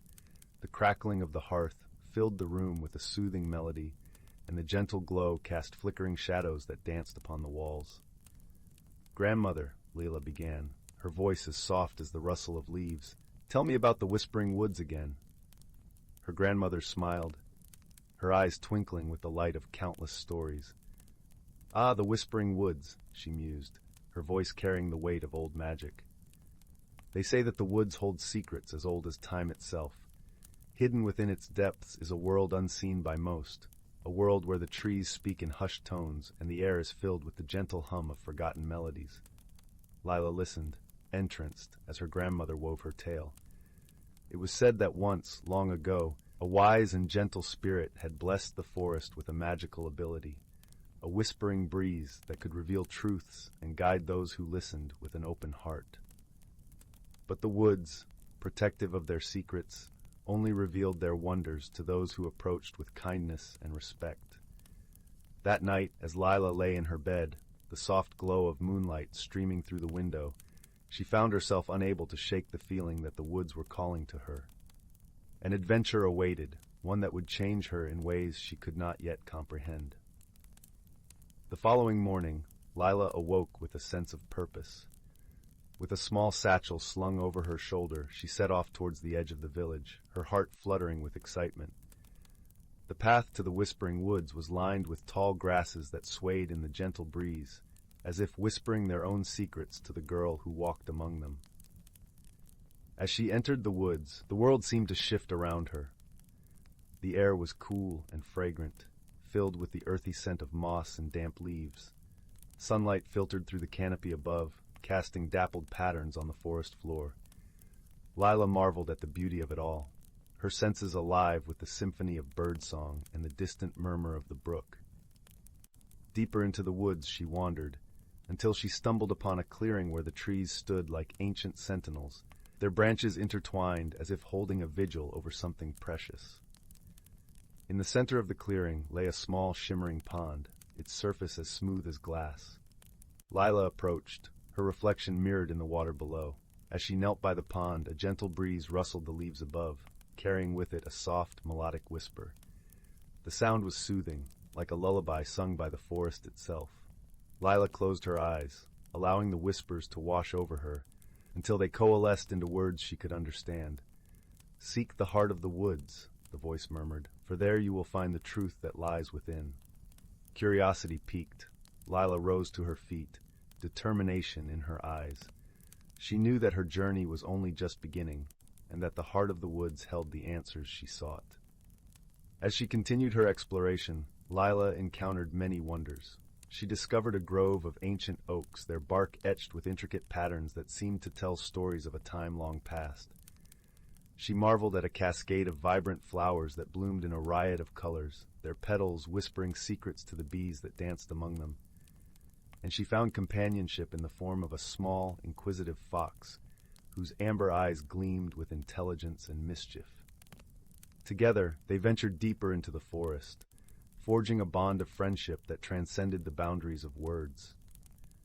Lila named the fox Ash, and they shared their discoveries and dreams as they journeyed ever closer to the heart of the woods.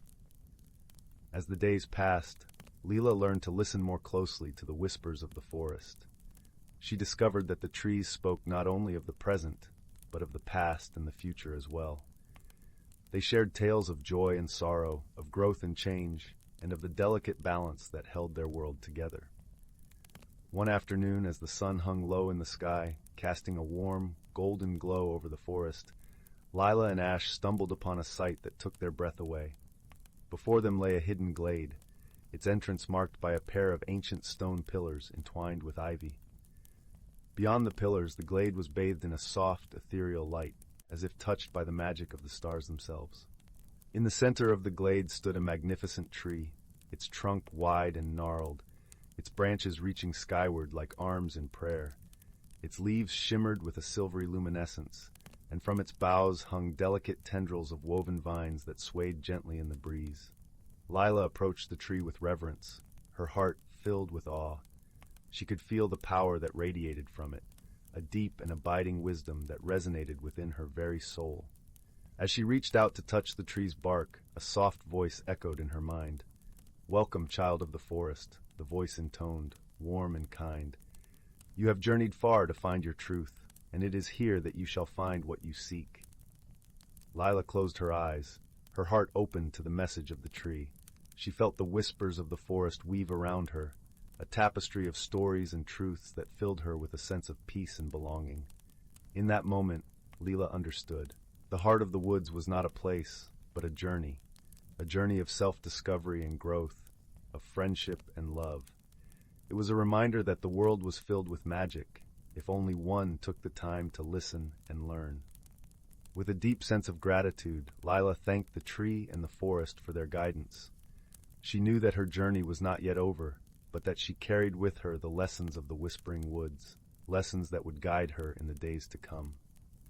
As she and Ash made their way back to the village, the sun dipped below the horizon, painting the sky with hues of lavender and rose. The air was cool and crisp, filled with the promise of a new beginning. Back in Elderglen, the villagers welcomed Lila and Ash with open arms, eager to hear of their adventures. As Lila shared her tale, she felt a deep sense of connection to her home and her people, knowing that she was part of a larger story that spanned time and space. That night, as she lay in her bed, Lila felt a warmth within her heart, a warmth that spoke of friendship and hope, of dreams and possibilities. She knew that the Whispering Woods would always be with her, a source of strength and inspiration as she navigated the journey of life.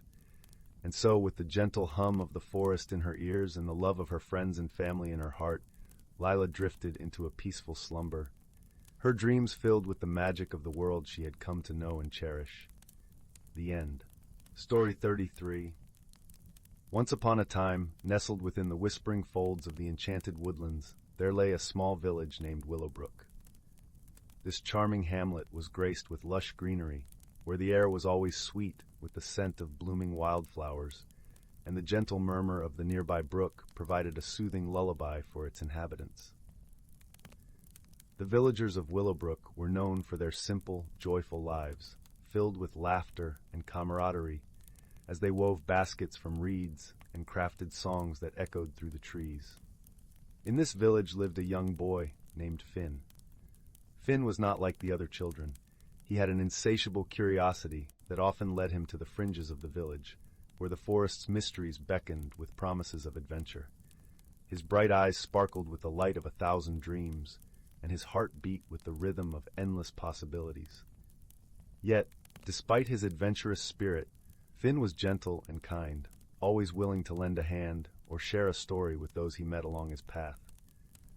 One crisp autumn morning, as golden leaves danced in the breeze and the sky was a gentle hue of blue, Finn set off on one of his explorations. He wore his favorite woolen scarf, knitted by his grandmother, which kept the chill at bay. As he wandered deeper into the woods, the familiar sounds of the village faded, replaced by the symphony of nature, birds chirping, leaves rustling, and the distant call of a lone owl. Finn's feet carried him to a part of the forest he had never explored before. Here, the trees were older, their gnarled branches weaving a tapestry of shadows on the forest floor. The air was thick with the smell of moss and earth, and a sense of ancient magic seemed to hum beneath the surface. Finn's heart skipped a beat as he noticed a peculiar glimmer among the dense foliage. Curiosity piqued. Finn pushed aside the brambles to reveal a small clearing bathed in a soft, ethereal light. At the center stood an ancient oak tree, its branches stretching toward the sky like the arms of an old friend.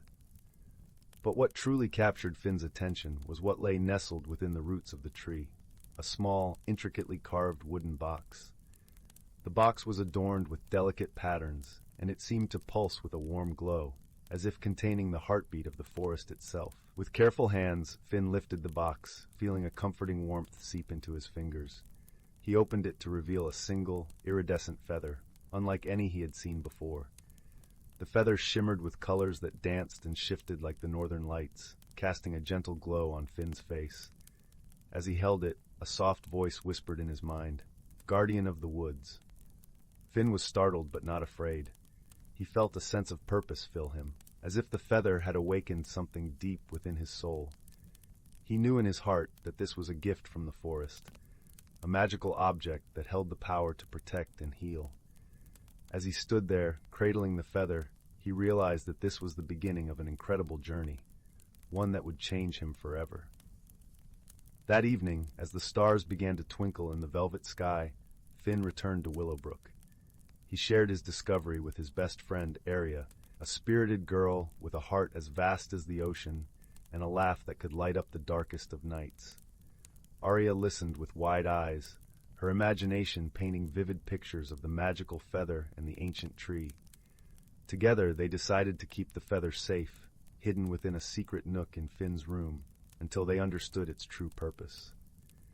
Days turned into weeks, and the feather remained a cherished secret between Finn and Aria. They spent their afternoons researching the village's old tales, hoping to uncover the feather's mysteries. They discovered stories of the Guardian of the Woods, a legendary protector who, with a magical feather, could communicate with the forest and ensure its harmony. One evening, as a gentle rain pattered against the window panes and the fire crackled warmly in the hearth, Finn had a revelation. The feather was not just a relic of the past. It was a call to action. The forest needed a new guardian, and Finn felt the feather had chosen him for this purpose. With Arya by his side, he was determined to fulfill this destiny. The next morning, with the first light of dawn painting the sky in hues of pink and gold, Finn and Arya set out into the forest. They returned to the ancient oak, the feather in hand, ready to embrace the journey ahead. As they approached the clearing, The air seemed to hum with anticipation, and the forest held its breath in eager expectation. Finn held the feather aloft, feeling its warmth spread through him like a gentle embrace. He closed his eyes, letting the forest's whispers guide him. The ground beneath him shifted, and he felt a presence, a connection to the earth, the trees, and the creatures that called the forest home. He was not alone. He was a part of something greater, a tapestry woven with threads of life and magic. As the feather glowed brighter, Finn sensed the forest's needs. He could hear the soft cries of a lost fawn, feel the wilting leaves of a drought-stricken tree, and understand the urgency of a stream that had run dry. With Arya's help, they set about bringing balance back to the woods. They guided the fawn to its mother, gathered villagers to help water the parched trees, and cleared the debris blocking the stream. As they worked, Finn realized that the feather's magic was not just a tool, but a teacher. It showed him the importance of harmony and the power of kindness. The forest thrived under their care, and the villagers marveled at the newfound vitality that seemed to pulse through the trees. Over time, word of Finn and Arya's deeds spread beyond Willowbrook, reaching the ears of those who had long forgotten the magic of the forest. Visitors came to witness the miracles performed by the guardian of the woods, and they left with a renewed sense of wonder and respect for nature. With each passing season, Finn grew wiser, his bond with the forest deepening like the roots of the ancient oak. He learned to listen to the wind's secrets, to speak the language of the leaves, and to see the world through the eyes of the creatures he protected. Arya remained by his side, her laughter a constant reminder of the joy that came from friendship and shared purpose. Together, they built a legacy of compassion and stewardship, their story becoming woven into the very fabric of the enchanted woodlands. The feather, once a mysterious object, became a symbol of hope and renewal, a testament to the power of a kind heart and an open mind. Years later, when Finn's hair had turned silver and the lines on his face told tales of a life well lived, he passed the feather to a new guardian. A young child with eyes that sparkled like his own, ready to embark on their own journey of discovery and growth. As the stars twinkled above and the gentle murmur of the brook sang its eternal song, Finn knew that the magic of the forest would endure, carried forward by those who dared to dream and believed in the beauty of the world around them. And so the story of the Guardian of the Woods lived on, whispered by the wind and celebrated by the trees, forever a part of the enchanted tapestry of Willowbrook. Story 34. In the heart of the tranquil village of Willowbend, nestled between rolling hills and whispering woods, lived a gentle soul named Nora. She resided in a quaint ivy-covered cottage at the edge of the village, where lilac breezes and the melody of chirping birds greeted her each morning. Nora was known for her kindness and her garden, which bloomed with every color imaginable. Yet she was quietly struggling with an unease that twisted like a vine around her contentment. Nora loved her garden dearly, tending to it as though it were a living tapestry of her heart. Yet deep within, she felt a restlessness, a whisper of change that tugged at her spirit. The seasons danced around her, but Nora clung to the comfort of familiarity, hesitant to embrace the unknown. One evening, as the sun melted into hues of lavender and gold, Nora sat beneath the old willow tree by the pond, its branches dipping gracefully into the water like a gentle embrace. Here, she often found solace, watching as fireflies began their nightly waltz. On this particular night, something unusual caught her eye. A glimmering light flickered amidst the reeds, brighter than the fireflies, and as she approached, she discovered a tiny radiant creature, a fairy with wings shimmering like opals. "Hello, Nora," the fairy chimed in a voice as soft as the rustle of leaves. "I am Leora, keeper of the changing seasons." Startled yet intrigued, Nora knelt beside the fairy. "Why have you come to me?" she asked, her voice barely louder than a whisper. Leora's eyes, sparkling with the wisdom of ages, met Nora's. "I sense your heart's turmoil, dear one. Change is upon you, but fear not. Transformation is a part of life's magic." Nora sighed, her breath mingling with the cool evening air. "I fear change will take away what I hold dear." The fairy smiled, a gentle glow surrounding her. "Change is not a thief, but a gift, if you allow it. Will you trust me to guide you?" With a nod of uncertainty, Nora agreed. Leora fluttered upwards, scattering a dusting of light that hovered above the pond, and as the light touched the water, it began to shimmer and swirl, revealing a vision. Nora saw herself in a future where her garden had grown beyond her wildest dreams. New flowers, vibrant and exotic, swayed in the breeze. She saw herself smiling, surrounded by friends and laughter, her heart as full as her garden. "But how?" she murmured, enchanted by the vision. "Through understanding and friendship," Leora replied. "You already possess the seeds of transformation. Let me introduce you to those who will help you nurture them." The next day, Nora awoke with a renewed sense of curiosity. She decided to visit the village market, a bustling tapestry of colors and scents where villagers gathered to share stories and trade their wares.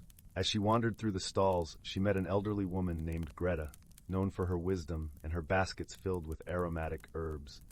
"Ah, Nora," Greta greeted warmly. "I've heard you have a gift for growing beauty."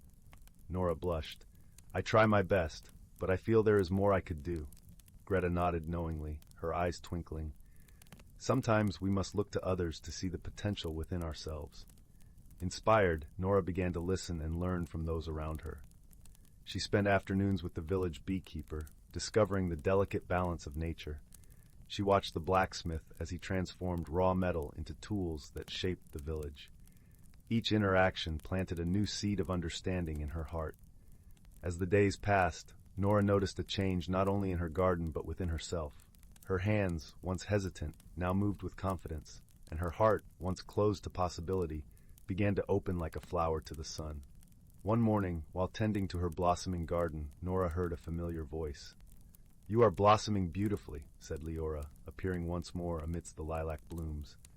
Nora smiled, her heart swelling with gratitude. "I see now that change is not something to fear, but to welcome. It has brought new life to my garden and my spirit." Leora hovered closer, her wings casting dappled shadows on the earth. "You have learned the true magic of transformation, Nora. It comes not from resisting, but embracing the flow of life." With a gentle wave, Leora faded into the morning light, leaving Nora with a heart full of warmth and the wisdom of the journey she had undertaken. As the seasons turned, the village of Willowbend flourished with new life and color, much like Nora's garden. She found joy in the ebb and flow of change, her days filled with the laughter of friends and the beauty of her ever-evolving world. And so, in the cozy glow of her cottage, with the scent of lilacs drifting through the air, Nora discovered the serenity that comes with embracing the magic of personal growth, knowing that with each change, she bloomed anew. Story 35. In the heart of a quiet, whispering forest, where the air was perpetually scented with the earthy fragrance of pine needles and wildflowers, there lay a small, secluded village named Willowbrook.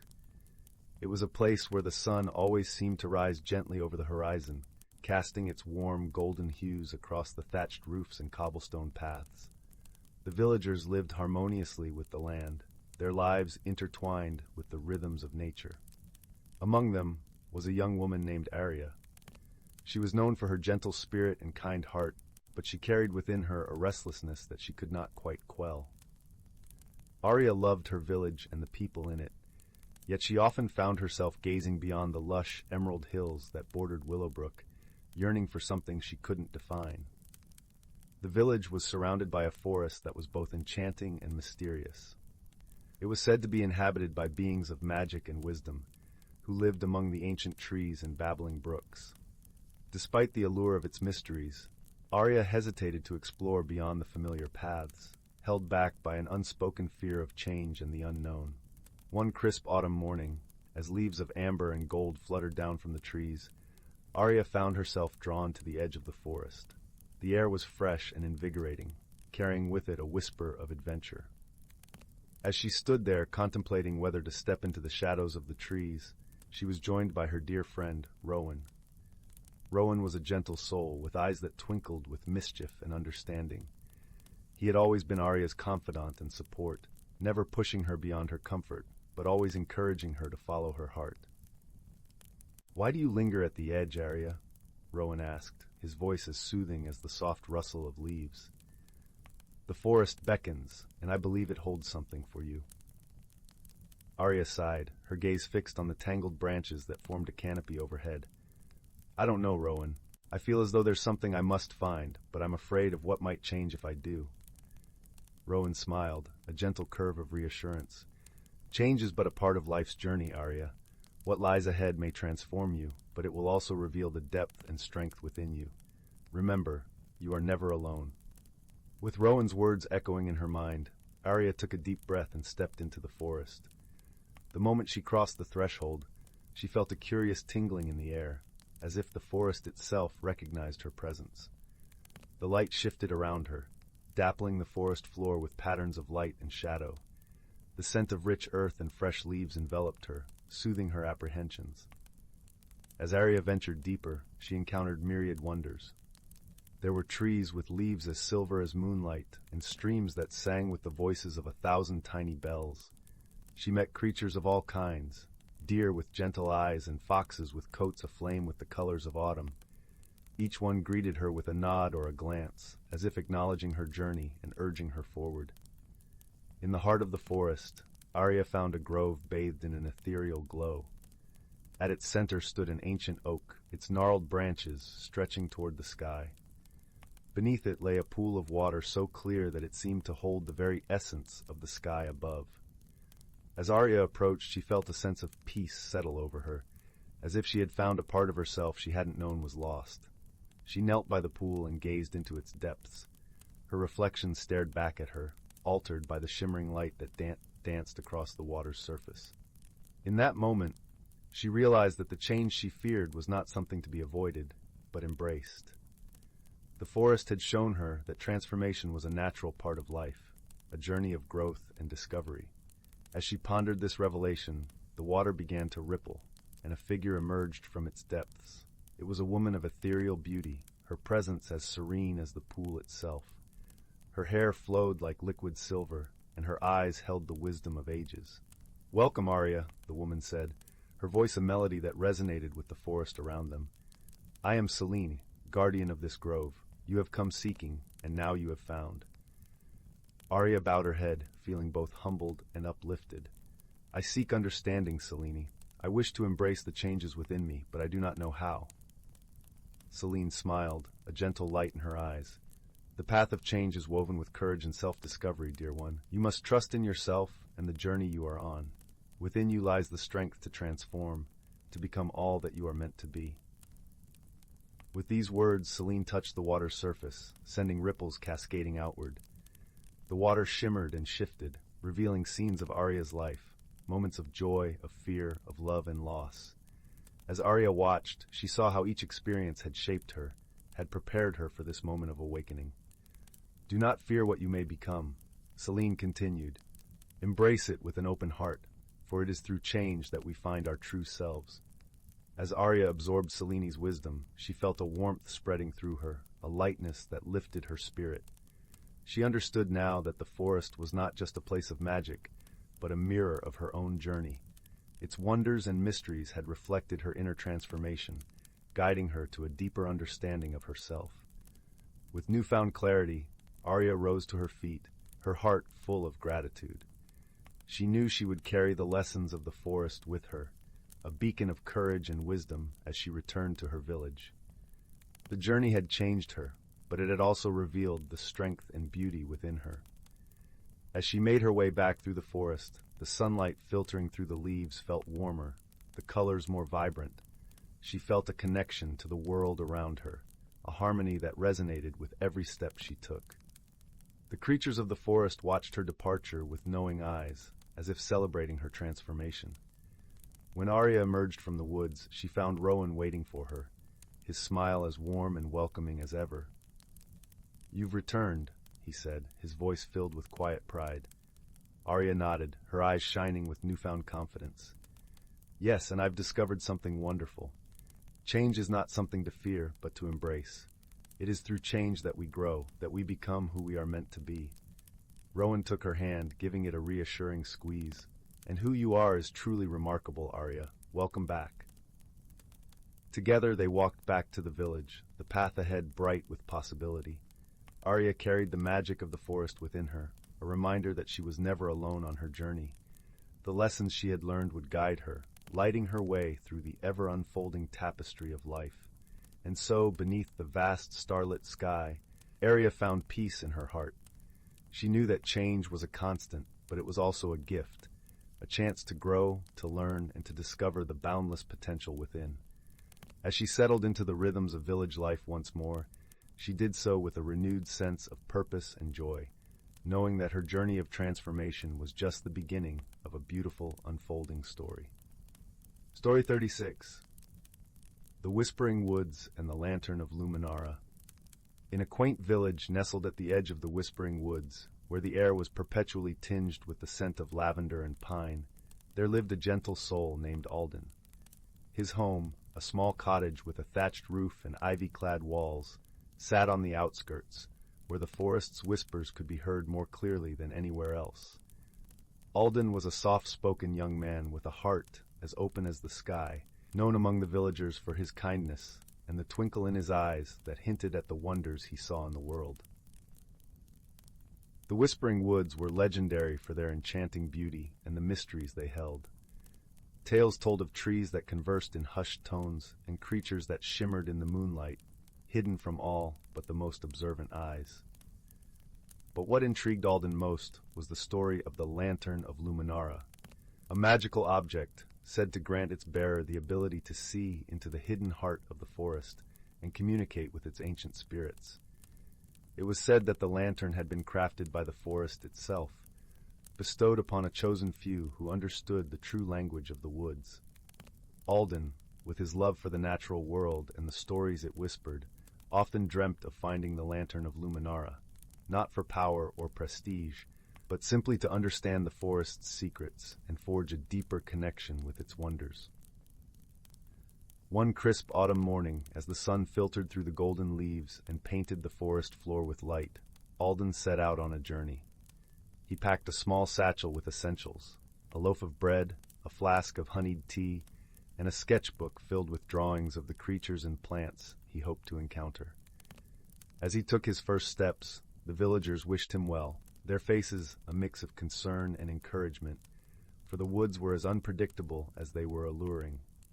The path Alden chose was one less traveled, winding deeper into the heart of the forest where the trees grew taller and more ancient. Their trunks were covered in moss, and their branches wove together like the intricate patterns of a tapestry. The air was cool and filled with the symphony of rustling leaves and distant bird calls. As he walked, Alden felt a comforting presence around him, as if the forest acknowledged his gentle spirit and welcomed him into its embrace.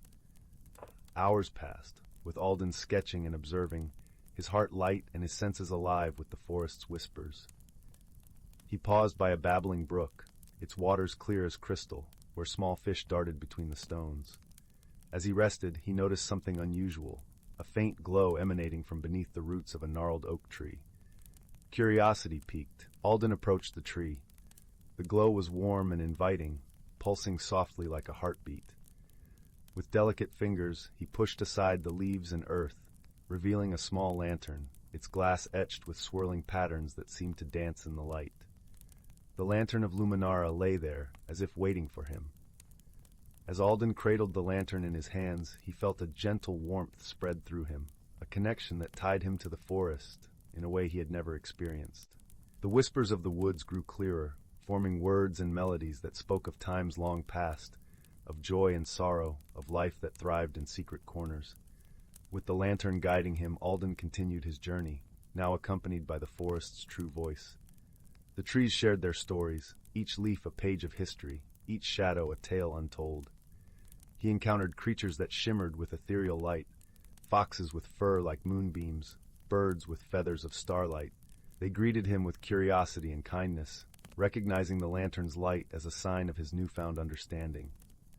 As night fell, Alden found himself at the edge of a hidden glade, the air thick with the scent of night-blooming flowers. In the center stood a massive willow, its branches trailing like a curtain of silver threads. Beneath it, a pool reflected the stars, turning the glade into a celestial haven. Here Alden felt the presence of the forest's spirit, a gentle, wise being that had watched over the woods for centuries. The lantern's light grew brighter, casting a soft glow that illuminated the glade. Alden knelt by the pool, feeling a sense of peace wash over him, as if he had reached the heart of the forest itself. In the silence, the spirit spoke, its voice a blend of wind and water, of rustling leaves and distant echoes. It thanked Alden for his respect and love for the forest, for seeking to understand rather than conquer. The spirit revealed that the Lantern of Luminara had chosen him because of his pure heart and his desire to learn and protect the natural world. Alden listened, humbled and grateful, and promised to honor the forest's wisdom, to share its stories with those who would listen, and to safeguard its secrets from those who would harm it. The spirit blessed him, and as a token of their bond, it gifted him a single silver leaf from the willow, a symbol of their eternal connection. As dawn broke, painting the sky with hues of pink and gold, Alden made his way back to the village, the lantern by his side. His heart was full, his mind brimming with tales to tell, and his spirit forever changed by the journey. The villagers welcomed him with open arms, eager to hear of his adventures. Alden shared the stories of the whispering woods, of the creatures he had met, and of the wisdom he had gained. He spoke of the importance of listening to the world around them, of cherishing the natural wonders that often went unnoticed. In the days that followed, Alden became known as the storyteller of the village, his tales inspiring young and old alike to look beyond the ordinary and find magic in the world around them. The Lantern of Luminara remained with him, a constant reminder of the journey that had transformed him, and a beacon of hope and understanding for all who sought its light. And so, in the gentle glow of twilight, with the forest's whispers as his guide, Alden continued to weave stories that warmed the heart and soothed the soul, ensuring that the magic of the whispering woods would live on in the hearts of the villagers, forever cherished and revered. The forest, with its ancient trees and hidden secrets, remained a place of wonder and mystery, a reminder that the world was filled with beauty and enchantment for those who dared to see beyond the surface. And in the heart of it all, Alden found a home, a place where he truly belonged, embraced by the whispers of the woods and the light of the lantern that had guided him to his destiny. Story 37. Once upon a time, in a quaint village nestled between rolling meadows and misty forests, there lived a young girl named Luna. Though her days were filled with the simple joys of her quiet life, she always felt a gentle tug of curiosity towards the great unknown that lay beyond the village boundaries. One crisp autumn morning, as Luna wandered through the golden fields, she stumbled upon a peculiar sight. A shimmering trail of stardust winding its way into the dense woodland. Her heart raced with excitement, for she knew this was a sign of an enchanting adventure waiting to unfold. Without a moment's hesitation, Luna followed the sparkling path, her feet crunching over fallen leaves as she ventured deeper into the forest's verdant embrace. The trees seemed to whisper secrets in a language only they understood, and the air carried the sweet aroma of wildflowers and rich earth. As she wandered further, Luna encountered a kaleidoscope of wonders that left her spellbound. Mushrooms the size of umbrellas dotted the forest floor, their caps adorned with intricate patterns that danced before her eyes. Tiny glowing sprites flitted among the branches, leaving trails of stardust in their wake, and the melodic chimes of unseen bells tinkled in the distance. One particularly curious creature caught Luna's eye, a small, fluffy being with long, floppy ears and a twitching nose. It regarded her with a friendly gaze before scampering off, beckoning her to follow. Without fear, Luna trailed after the strange creature, her heart filled with the thrill of the unknown. As she ventured deeper into the enchanted realm, Luna encountered gentle challenges that tested her courage and resilience. She crossed a swaying rope bridge over a gurgling stream, her steps sure and steady despite the dizzying heights. She navigated through a maze of towering hedges, relying on her wits and intuition to find the path forward. Throughout her journey, Luna was accompanied by a constant sense of wonder and awe. The world she had stumbled upon was a tapestry of magic and mystery, each new discovery more captivating than the last. Finally, after what seemed like an eternity, yet felt like the blink of an eye, Luna emerged into a breathtaking glade bathed in soft, ethereal light.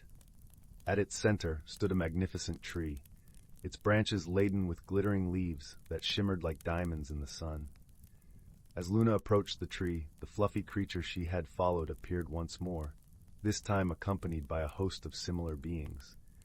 They gathered around her, their eyes twinkling with joy and mischief, and in that moment, Luna understood that her journey had been a testament to the power of courage and curiosity.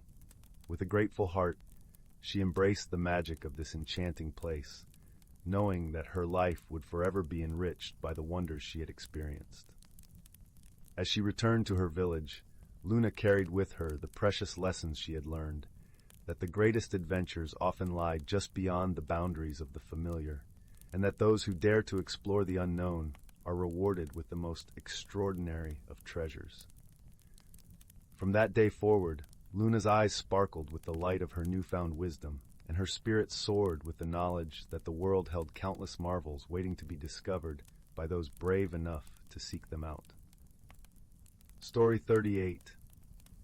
Once upon a time, in the quaint little village of Willowbrook, nestled between rolling hills and whispering woods, there lived a gentle-hearted boy named Oliver.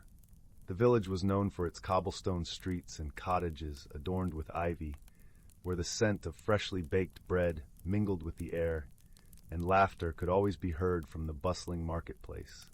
Oliver was a curious lad, with a heart as warm as the summer sun and an inquisitive nature that often led him on little adventures around the village. One crisp autumn morning, as the golden leaves danced in the breeze, Oliver stumbled upon an unusual object while exploring the attic of his family's cottage. It was an old, dust-covered lantern, seemingly ordinary, but with an aura of mystery that drew him in. The lantern, with its intricate engravings in glass that shimmered as if it contained 1,000 tiny stars, had laid forgotten for years. As Oliver wiped away the dust, the lantern flared to life with a soft, comforting glow, filling the attic with a warm, golden light. Astonished, Oliver realized this was no ordinary lantern. It had the ability to reveal hidden paths and secrets that were invisible to the naked eye. With the lantern in hand, Oliver embarked on a journey that would change him forever. His first stop was to visit his dear friend, Zyla, who lived at the edge of the village. Zyla was a kind soul with a heart full of adventure, always ready with a smile and a helping hand. Her eyes sparkled with excitement when Oliver showed her the magical lantern. Together, they decided to explore the Whispering Woods, a place known for its enchanting beauty and the soft rustle of leaves that seemed to speak a language of their own. As they ventured deeper into the woods, the lantern illuminated a hidden path, one that twisted and turned in ways they had never seen before. Along the path, they encountered a wise old owl named Aurelius, perched upon a low-hanging branch. Aurelius, with his feathers as soft as velvet and eyes that glinted with wisdom, was known as the guardian of the woods. He greeted Oliver and Zyla with a gentle hoot and offered to guide them, for he too was intrigued by the lantern's magic. "To unlock the secrets of the woods," Aurelius said in a voice as soft as the wind through the trees, "you must listen not with your ears, but with your heart." As they journeyed further, the trio came across a clearing bathed in moonlight, where a delicate pond lay still and serene. The surface of the pond shimmered with the reflection of the stars, and upon its edge sat a family of rabbits, their fur as white as snow. The rabbits, led by the matriarch named Luna, greeted the travelers with gentle nods. Luna explained that the pond held a secret known only to those who approached with kindness and understanding. Oliver, with his gentle nature, spoke to the rabbits and listened intently as Luna shared tales of the pond's magic, which could reveal the true desires of one's heart. It was here in the quietude of the night that Oliver faced his challenge. The pond required a wish, not spoken aloud, but felt deeply and truly. Oliver closed his eyes and thought of the village, of his friends, and of the happiness he wished for all. His wish was simple yet profound, to always find ways to help and bring joy to others. As his wish resonated in his heart, the pond shimmered brightly, and the lantern flickered with a warmth that enveloped them all. The hidden path now led back to Willowbrook, but not before revealing another truth. The journey they had taken was not just through the woods, but within themselves. With Aurelius and Luna by their side, Oliver and Zyla returned to the village, their hearts light and full of newfound wisdom. The lantern had shown them that the greatest magic lay in friendship and the kindness they shared with others. As the village settled under the blanket of night, Oliver placed the lantern in the window of his cottage, where its gentle glow could be seen by all. It was a reminder that every heart holds its own light, capable of illuminating even the darkest paths. And so, under the watchful eyes of the moon and stars, the village of Willowbrook slept peacefully, warmed by the knowledge that magic, in its truest form, exists within each and every one of us. The end. Story 39. In the heart of an ancient, whispering forest, where the trees stood sentinel-like with their broad canopies brushing the sky, there lived a community of gentle creatures whose lives were woven into the very fabric of the land. This was no ordinary forest, for here the essence of magic lingered in every leaf and stone, a place where the natural world and enchantment danced in harmony under a tapestry of dappled sunlight. The forest hummed with life, a symphony of rustling leaves, babbling brooks, and the soft calls of woodland creatures.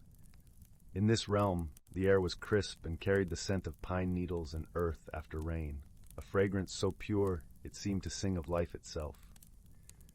Here, nestled amongst the roots of an ancient oak, lived a wise old tortoise named Thistle. With a shell as weathered as the bark of the tree he called home, Thistle was known to be the keeper of stories and the bearer of an age-old wisdom passed down through countless generations. Thistle moved slowly through his days, his eyes a deep, knowing brown that saw not just the physical world, but the threads of magic that intertwined with it. He often spoke of the forest heart, a mystical phenomenon that appeared with the change of seasons, a glowing orb of light that pulsed gently in the clearing at the heart of the woods. The forest heart, it was said, was the source of balance, ensuring the harmony of all creatures and elements within the forest's embrace.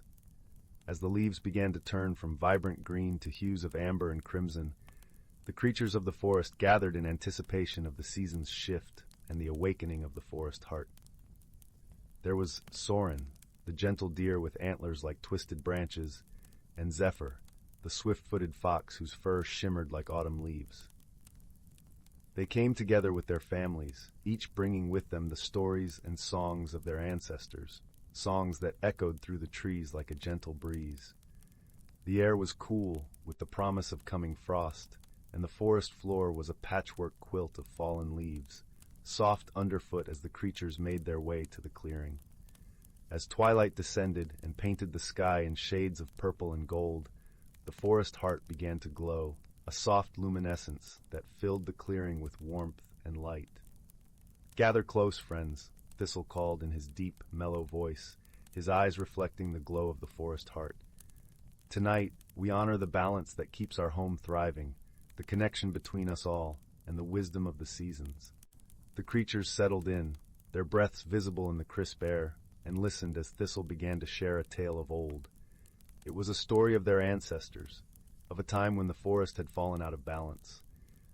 The trees had stopped whispering, the streams had run dry, and a shadow had cast itself over the land.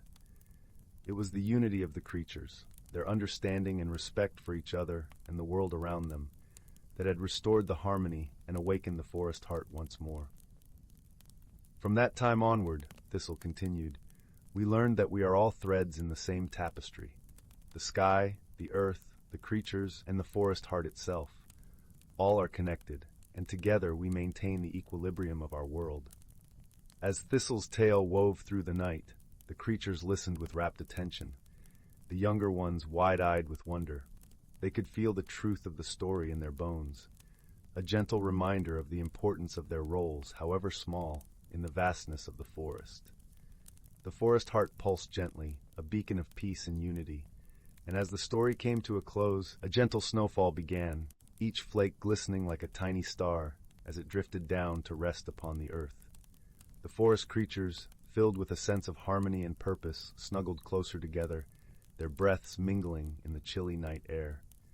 Thistle looked around at his friends, his heart filled with a quiet joy. "Let us never forget the lessons of the past, nor the beauty of our present. Together, we are strong, and together we will keep our forest thriving." As the first light of dawn began to peek through the trees, painting the snow-covered forest in a soft, golden glow, The creatures slowly dispersed, each returning to their homes, carrying with them the warmth of the night's gathering and the wisdom of the forest heart.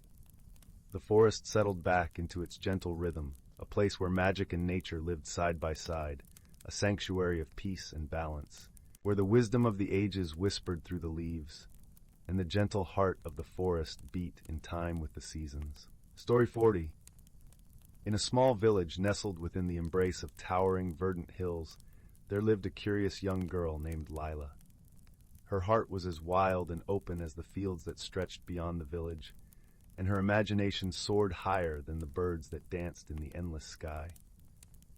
Each night, as the stars twinkled above like scattered jewels, Zyla would wonder about the world that lay beyond the familiar paths of her home. One crisp autumn morning, as the sun cast a golden glow over the landscape, Zyla decided to follow a path she had never taken before. It was a winding trail, lined with trees whose leaves fluttered like tiny flags of amber and crimson. She felt a flutter of excitement in her chest, a gentle pull urging her forward into the unknown. As Zyla ventured deeper into the forest, she marveled at how the sunlight filtered through the canopy, creating a mosaic of light and shadow on the forest floor. The air was filled with the earthy scent of fallen leaves and the sweet whisper of a gentle breeze. Every step seemed to bring a new wonder, and Zyla felt as if she were walking through a dream.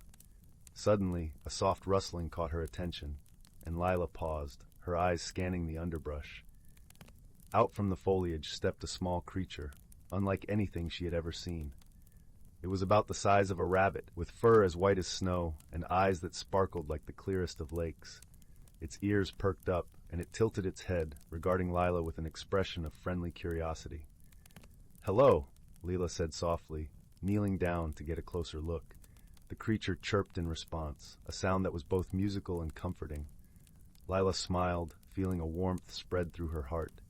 She decided to name the creature Snowdrop, for its resemblance to the delicate winter flower. Snowdrop turned and began to hop along the path, pausing now and then to glance back at Zyla, as if inviting her to follow. With a laugh, Zyla obliged, her footsteps light and eager. Together, they ventured further into the forest, where the trees began to thin and the air shimmered with a gentle, otherworldly light. Before long, they arrived at a clearing. In the center stood a magnificent tree, its trunk wide and gnarled, its branches stretching high into the sky like the arms of an ancient guardian. The tree was adorned with thousands of tiny, luminescent flowers that glowed in hues of blue and silver, casting a soft, ethereal light over the clearing. Zyla gasped in awe, feeling as though she had stumbled upon a hidden realm of magic. Snowdrop chirped again, nodding toward the tree. With a heart full of wonder, Zyla approached, her fingers brushing against the velvet-soft petals of the flowers. As she stood beneath the tree, a gentle voice seemed to whisper through the leaves, a melody that spoke of courage and the beauty of discovery. Zyla closed her eyes, letting the song wash over her, filling her with a sense of peace and belonging. It was then that she realized the true nature of her journey. Though she had set out to explore a new path, she had found something far greater, an understanding of her own strength and the courage to embrace the unknown. The forest, with its enchanting creatures and luminescent beauty, had taught her that the world was full of wonders, waiting to be discovered by those brave enough to seek them. With a heart full of gratitude, Zyla turned to Snowdrop, who chirped a happy farewell. She knew it was time to return home, but she also knew that she would carry the magic of the forest with her, a gentle reminder of the beauty found in exploration and the courage to follow one's heart. As Zyla made her way back along the path, the sun began to set, painting the sky in shades of pink and gold. She felt a profound sense of comfort and resolution, knowing that the world was a vast and wondrous place and that she was part of its endless story. When she finally emerged from the forest, the village lay before her, bathed in the soft glow of twilight. Zyla's heart was light, her mind alive with dreams and possibilities. She knew that she would return to the forest one day, eager to uncover its secrets and to walk once more beneath the luminescent tree. And as she lay in bed that night, the whispers of the forest still echoing in her ears, Zyla drifted off to sleep, her dreams filled with the gentle promise of new adventures. for she had learned that courage and curiosity could lead to the most wondrous of discoveries, and that the world was truly a place of magic, waiting to be explored. Story 41. In the quaint village of Willowbrook, nestled between rolling hills and lush meadows, there lived a young girl named Lila. Willowbrook was a place where time seemed to slow, with cobblestone paths winding through clusters of warm, inviting cottages. The air was always filled with the sweet scent of blooming wildflowers and the gentle hum of bees busy at work. Lila was known throughout the village for her curious nature and bright, sparkling eyes that seemed to hold the twinkle of 1,000 stars. She often wandered through the fields and forests that surrounded Willowbrook, her imagination running as wild as the untamed paths she trod.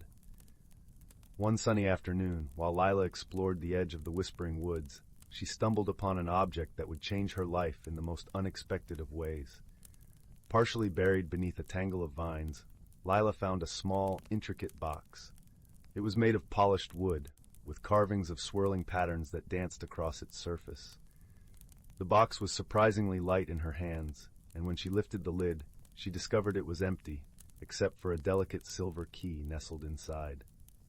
Intrigued, Lila tucked the key into her pocket and carried the box back to her favorite thinking spot, a cozy nook beneath the old willow tree by the riverbank. As she sat there, the gentle rustling of leaves above her and the soothing murmur of water beside her, Lila pondered the mystery of the box and key. That evening, as the sun dipped below the horizon and the sky was painted with hues of orange and pink, Lila decided to show the box to her grandmother, who had a knack for understanding things that seemed beyond explanation.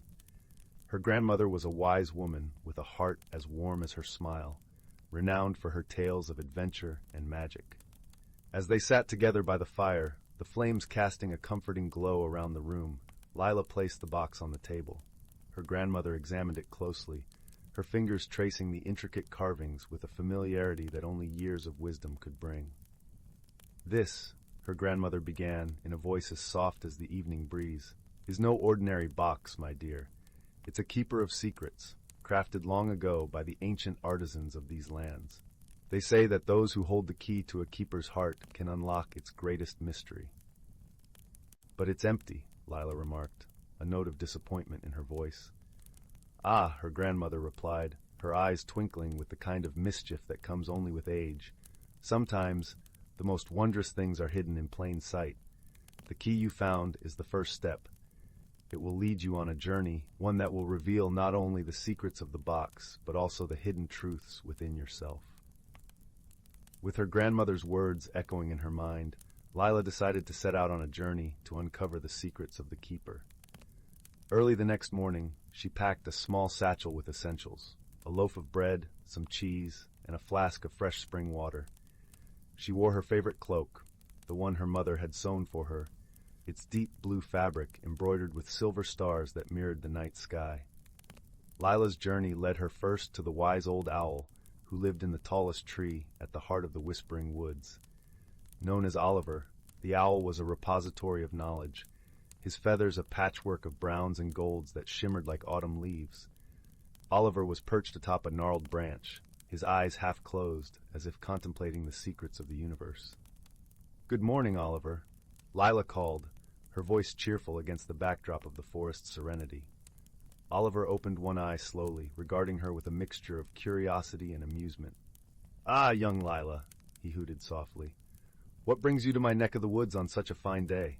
Lila held up the box and the key, explaining her quest. Oliver listened intently, nodding occasionally, his gaze never leaving her face. "To unlock the keeper's secret," Oliver said finally, "you must first seek the wisdom of the river of reflection. It flows through the valley, but its waters are hidden from those who do not look with the eyes of the heart." With a grateful nod, Lila thanked Oliver and continued on her way. She followed the path through the forest, guided by the whisper of the wind and the melody of birdsong. The journey was serene, each step a gentle rhythm that matched the pulse of the earth beneath her feet. As she neared the valley, the landscape opened up, revealing a breathtaking view of rolling hills and wildflower meadows. The river of reflection was unlike any river Lila had ever seen. Its waters shimmered with an ethereal glow, as if illuminated from within by 1,000 tiny stars. Kneeling by the riverbank, Leela peered into the water. At first, all she saw was her own reflection, her face framed by the rippling patterns of light. But as she gazed deeper, something remarkable happened. The water began to swirl, forming images of places and people she had never seen, but somehow felt familiar.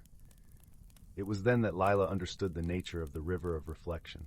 It showed not the world as it was, but the world as it could be, a tapestry woven from dreams and possibilities.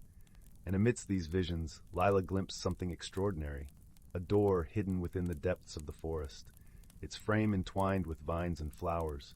With renewed determination, Lila set off in search of the hidden door. The sun was high in the sky, casting dappled shadows on the forest floor as she followed the river upstream. Her heart was light, buoyed by the sense of adventure and the promise of discovery. Finally, she found it. A door so seamlessly integrated into the landscape that it seemed a part of the forest itself. The carvings on the door mirrored those on the box, and Lila knew she had reached the next step of her journey. Taking a deep breath, Lila inserted the silver key into the lock and turned it gently. The door swung open with a soft creak, revealing a hidden grove bathed in golden light. The air was fragrant with the scent of honeysuckle, and the gentle hum of bees filled the space with a peaceful symphony. In the center of the grove stood a magnificent tree, its branches reaching towards the sky like the arms of an ancient guardian. At its base was a small, inviting pool of water, its surface as smooth and clear as glass. As Lila approached the pool, she felt a sense of calm wash over her, as if the grove itself was embracing her with its tranquility. She knelt beside the water, her reflection meeting her gaze with a knowing smile. In that moment, an understanding blossomed within her, a realization that the keeper's secret was not a treasure to be found, but a truth to be understood. The journey had led her not just through the forest, but into the depths of her own heart, where dreams and reality intertwined in a dance as old as time. With a gentle sigh of contentment, Lila closed her eyes, allowing the warmth of the grove to fill her with peace. She knew that when she returned to Willowbrook, she would do so with a newfound wisdom, a deeper appreciation for the beauty of the world and the magic that lay within it. As she opened her eyes and stood up, Lila felt a soft breeze brush against her cheek, carrying with it the promise of new adventures and the whisper of secrets yet to be discovered. With a heart full of gratitude and a spirit alight with wonder, she stepped back through the door, ready to share the tale of her journey with those she loved. And so the Keeper of Secrets remained in its grove, waiting patiently for the next seeker to discover its gentle magic, to embark on a journey of the heart and emerge with the gift of understanding. For in the quiet corners of the world, where ordinary objects hold extraordinary secrets, the greatest treasures are those that lie within us all. Story 42. Title: The Whispering Woods. In the small village of Larkspur Hollow, where cobblestone paths wound like gentle streams between quaint cottages, a legend whispered through the air like a gentle breeze. It spoke of the Whispering Woods, a hidden realm within the sprawling forest that bordered the village, where the trees were said to sing secrets to those who dared to listen. Among the villagers, some dismissed it as a mere fairy tale, while others spoke in hushed tones of the wonders and mysteries that lay beyond the vibrant green canopy. The sun cast a golden hue upon the thatched rooftops as the village bustled with its daily rhythm. Yet amidst the familiar sights and sounds, a young girl named Linnea felt a yearning deep within her heart, a longing for adventure, for discovery, and for something beyond the ordinary. With her russet hair tied back in a neat braid and her hazel eyes sparkling with curiosity, Linnea often found herself wandering the edge of the woods, listening to the rustle of leaves as though they might reveal some hidden truth. Her closest friend, a gentle boy named Finn, shared her fascination with the unknown. Finn, with his tousled dark hair and thoughtful blue eyes, was as cautious as Linnea was daring. Together, they spent countless hours beneath the towering oaks and whispering pines, their laughter mingling with the songs of birds and the babbling of the brook that wound through the forest like a silver ribbon. One crisp autumn afternoon, as the leaves danced and twirled in shades of amber and crimson, Linnea and Finn stumbled upon an old, weathered bench nestled beneath a grand maple tree. Its wood was gnarled and worn, yet it exuded a warmth that seemed to invite them to sit and rest. As they settled upon the bench, the forest around them seemed to hold its breath, as if waiting for something magical to unfold. "Do you ever wonder what the trees would say if they could talk?" Linnea mused, her voice barely a whisper among the rustling leaves. Finn chuckled softly, his eyes scanning the canopy above. Perhaps they would tell us stories of times long past, of hidden worlds and forgotten dreams. As if in response to their musings, a gentle breeze swept through the clearing, carrying with it a soft, melodic whisper. The sound was unlike anything they had ever heard, a symphony of voices, harmonious and soothing, yet filled with an urgency that piqued their curiosity. "Did you hear that?" Finn asked, his gaze meeting Linnea's with a mixture of awe and excitement. Linnea nodded, her heart quickening in her chest. "It's as if the woods are speaking to us." With a shared glance of determination, they rose from the bench and followed the whispering breeze deeper into the forest. The path was overgrown and winding, but their feet seemed to find the way as if guided by an unseen hand. The deeper they ventured, the more vibrant and alive the forest became, as though they had stepped into a world where magic danced in every shadow and light. As the sun began to dip below the horizon, painting the sky in hues of lavender and rose, they arrived at a secluded glade bathed in a soft, ethereal glow. In the center of the glade stood an ancient oak tree, its trunk wide and sturdy, its branches stretching skyward as if reaching for the stars. Draped across its boughs were strands of silvery vines that shimmered like moonlight, and at its base lay a small, intricately carved wooden box. Linnea's breath caught in her throat as she approached the box. It was adorned with delicate engravings of leaves and flowers, and as her fingers brushed against its surface, she felt a warmth seep into her skin. Without a word, she lifted the lid, revealing a small round stone nestled within. The stone was smooth and cool to the touch, its surface swirling with iridescent hues that seemed to shift and change like a living thing. "What do you suppose it is?" Finn asked, his voice filled with wonder.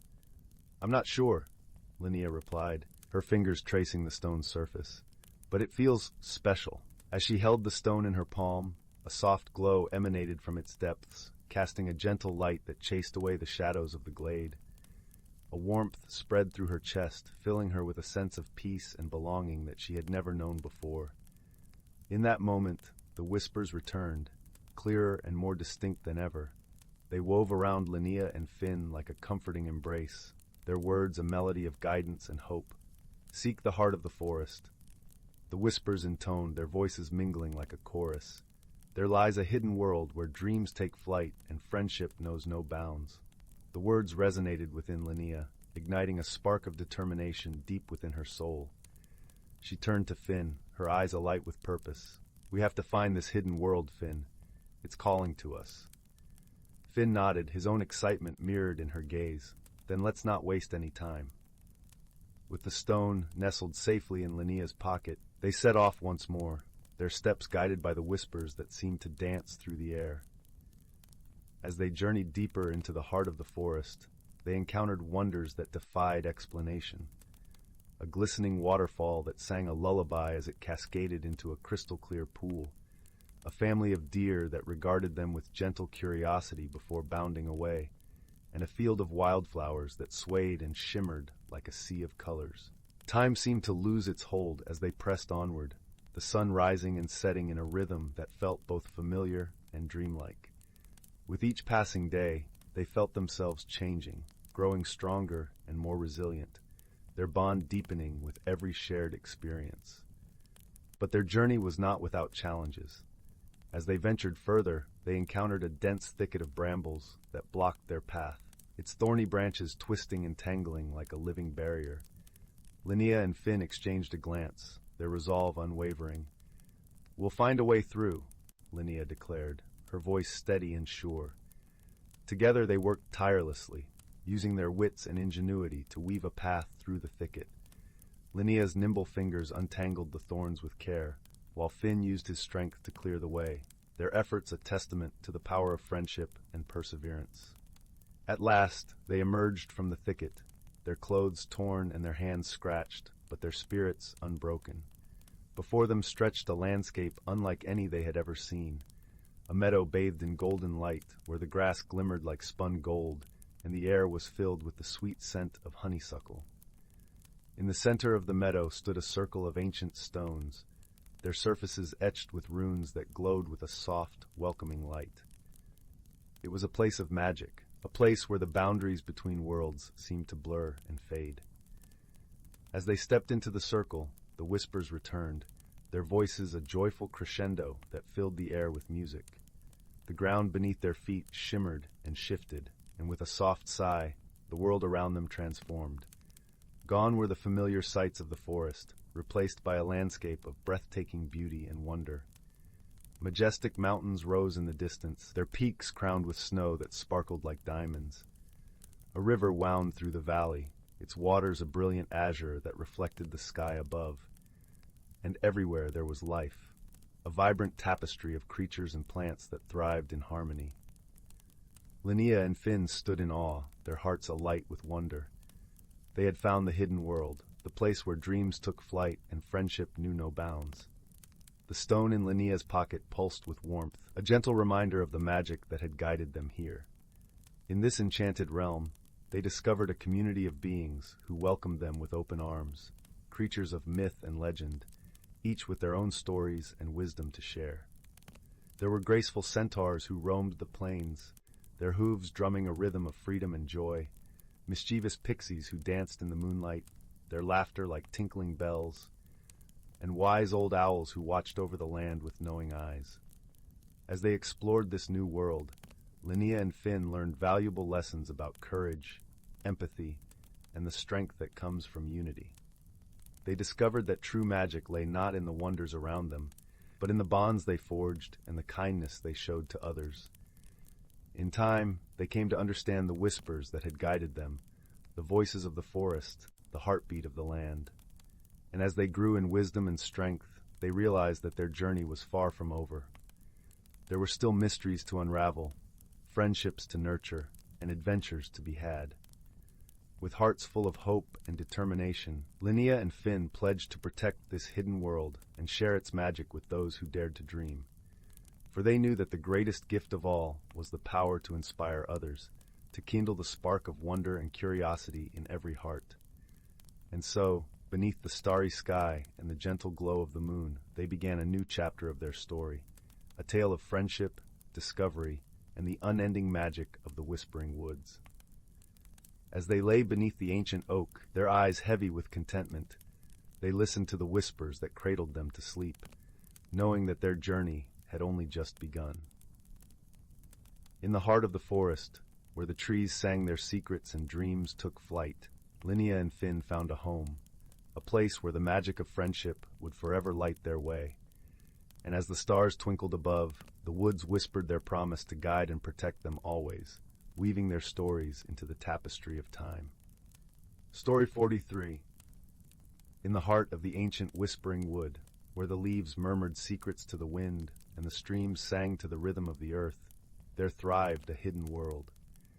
This was a world not seen by hurried eyes or heard by distracted ears, a realm where the creatures of nature lived in harmonious symphony.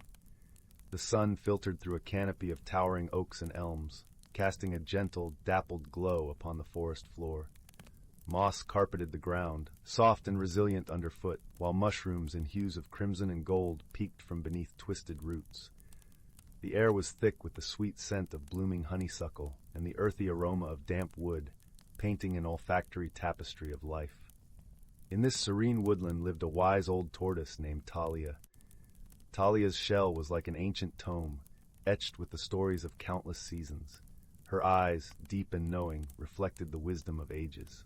She was the keeper of the forest's history, a living bridge between past and present. Her days were spent ambling slowly through the forest, listening to the whispers of the trees and the tales carried by the wind. Not far from Talia's favorite sunning spot was a burrow inhabited by a family of rabbits. The matriarch, Wilhelmina, was a gentle soul with fur as soft as thistledown. Her ears were always perked to the sounds of the forest, and her heart beat in time with its gentle rhythms. Wilhelmina's burrow was a warren of warmth and safety, lined with the softest grasses and the downy feathers dropped by passing birds. One crisp autumn morning, as the first frost clung delicately to the leaves, a curious phenomenon began to unfold. The forest awoke to find the air shimmering with 1,000 tiny lights, like stars fallen to earth. These were the luminous sprites, ethereal beings tied to the changing seasons. Each sprite glowed with the colors of autumn, amber, russet, and gold, dancing and flickering like flames in a gentle breeze. The luminous sprites were harbingers of change, their presence a signal that the forest was preparing for the long sleep of winter. They flitted among the branches, leaving trails of light that faded slowly, like the memory of a dream. The creatures of the forest watched in awe, their hearts swelling with the beauty and mystery of the scene. Talia, with her innate understanding of the forest's cycles, gathered the creatures around her in a clearing bathed in the soft glow of the sprites. "Listen well, my friends," she began, her voice as soothing as the rustle of leaves. "These luminous sprites are reminders of the harmony that binds us all, the delicate balance of life and season."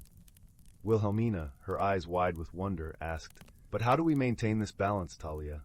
How do we ensure the forest remains at peace?" Talia smiled gently, her eyes twinkling like the sprites above. "Through understanding and respect, dear Wilhelmina. Just as the trees share their leaves with the earth and the streams offer their water to the roots, so must we give and take in harmony with our surroundings. Each of us plays a role in this grand tapestry." The creatures nodded, understanding dawning in their hearts. They realized that each had a part to play in the symphony of the forest, whether spreading seeds, nurturing growth, or simply being present to witness the changing seasons. As the luminous sprites continued their luminous dance, Talia shared stories passed down through generations. She spoke of past winters and the resilience of the forest, of springs that followed, bringing life and renewal. With each tale, the creatures felt the profound connection that linked them to the land and to each other. As twilight descended, the luminous sprites began to fade, their light merging with the deepening shadows. The forest settled into a tranquil hush, the creatures returning to their nests and burrows, their hearts filled with the warmth of understanding and unity. Wilhelmina nestled her young close, her heart light with newfound wisdom. She knew that as long as they listened to the forest and respected its rhythms, they would always find balance and peace. Talia, her role as storyteller fulfilled, retreated into her shell, content in the knowledge that the wisdom of the forest would live on in the hearts of its inhabitants. And so, under a sky speckled with stars, the whispering woods slumbered, cradled in the comforting arms of nature's harmony. The gentle symphony of the forest continued, a testament to the enduring balance of life and the quiet magic that held it all together. Story 44. Once upon a time, in a cozy corner of the forest, there lived a young squirrel named Nutkin. She was an adventurous soul, always eager to explore the wonders that surrounded her woodland home. One crisp autumn day, as Nutkin scurried about gathering acorns, she stumbled upon a peculiar object nestled beneath a pile of fallen leaves. It was a small, intricately carved box made of polished oak, adorned with intricate designs reminiscent of the twisting branches and swirling leaves of the trees around her. Curiosity instantly piqued. Nutkin carefully lifted the box and examined it from every angle, her tiny paws tracing the intricate carvings. As she fumbled with the delicate latch, the box sprung open, and a warm, golden glow spilled forth, bathing the surrounding area in a radiant light. Nutkin's eyes widened in awe as a soft, melodic voice whispered from within the box, "Welcome, dear Nutkin, to the world of the woodland whisperers." Entranced, Nutkin peered inside the box and found herself transported to a hidden realm, a vibrant and enchanting world nestled within the very heart of the forest she called home. The trees towered higher than she had ever imagined, their branches intertwined in an intricate tapestry of life. Streams of crystal-clear water danced over smooth pebbles, and the air was alive with the sweet melodies of creatures she had never seen before. As Nutkin explored this wondrous place, she encountered a kindly old owl named Wisdom, who revealed that the box she had found was a gateway to the realm of the woodland whisperers, a secret society of forest creatures tasked with preserving the delicate balance of nature. Wisdom explained that Nutkin had been chosen to embark on a journey, one that would not only test her courage and resolve, but would also transform her understanding of the world around her. With a gentle flap of his wings, Wisdom bestowed upon Nutkin the gift of the woodland whisper, the ability to communicate with all living beings that called the forest home. Armed with this newfound power, Nutkin set out on her quest, guided by the whispers of the trees and the songs of the birds. Her first challenge was to unravel the mystery of the wilted willows, a once vibrant grove that had inexplicably begun to wither and wane. As Nutkin ventured deeper into the heart of the willow grove, she encountered a group of disheartened rabbits, their ears drooping in despair. Using her woodland whisper, she learned that a mischievous band of moles had inadvertently disrupted the flow of a sacred underground stream, depriving the willows of the life-giving water they so desperately needed. With a determined spirit, Nutkin rallied the rabbits, and together they set out to locate the mole's burrow. After a series of twists and turns, they discovered the source of the disruption, a collapsed tunnel that had dammed the stream's flow. Nutkin used her woodland whisper to reason with the moles, explaining the plight of the willow grove and imploring them to work together to clear the obstruction. United by a common goal, the forest creatures toiled tirelessly, and soon the stream was flowing freely once more, revitalizing the wilted willows and restoring the grove to its former glory. Emboldened by her success, Nutkin continued her journey, encountering a variety of challenges along the way. She helped a family of field mice find their way back home after they had become lost in the vast expanse of the forest. She mediated a dispute between a pair of feuding deer, reminding them of the importance of coexistence and harmony. With each challenge she overcame, Nutkin's understanding of the intricate web of life that bound the forest together deepened. She learned to appreciate the delicate balance that existed between all living things and the vital role that each creature played in maintaining that equilibrium. As her journey neared its end, Nutkin found herself in a remote corner of the forest, where a group of concerned birds had gathered. They spoke of a sinister force that threatened to disrupt the very fabric of their world, a shadowy figure known only as the Trickster, who delighted in sowing chaos and discord among the forest dwellers.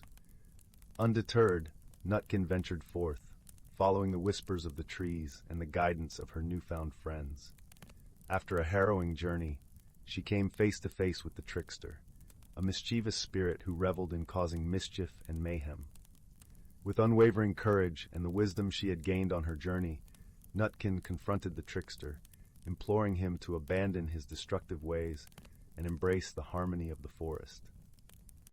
The Trickster, taken aback by Nutkin's compassion and understanding, found himself moved by her words.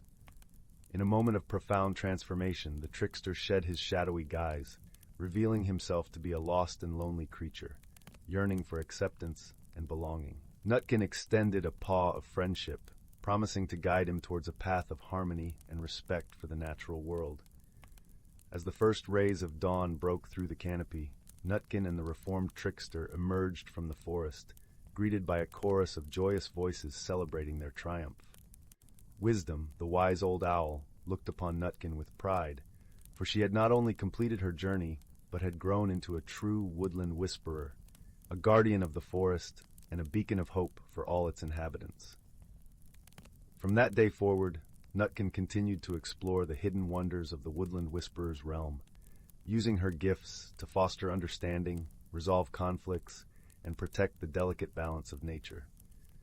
And whenever she found herself faced with a challenge, she would pause, listen to the whispers of the wind, and draw strength from the knowledge that she was never alone, for the forest and all its inhabitants were her true companions on this journey of growth, transformation, and unwavering friendship. Story 45. In the heart of an ancient forest, where sunlight filtered through the emerald canopy and dappled the forest floor with patches of gold, there lay a secret world where the ordinary and the magical intertwined seamlessly. This was a place where the roots of towering oaks whispered ancient secrets to the gentle breeze that rustled their leaves, and where the babbling brook sang lullabies to the creatures that dwelled within its cool embrace. The forest was home to a myriad of creatures, each playing its part in the delicate balance of life. Among them was a wise old tortoise named Bramble, who had seen many seasons pass in his long life. His shell was a tapestry of moss and lichen, and his eyes were pools of deep understanding. Bramble was the keeper of the forest stories, passed down through generations, and he was respected by all who knew him. One quiet morning, as the dew still clung to the blades of grass and the air was filled with the scent of earth and pine, Bramble awoke to a peculiar feeling. The forest seemed to hum with an unusual energy, and the sunlight shimmered with a silvery hue.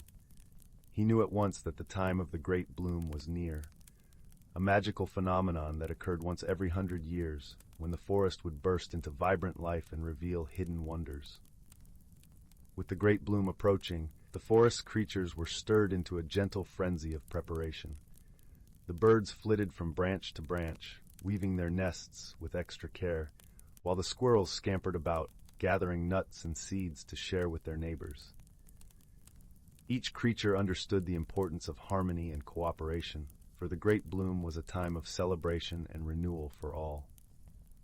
Among these creatures was a young fox named Fennel, whose curious spirit often led him on adventures through the forest. Fennel's russet fur gleamed in the dappled sunlight, and his bright eyes missed nothing as he explored the world around him. Despite his youth, Fennel possessed a keen sense of wisdom, nurtured by his friendship with Bramble. As Fennel bounded through the underbrush, he noticed something unusual. The once clear brook was now muddied, its waters sluggish and dark.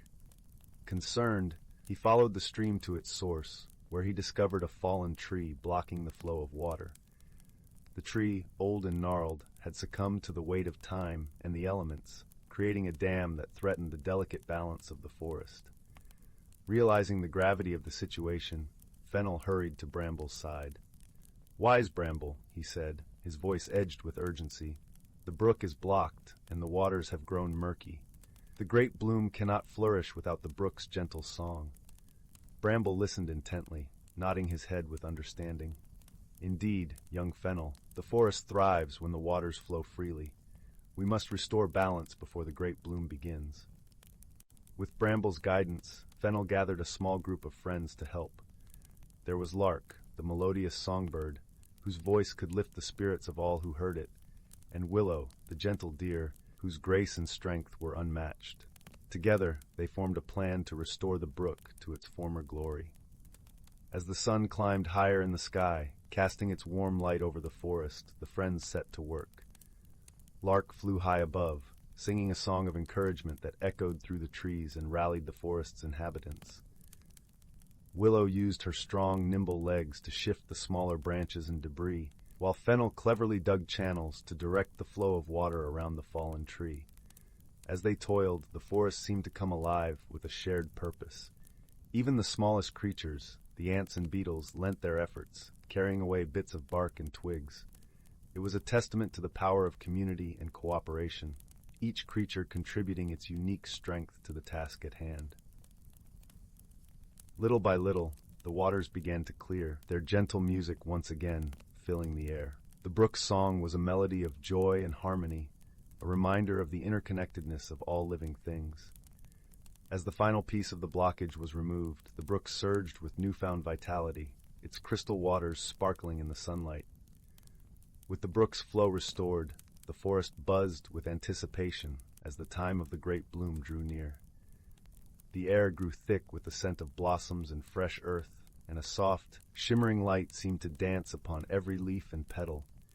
It was as if the very heart of the forest was beating in time with the rhythm of the seasons. On the eve of the great bloom, the creatures of the forest gathered in a clearing bathed in moonlight. Bramble took his place at the center, his wise eyes reflecting the stars above.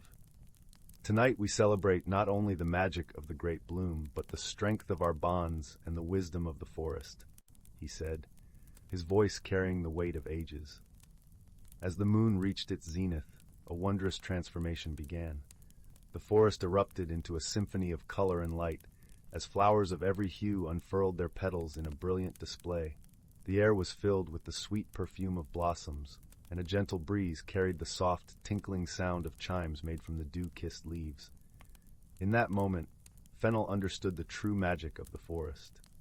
It was not just the spectacle of the great bloom, but the enduring harmony and balance that each creature worked to maintain. The forest was a living tapestry, woven together by the threads of friendship, wisdom, and a shared commitment to nurturing the land they called home. As the celebration continued, Fennel felt a warmth spread through his heart, knowing that he was an important part of this wondrous world. The lessons of cooperation and respect for nature were gifts that he would carry with him always to be passed down to future generations. And so, under the watchful gaze of the moon and stars, the creatures of the forest danced and sang, their voices blending with the music of the brook and the rustling leaves. The great bloom was a time of renewal and joy, a reminder that even in the quiet, hidden corners of the world, magic could be found when hearts and minds came together in harmony. As dawn broke and the first rays of sunlight kissed the treetops, the forest stood renewed, its beauty and balance restored. Fennel and his friends knew that the work of caretaking would continue, for the cycle of seasons would bring new challenges and opportunities. But for now, they rested in the knowledge that they had played their part in the timeless dance of nature. And so, in the ancient forest where magic and reality intertwined, the hidden lives of its creatures thrived, guided by the wisdom of those who came before and the promise of those yet to come. The forest stood as a testament to the power of friendship and the enduring beauty of a world in balance, where even the smallest actions could leave a lasting imprint on the tapestry of life. Story 46. In the heart of the whispering woods, where sunlight dappled the forest floor through a canopy of emerald leaves, there lay a quaint little village known as Willowbrook. The village was nestled amidst the roots of towering trees, whose branches seemed to whisper secrets to the wind. The air was fragrant with the scent of blooming honeysuckle, and the gentle murmur of the nearby brook played a soothing melody that resonated through the village. Willowbrook was a place where magic lingered in the air like the soft glow of 1,000 fireflies. It was a world where the ordinary met the extraordinary, and where the villagers lived harmoniously alongside enchanted creatures. Among these creatures were the moonlit moths, whose wings shimmered like silver in the night, and the mischievous wisps, who danced like flickering lanterns through the woods. In this enchanted setting lived a young and curious girl named Lila. She had eyes the color of the sky at dusk, and hair that cascaded down her back like a waterfall of chestnut silk.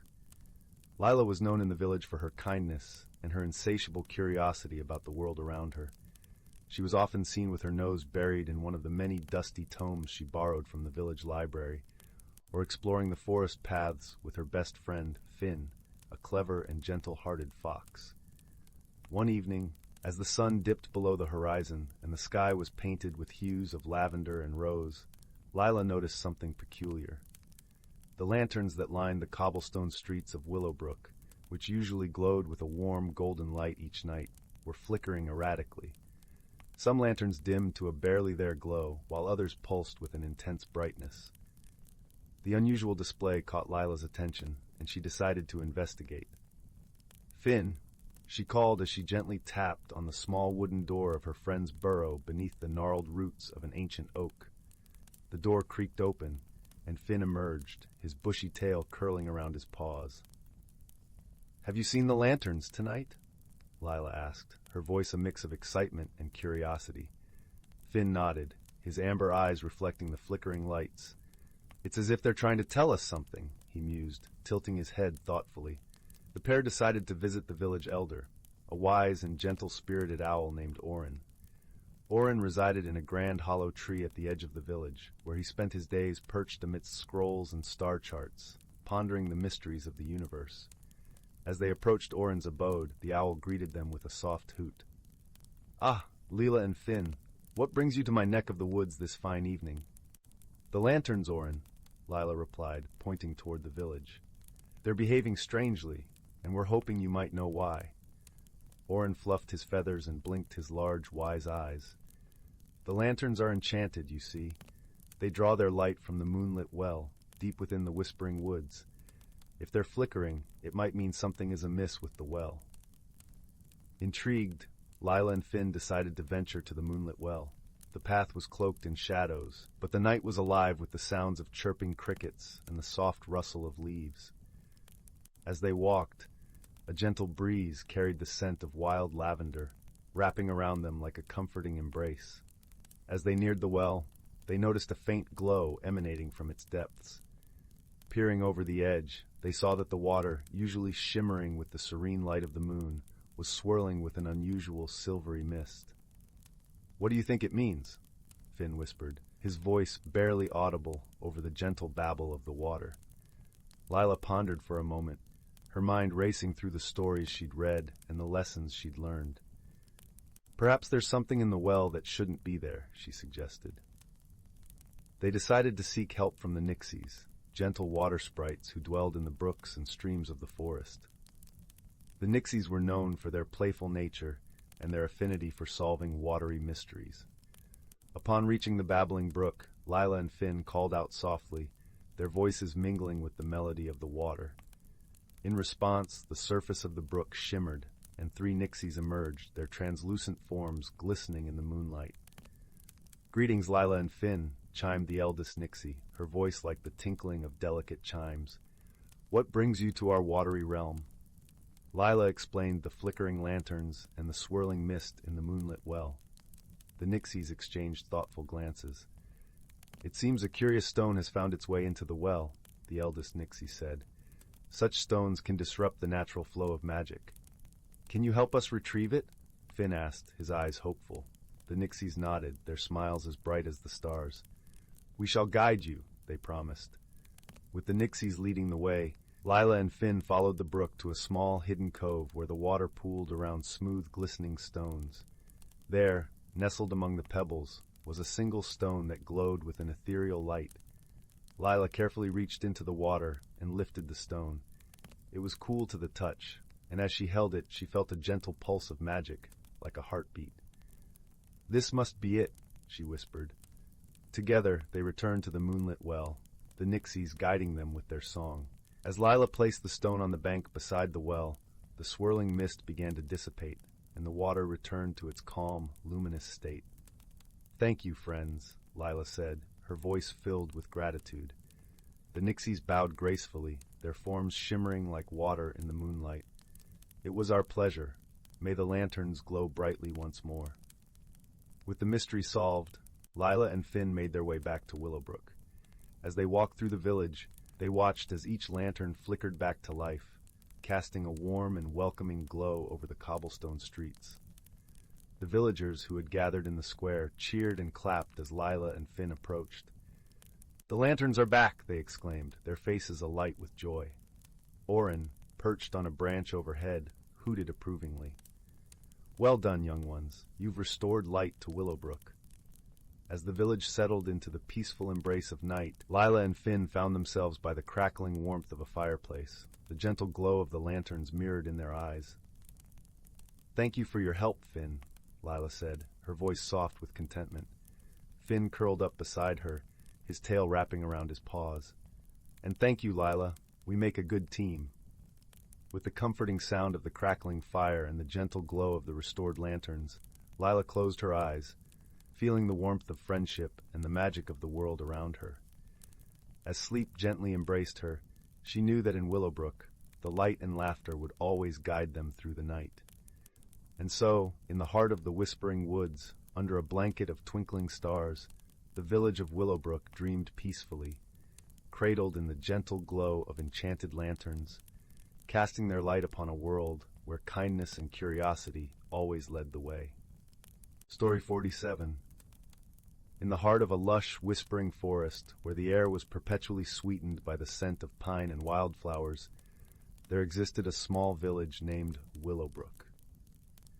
It was a place where the sun seemed to linger a bit longer, dappling the ground with patches of golden warmth, and where the gentle murmur of a brook could be heard threading its way through the trees. The villagers of Willowbrook lived in harmony with the land, tending to their gardens and livestock with care, and sharing stories around the hearth each evening. In this peaceful village lived a young girl named Zyla.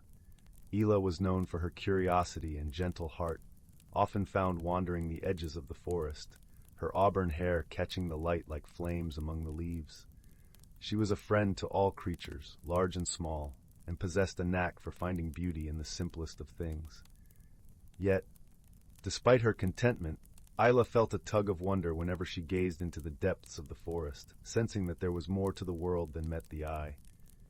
One crisp autumn morning, as the leaves crunched underfoot and the air carried the promise of change, Zyla set out on her usual walk. The forest had dressed itself in hues of amber and crimson, and the brook sang a merry tune as it tumbled over smooth stones.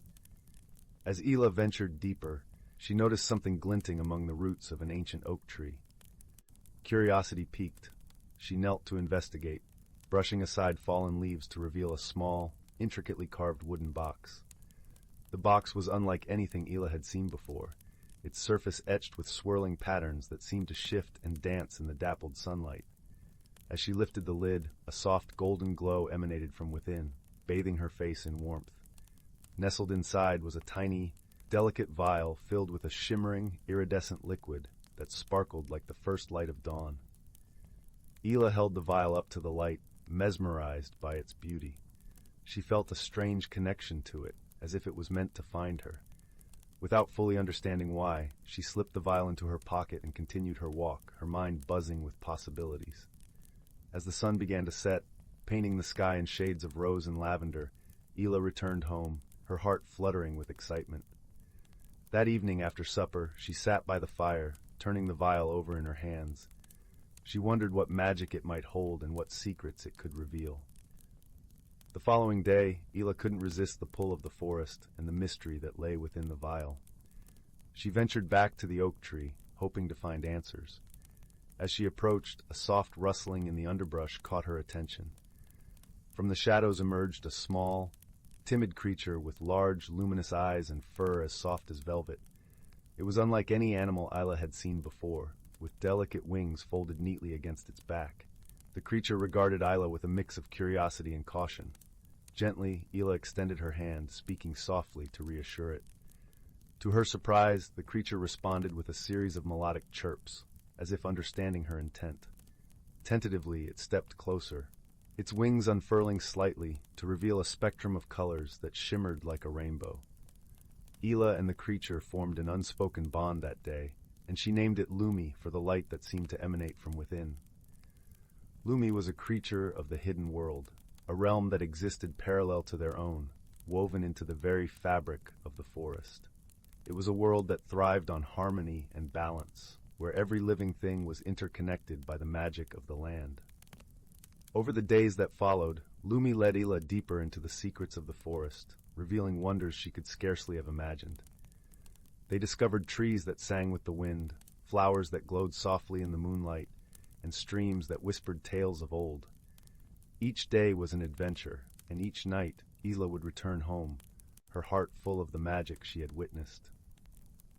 But as Zyla grew more attuned to the hidden world, she began to sense an imbalance, a faint undercurrent of unease that rippled through the forest. The trees whispered of a shadow, a presence that threatened the harmony of their realm. It was a darkness that crept slowly, unnoticed by most, but felt keenly by those who listened closely. Zyla knew then that the vial held a purpose beyond its beauty. It was a gift, bestowed upon her to aid in restoring balance to the forest. Determined to help, she confided in Lumi, who chirped in agreement, their eyes reflecting the resolve that burned within Zyla's own. Together, they embarked on a journey to seek the heart of the forest, where the magic was strongest and the source of the imbalance could be found. The path was fraught with challenges, but Zyla's gentle spirit and Lumi's unwavering friendship guided them through. They crossed rivers that sparkled like diamonds under the sun, climbed hills that kissed the sky, and navigated groves where time seemed to stand still. As they traveled, Zyla learned to listen to the forest, to understand its language and feel its emotions. She discovered that the darkness stemmed from a misunderstanding, a fear that had taken root and spread like a shadow. The creatures of the hidden world were withdrawing, their light dimming, as they struggled to protect themselves from an uncertainty they could not name. At last, they reached a clearing where the very air shimmered with magic. At its center stood a great stone altar, ancient and wise, its surface inscribed with the same swirling patterns that adorned the wooden box. Zyla knew instinctively that this was the heart of the forest, the place where all magic converged. With Lumi by her side, Zyla approached the altar, feeling the weight of the vial in her pocket. She held it up, the iridescent liquid within, catching the light and casting rainbows across the clearing. As she uncorked the vial, a soft melody filled the air, a song of hope and renewal that resonated with the very soul of the forest. Gently, Zyla poured the liquid onto the altar, watching as it spread like sunlight over the stone, seeping into its ancient cracks.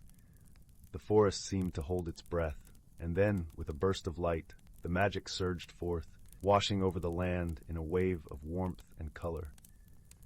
The darkness that had lingered was dispelled, replaced by a sense of peace and harmony that settled over the forest like a gentle embrace. The creatures of the hidden world emerged from their hiding places, their light restored and their spirits lifted. Zyla stood in awe, her heart swelling with joy and gratitude. She realized that the vial's magic was not meant to conquer or destroy, but to heal and unite, to remind them all of the strength found in friendship and understanding. With their task complete, Zyla and Lumi returned to Willowbrook, where the villagers welcomed them with open arms and eager ears, ready to hear tales of their adventure. Zyla shared her story by the fireside, her voice weaving a tapestry of wonder and wisdom that left a lasting impression on all who listened. And so the village of Willowbrook thrived, its people living in harmony with the land and the hidden world that dwelled within it.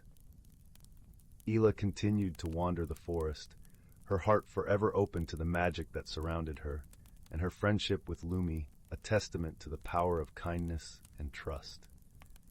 In the quiet moments, when the stars twinkled like diamonds in the velvet sky and the forest whispered its secrets, Zyla would think back to the day she found the wooden box and the vial of shimmering liquid. She understood now that the true magic lay not in objects or potions, but in the connections we forge and the love we share. And with that knowledge, she found peace, knowing that she was exactly where she was meant to be, in a world where magic and reality danced hand in hand.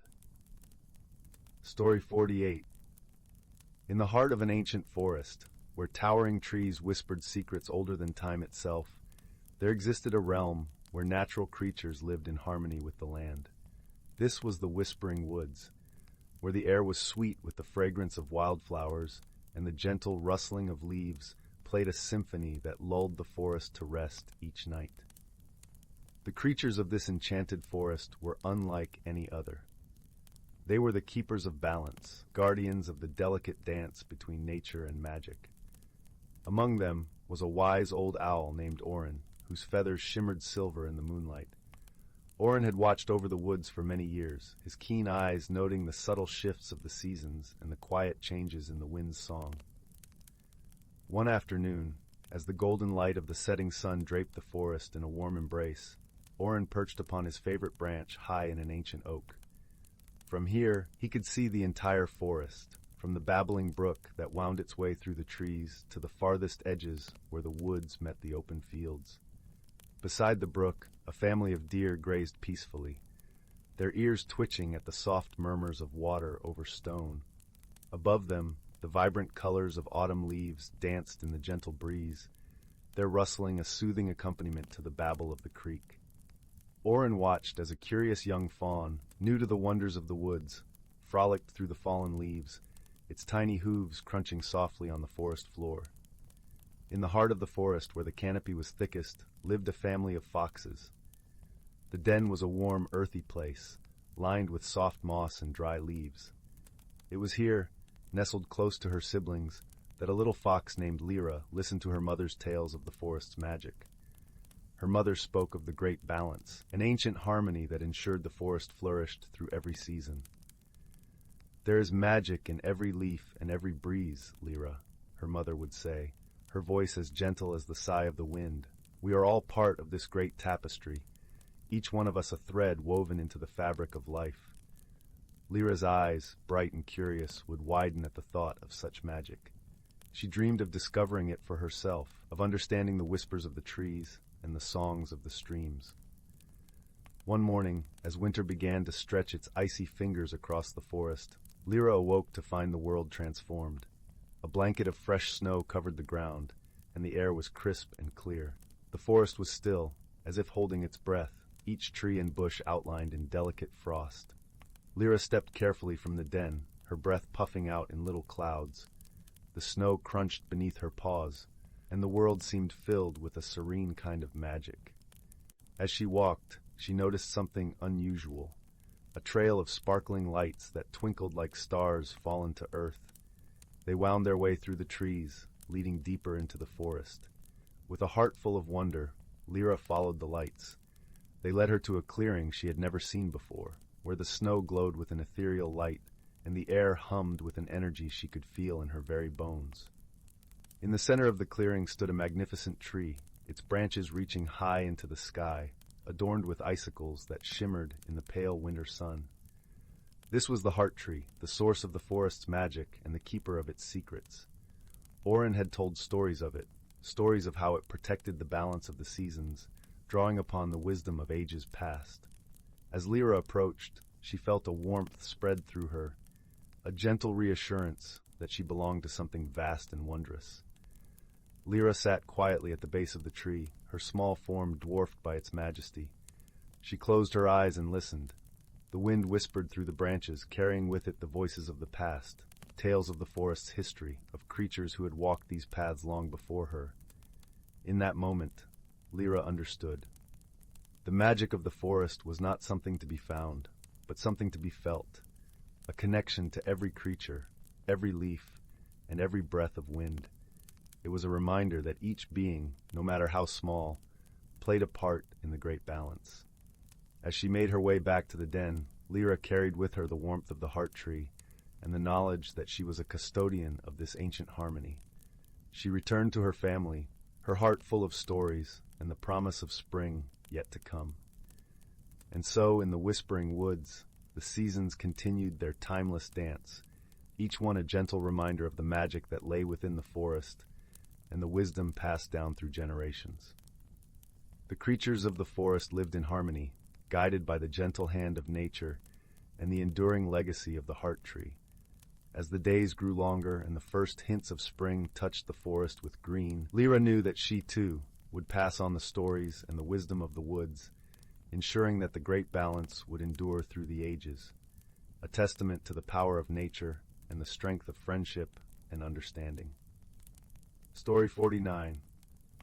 In the heart of the vibrant, ever-blooming village of Tinselwood, where the trees twinkled with fairy lights and the air was perpetually sweet with the scent of sugared berries, lived a cast of the most endearing characters you could ever hope to meet.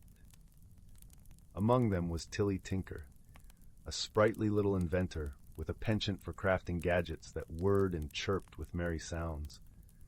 Tilly had a head of wild auburn curls that seemed to have a life of their own, bouncing in rhythm with her every thought.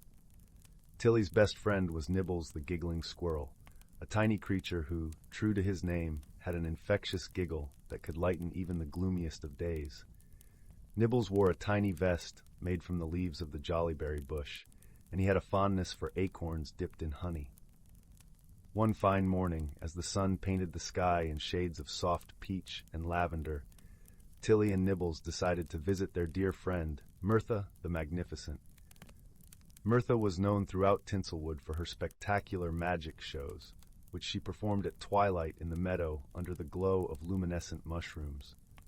Mirtha, with her flowing robes of shimmering teal and a hat that seemed to defy gravity, always had a trick up her sleeve, or perhaps in her hat. However, when Tilly and Nibbles arrived at Mirtha's quaint cottage, nestled under the arching boughs of a great willow tree, they found the magician in a bit of a pickle. Mirtha's magic wand, a slender twig that sparkled like stardust, had gone missing, and without it, her magic was just a shadow of itself. "Oh dear," sighed Mirtha, her voice as soft as a lullaby. "Without my wand, I can't perform my magic tonight. The moonlit festival will be missing its brightest star." Tilly, ever the thinker, tapped her chin thoughtfully. "Perhaps it hasn't gone far. Magic tends to have a mind of its own, doesn't it?" Nibbles twitched his little nose, his giggle bubbling up despite the predicament. "Maybe it's playing hide-and-seek," he suggested with a hopeful squeak. With a twinkle in her eye, Tilly proposed a plan.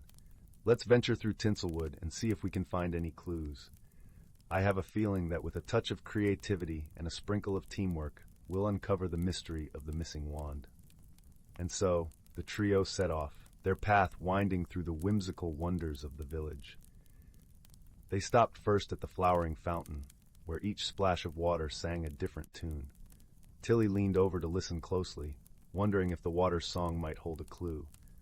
The fountain sang of laughter, joy, and a hint of mischief, perhaps a playful magic afoot.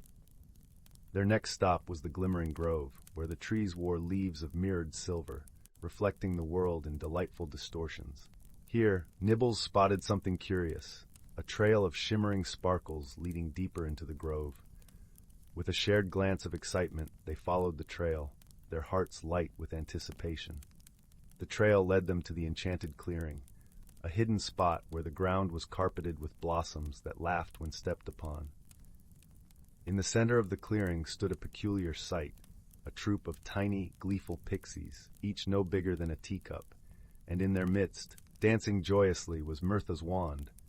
The pixies had found the wand in the morning dew, and, enamored by its sparkle, had decided to play with it. Mirtha chuckled softly, her voice like a gentle breeze.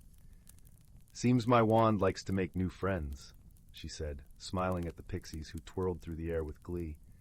With a gentle wave of her hand, Mirtha coaxed the wand back to her, but not before promising the pixies a special role in her evening show. Overjoyed, the pixies fluttered around her, their laughter ringing like the sweetest chimes. As the sun began its descent, casting golden light across the village, Tilly, Nibbles, and Mirtha made their way back, their hearts full of warmth and friendship. That night, under a canopy of twinkling stars, Mirtha's magic show was more dazzling than ever. The pixies danced in the air, leaving trails of glistening magic dust, and the villagers cheered with delight. And so, in the heart of Tinselwood, where magic was as abundant as the laughter of friends, Tilly, Nibbles, and Mirtha celebrated not just the return of the wand, but the joy of unexpected adventures and the bonds that made them inseparable. As the night drew to a close, and the last of the fireflies blinked their good night, Tilly's voice could be heard, soft and content. "Isn't it wonderful," she mused, "how a little bit of magic and a lot of friendship can turn the world into such a whimsical place?" And with that, the village of Tinselwood drifted into peaceful dreams, the air humming with the promise of tomorrow's wonders. Story 50. In a quaint village, nestled between rolling emerald hills and shimmering streams, there was a place known as Willow Hollow. Here, a gentle enchantment seemed to linger in the air, casting a warm glow that made every morning brighter, and every night a tapestry of twinkling stars. The villagers went about their days with a pleasant rhythm, tending gardens brimming with lavender and chamomile, and sharing tales over steaming cups of honeyed tea. Yet, amidst this serene life, a curious mystery had begun to unfold. It started with the flowers. One crisp autumn morning, as villagers ventured into their gardens, they noticed something peculiar. Blossoms of every hue, roses, daisies, and even the rare moonflowers that only bloomed in the light of the full moon were missing. In their place were small, shimmering stones, each glinting with an inner light. These stones were unlike any the villagers had seen. They felt warm to the touch and hummed with a gentle, melodic sound. The villagers, being a close-knit community, gathered in the village square, their voices a soft murmur of concern and curiosity. Among them was a wise old woman named Matilda, known for her vast knowledge of the magical and mundane. Her cottage was a haven of wisdom, with shelves lined with ancient tomes and jars filled with mysterious herbs. Matilda listened intently to the villagers' worries, her keen eyes twinkling with the promise of adventure. "Fear not, dear friends," she said, her voice as comforting as a lullaby. "This is a puzzle that requires patience and the keen eyes of those who see beyond the ordinary." Beside Matilda stood her young apprentice, a bright-eyed lad named Finn. Eager and inquisitive, Finn had a heart as warm as the hearth's fire and a mind that loved unraveling mysteries. "Perhaps the stones hold a clue," Finn suggested, crouching down to examine one of the shimmering pebbles. The village children, curious and playful, gathered around Finn. They watched as he held the stone up to the sunlight, noting how the light danced within, casting tiny rainbows on the ground. "It sings," whispered a small girl named Pippa, pressing her ear close to the stone. Matilda nodded thoughtfully. "Indeed, Pippa, these stones are filled with magic, but not of a kind that means harm. Let us see where this melody leads us." That evening, as the sun dipped below the hills and the sky blushed with shades of pink and gold, Matilda, Finn, and a small group of villagers set out to follow the trail of stones. Each one seemed deliberately placed, leading them through the village and into the heart of the ancient forest that bordered Willow Hollow. The forest was a place of deep enchantment, where the trees whispered secrets and the air was thick with the scent of pine and earth. Lanterns in hand, the villagers moved quietly, their footsteps muffled by a carpet of fallen leaves. As they ventured deeper, the stones began to glow brighter, illuminating their path with a gentle luminescence. Suddenly they came upon a clearing bathed in moonlight. In the center stood a magnificent tree, its bark silvered with age and wisdom. At its roots lay a circle of the shimmering stones, and perched upon one of its branches was a creature of ethereal beauty, a moon sprite, delicate and translucent as a dewdrop. The moon sprite gazed down at them, her eyes like pools of starlight. "Welcome, kind souls," she spoke, her voice as soft as the night breeze. "I am Lyra, guardian of this forest. Forgive my intrusion upon your gardens. I needed your flower's essence to heal the heart of this tree, for it is the source of our forest's magic." The villagers listened, their initial worry melting into understanding. Matilda stepped forward, her voice gentle. "We are glad to have aided you, Lyra, but how can we ensure the harmony between our village and your forest remains unbroken?" Lyra smiled, her presence a calming balm. "The flowers will return with the dawn, renewed and vibrant, and these stones, gifts from the heart of the forest, will bring peace and prosperity to your village. Let them remind you of the bond we share." With a graceful nod, Lyra waved her hand, and the stones began to sing a soft, harmonious melody. The villagers watched in awe as the tree's bark glowed, pulsing with new life and vigor. The forest itself seemed to breathe easier, its leaves rustling in a gentle applause. As dawn broke, painting the sky with strokes of pink and gold, the villagers made their way back to Willow Hollow. True to Lyra's promise, their gardens were blooming once more, the flowers more radiant than ever. The mysterious stones, now a cherished part of the village, were placed in the village square, where their gentle hum could be heard, a reminder of the night's adventure and the enduring friendship between the villagers and the magical forest. And so, in the heart of Willow Hollow, life continued with a renewed sense of wonder. The villagers, guided by wisdom and kindness, had not only solved a mystery, but also strengthened the bond with their magical neighbors. Under the watchful gaze of the moon, they slept soundly, assured that their world was filled with magic, friendship, and the promise of new adventures. Story 51. Once upon a time, in a quaint village nestled deep within a vast emerald forest, there lived a young girl named Aurora. Her days were filled with wonder and curiosity, for the woods that surrounded her home were no ordinary place. Every towering oak and babbling brook held secrets waiting to be discovered.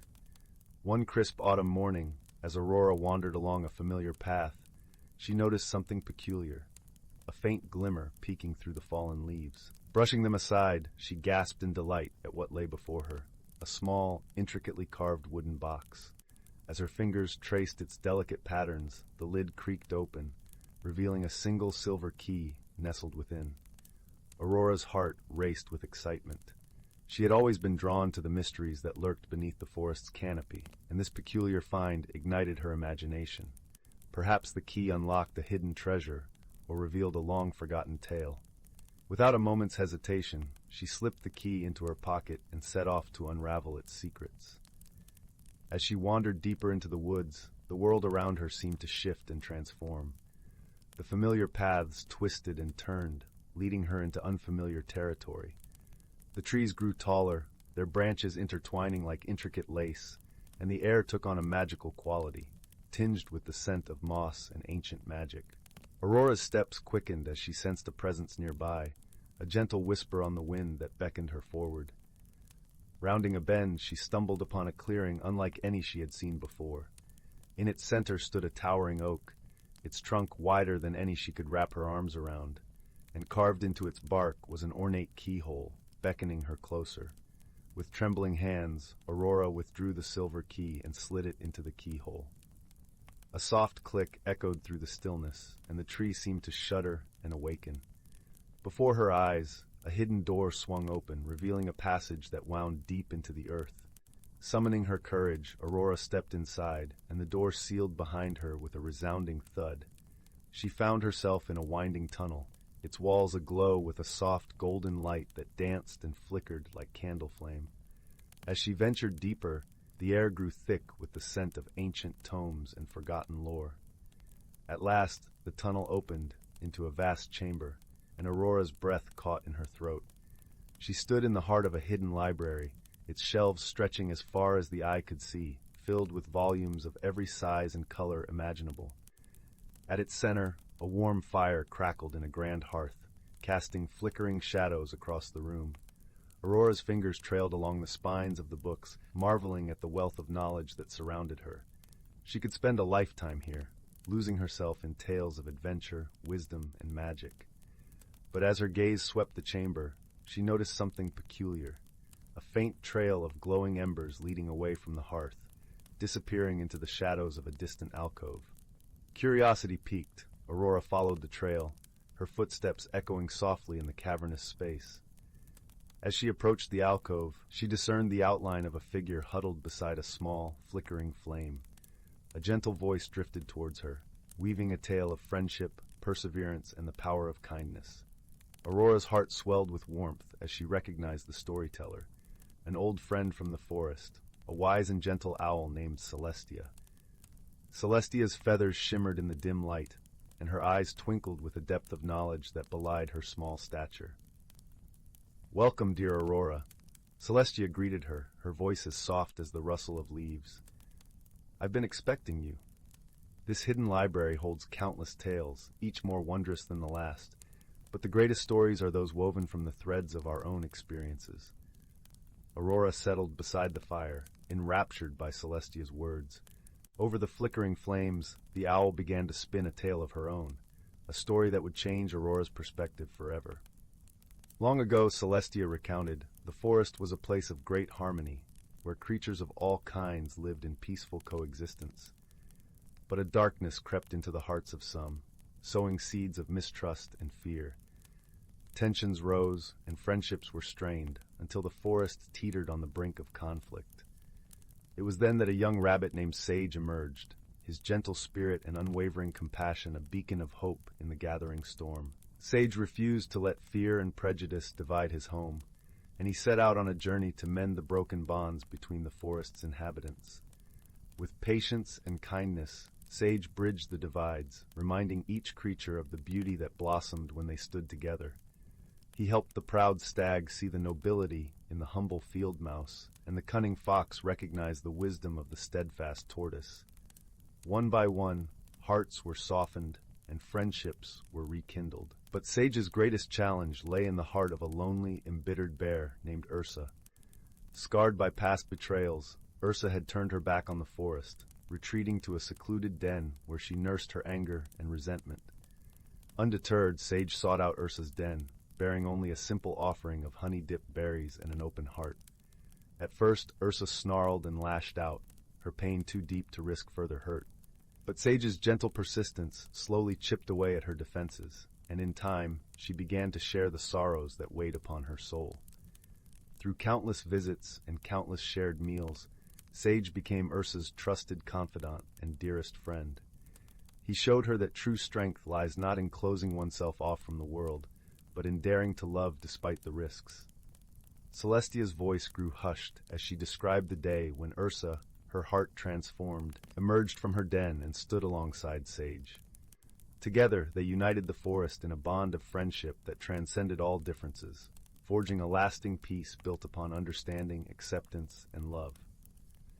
As the tale drew to a close, Aurora found herself deeply moved, her eyes shimmering with unshed tears. Celestia's words had awakened something profound within her, a newfound appreciation for the power of compassion and the transformative nature of true friendship.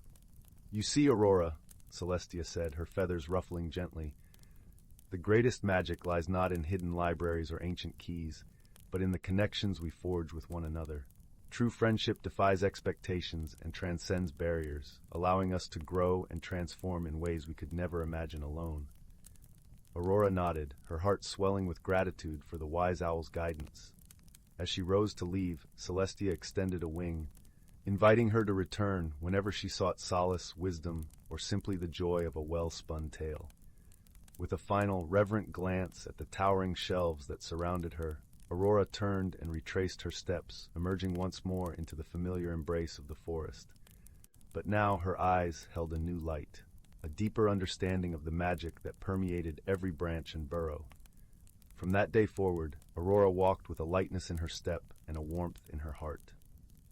She cherished her friendships, both old and new, and sought to weave the threads of kindness and acceptance into every corner of her world. For she had discovered the greatest treasure of all, the power to transform lives through the simple yet profound act of opening one's heart to others. And in that discovery, she found a magic far greater than any hidden library or ancient key could contain. Story 52. In the heart of the whispering woods, where the trees swayed softly like old friends in conversation, there lay a quaint little village named Willowbrook. The villagers lived in snug cottages with thatched roofs, surrounded by gardens that blossomed with flowers and herbs of every hue. The air was always perfumed with the scent of lavender and fresh pine, and a gentle brook wound its way through the village, singing a merry tune as it traveled. Willowbrook was a place where magic was as natural as the morning mist, and its inhabitants were well accustomed to the presence of the charming fae and wise creatures that inhabited the woods. Yet, one autumn, peculiar happenings began to stir a gentle ripple of curiosity among the villagers.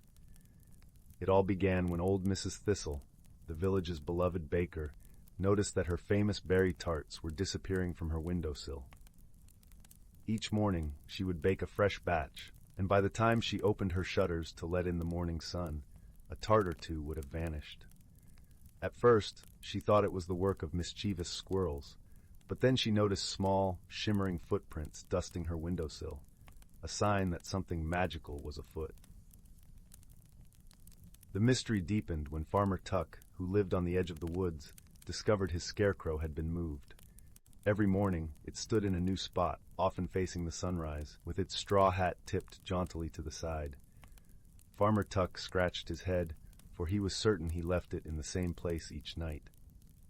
In the center of the village, the old clock tower, which had stood for centuries, began to chime at unexpected times. Sometimes it would ring out at noon, and other times at twilight, its melody cascading down like a gentle waterfall, leaving the villagers to wonder if time itself was playing tricks on them. The villagers, though puzzled, were not alarmed.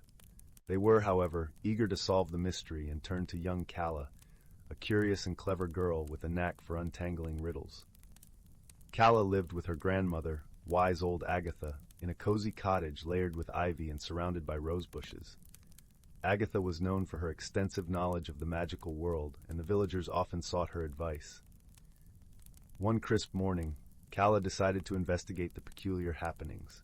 With her satchel slung over her shoulder, filled with a notebook, a small magnifying glass, and a few of her grandmother's herbal remedies, she set off to explore the village's curious circumstances. Her first stop was Mrs. Thistle's bakery. She arrived just as the sun was peeking over the horizon, casting a golden glow over the village. Mrs. Thistle welcomed her with a warm smile and a freshly baked scone. As they sipped their chamomile tea, Calla examined the windowsill and the faint trail of shimmering footprints.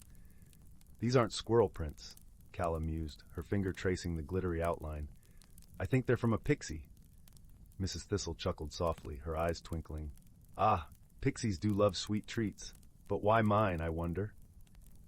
Calla nodded thoughtfully and thanked Mrs. Thistle for the scone, promising to return with answers.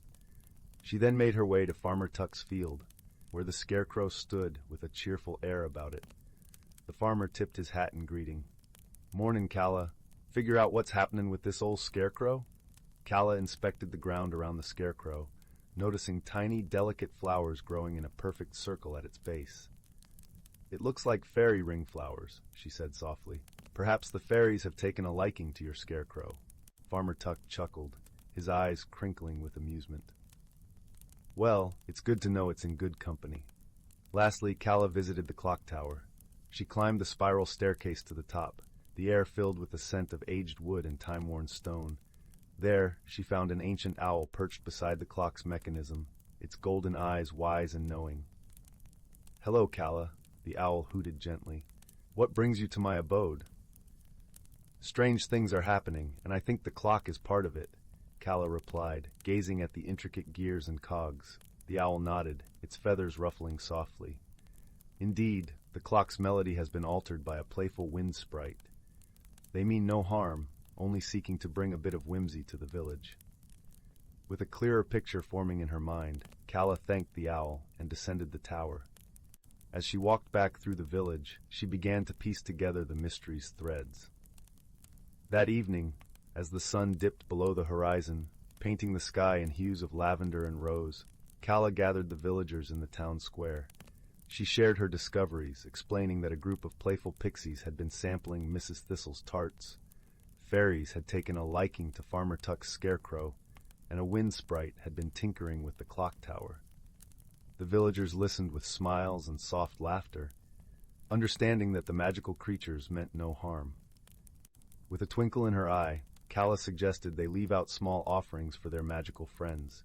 A tart here, a bouquet of wildflowers there, and a gentle request for the clock to chime in harmony with the village's rhythm. From that day on, the pixies, fairies, and sprites became cherished friends of Willowbrook, their playful antics a reminder of the magic woven into the fabric of everyday life. The villagers learned to embrace the enchantment around them, finding joy in the unexpected and delight in the whimsical. And so as the seasons turned and the stars twinkled above, Willowbrook thrived in its gentle dance with magic, a place where mystery was always met with kindness and curiosity. The village remained a haven of warmth and wonder, where each day brought new enchantments, and every night ended with the comforting embrace of dreams. Story 53. In a quaint little village, nestled in the heart of the enchanted forest, where the leaves whispered secrets and the air was always tinged with the scent of honeysuckle and pine, there lived a young girl named Anya. Anya had a curious mind and a heart as warm as the summer sun. Her eyes sparkled with wonder as she explored the world around her, always eager to uncover the mysteries it held. Each morning, as the first light of dawn painted the sky in hues of pink and gold, Anya would wander through meadows awash with dew, listening to the soft symphony of nature.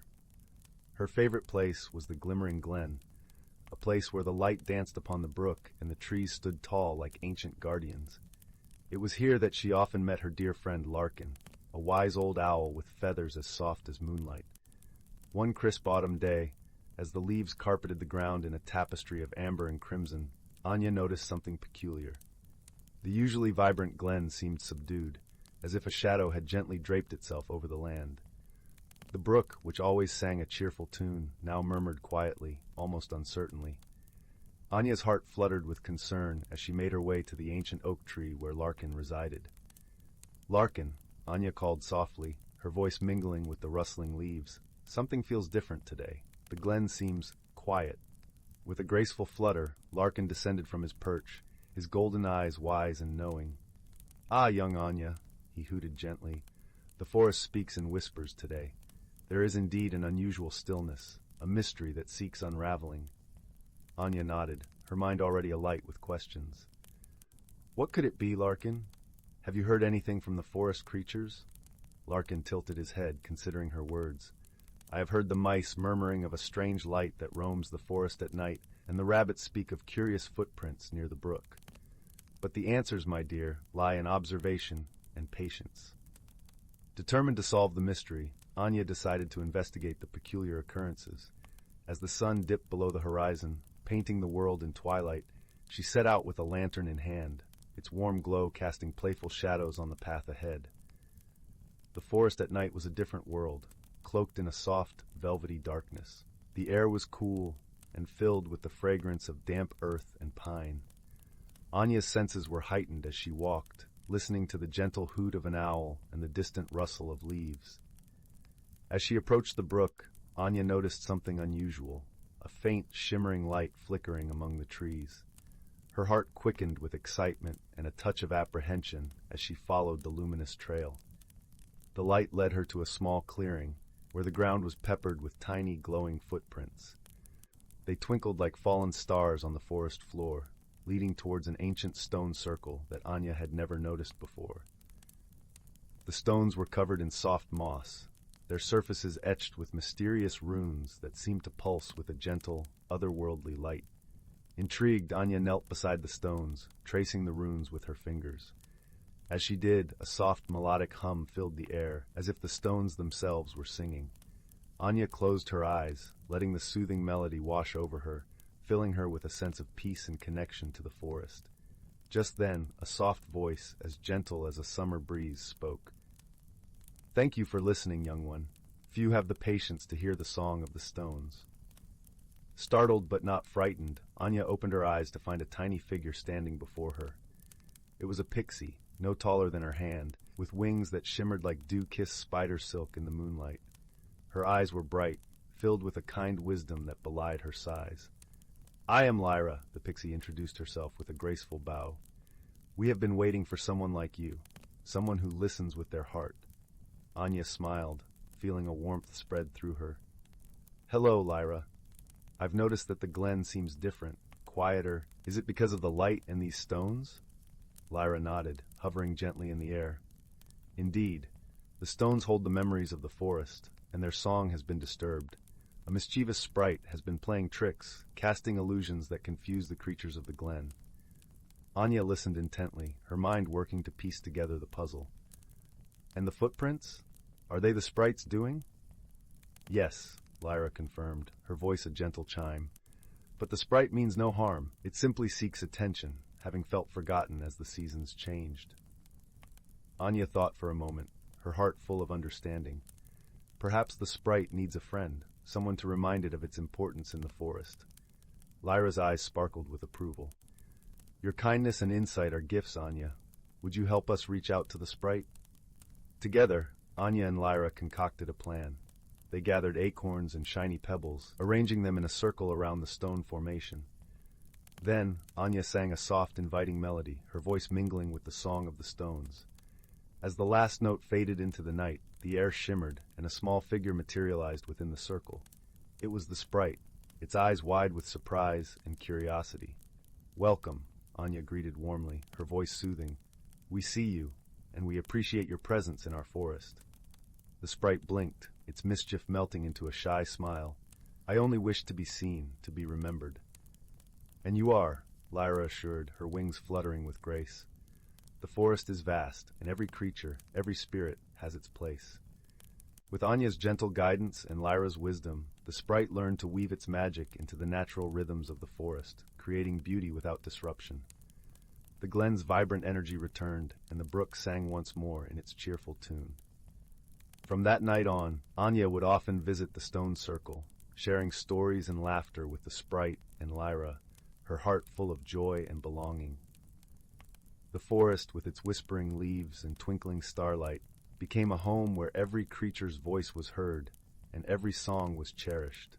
And so, in the heart of the enchanted forest, where mysteries waited to be discovered and friendships blossomed like wildflowers, the gentle harmony of nature was restored, wrapping Anya and her magical companions in a cocoon of warmth and wonder, perfect for an everlasting bedtime dream. Story 54. Once upon a time, in a quaint little village nestled among rolling hills and whispering woods, there lived a young girl named Clara. Clara had a knack for seeing the world in ways others did not, often finding beauty in the simplest of things. Her home was a small, cozy cottage at the edge of the village, where she lived with her grandmother, the village's beloved storyteller. One chilly autumn morning, as golden leaves danced on the breeze, Clara set out to explore the forest that bordered her village. She loved the forest, with its tapestry of rustling leaves and its chorus of birds singing lullabies to the earth. Today, her heart felt a gentle tug, urging her deeper into the woods than she had ever ventured before. As she wandered, Clara came upon a glade where sunlight poured through the canopy like liquid gold. In the center of the glade stood an ancient oak tree, its branches stretching wide like welcoming arms. Clara felt drawn to it, and as she approached, she noticed something peculiar nestled among the roots, a small, intricately carved wooden box. It looked as though it had been crafted by hands long ago, its surface smooth and warm to the touch. Curiosity dancing in her eyes, Clara gently opened the box. Inside, she found a beautiful silver locket. As she lifted it, the locket shimmered in the dappled sunlight, almost as if it were breathing. Without hesitation, Clara placed it around her neck. To her astonishment, she felt a gentle warmth spreading from the locket, wrapping her in a comforting embrace. From that moment on, Clara discovered that the locket held a wondrous secret. It allowed her to hear the whispers of the forest, the stories held within the leaves, and the dreams carried by the wind. It was a magic that connected her to the heart of the world, revealing the unseen wonders around her. Clara returned home, her heart filled with joy and a newfound sense of wonder. She shared her discovery with her grandmother, whose eyes twinkled with knowing. Her grandmother explained that such magic was rare and precious, and that only those with a true heart could unlock its secrets. As the days passed, Clara grew more attuned to the whispers of the forest. She befriended the creatures who lived there, each with their own stories to tell. There was Bramble, the mischievous squirrel who loved playing tricks, and Luna, the wise old owl whose eyes held the secrets of the night. Together, they taught Clara about the delicate balance of nature and the importance of listening with the heart. One day, a gentle but persistent worry began to spread through the village. The river that flowed nearby, providing life to the fields and gardens, had started to dry up. Without its waters, the villagers feared they would not have enough for their crops or themselves. Clara, with the help of her forest friends, decided to find the source of the problem. Guided by the whispers of the locket, they journeyed to the river's origin, high in the misty mountains that lay beyond the village. The journey was long and challenging, but Clara's heart was steadfast, and her friends' support unwavering. As they climbed, the air grew crisp and pure, and the world below seemed to stretch out endlessly. When they finally reached the source, they discovered a large boulder had shifted, blocking the flow of the river. It was a problem too great for strength alone to solve. Clara sat quietly, listening to the whispers around her, seeking wisdom in the gentle murmur of the water trapped behind the stone. It was then she heard the soft, ancient voice of the mountain itself, offering her a solution. It spoke of patience and understanding, of how nature often required time to heal itself. Inspired by the mountain's wisdom, Clara and her friends worked together to slowly chip away at the edges of the boulder. Each day, they moved a little more, using the tools of the forest, sharp stones, sturdy branches, and their own determination. They worked with care, so as not to disturb the natural order. Finally, after many days, the boulder shifted just enough to allow a trickle of water to pass. With time, the trickle became a stream, then a gush, until the river flowed freely once more. Clara and her friends watched with joy as the water sparkled in the sunlight, singing as it rushed down the mountainside. When Clara returned to the village, she was greeted with cheers and gratitude. The fields would flourish again, and the people would have the water they needed. Clara's heart swelled with happiness, knowing she had made a difference not through might, but through listening and understanding. That evening, as the village gathered around the warmth of a crackling fire, Clara's grandmother told the story of her granddaughter's journey. She spoke of the importance of listening to the world around us, and how wisdom and friendship could overcome the greatest of challenges. As Clara sat beside the fire, the locket resting gently against her heart, she felt a deep sense of peace. She knew that the magic of the locket was not just in the whispers it revealed, but in the connection it fostered between her and the world. She closed her eyes, listening to the gentle crackle of the fire, and felt the embrace of the forest all around her. And so, with the village at peace and the river flowing once more, Clara drifted into a soothing sleep, her dreams filled with the songs of the forest and the warmth of friendship. The stars twinkled above, whispering secrets of their own, as the world held its breath in a moment of perfect harmony.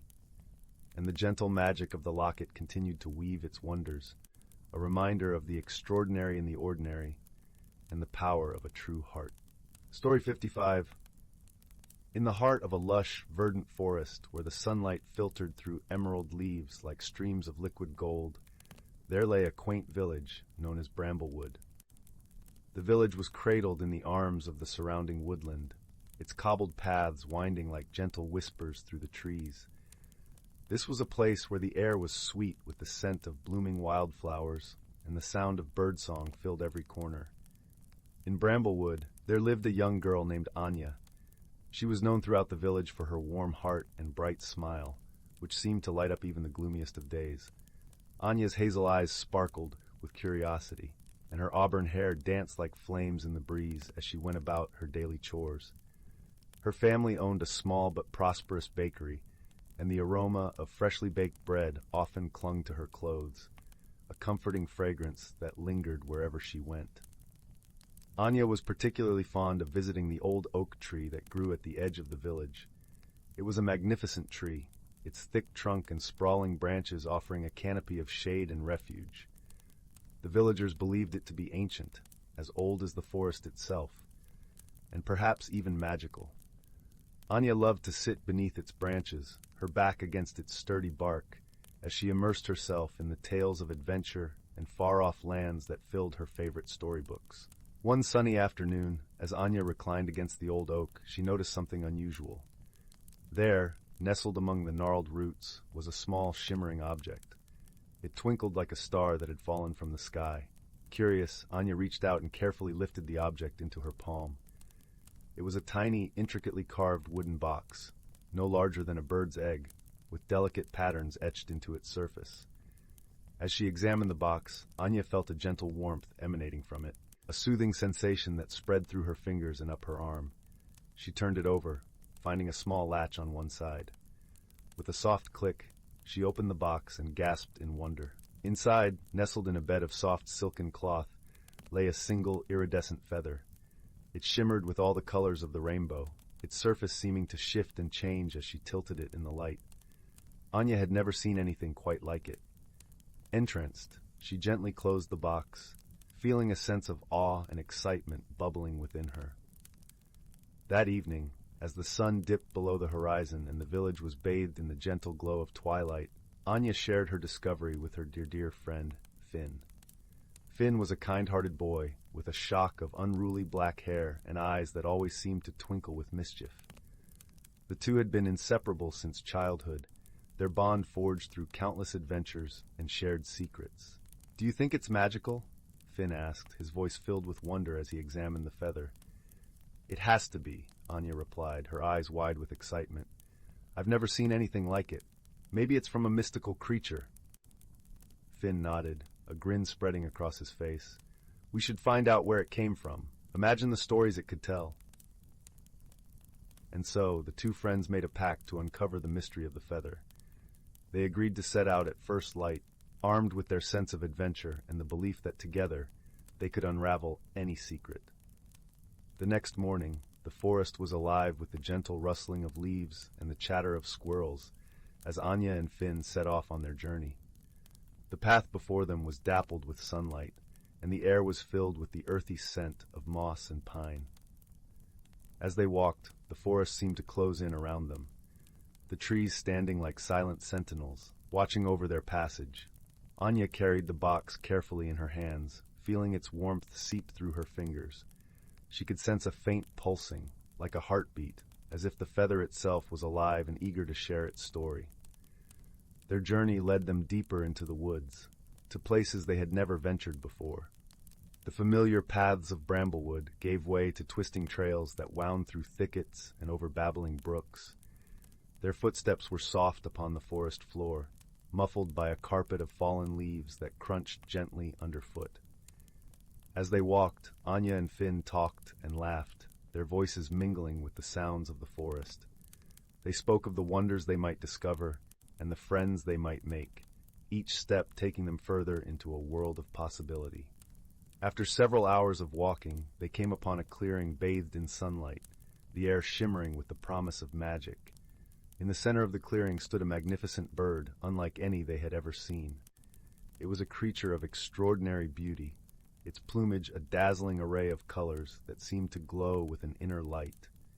Its eyes, bright and intelligent, watched the children with a gentle curiosity.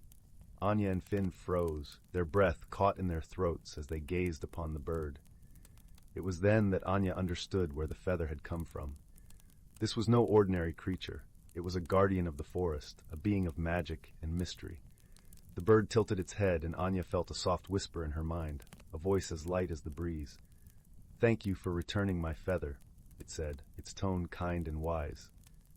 Anya stepped forward, holding out the box. "We found it by the old oak tree," she explained, her voice reverent. "We didn't know what it was, but we wanted to help." The bird let out a melodious trill, a sound that resonated through the clearing like a song of gratitude.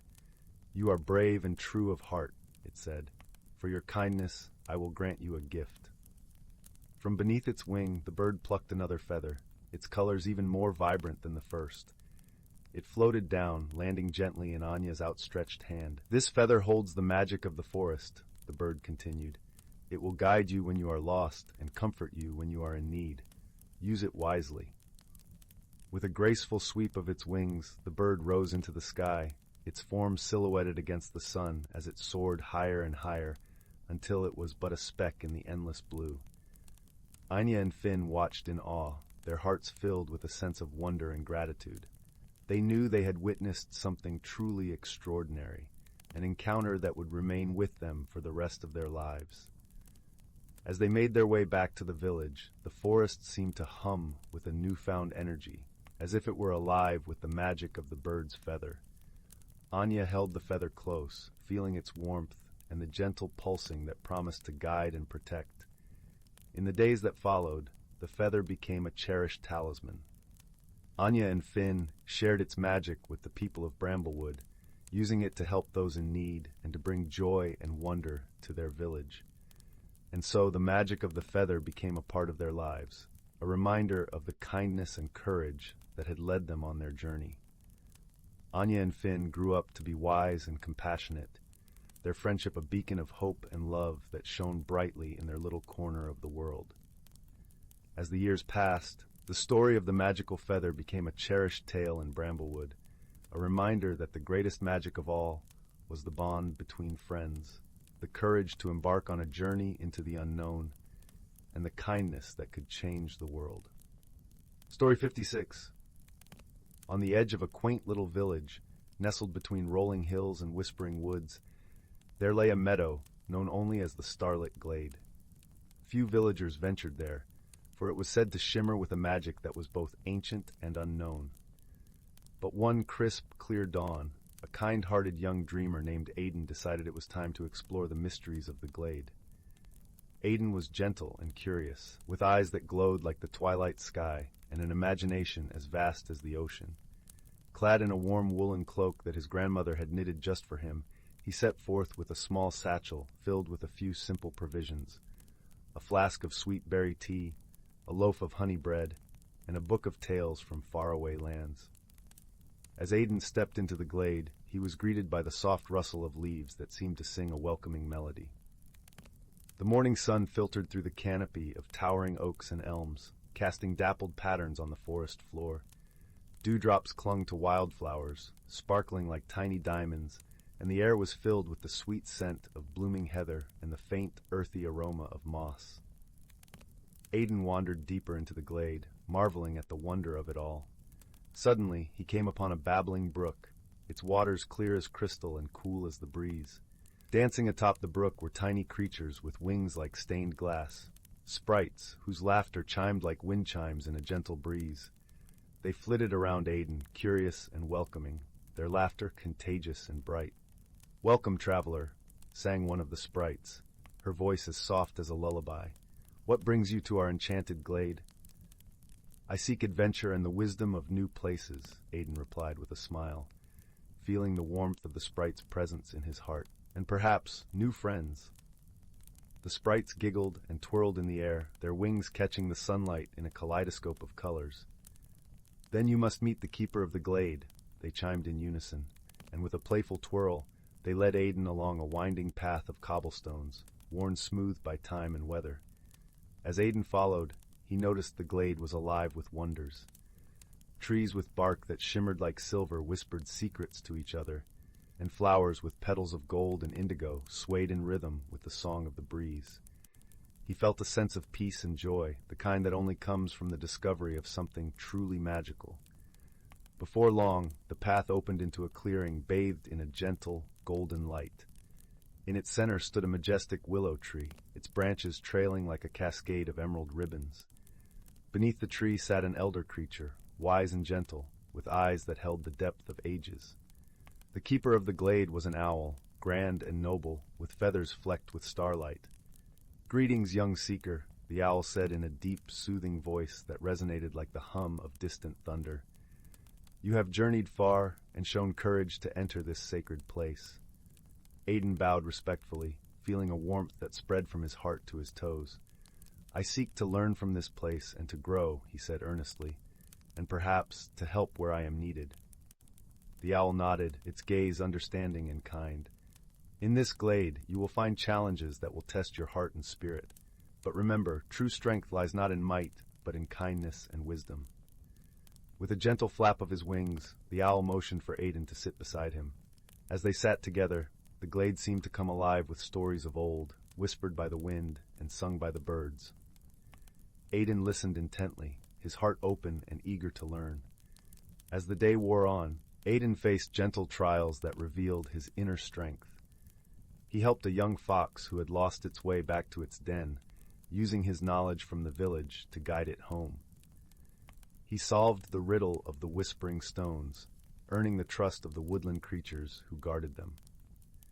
And when a storm threatened to break, he found shelter for the sprites beneath the protective boughs of the willow, sharing his provisions and warmth. Each challenge was met not with fear, but with a quiet courage and a heart full of compassion. And with each act of kindness, the glade seemed to glow brighter, its magic growing ever more radiant.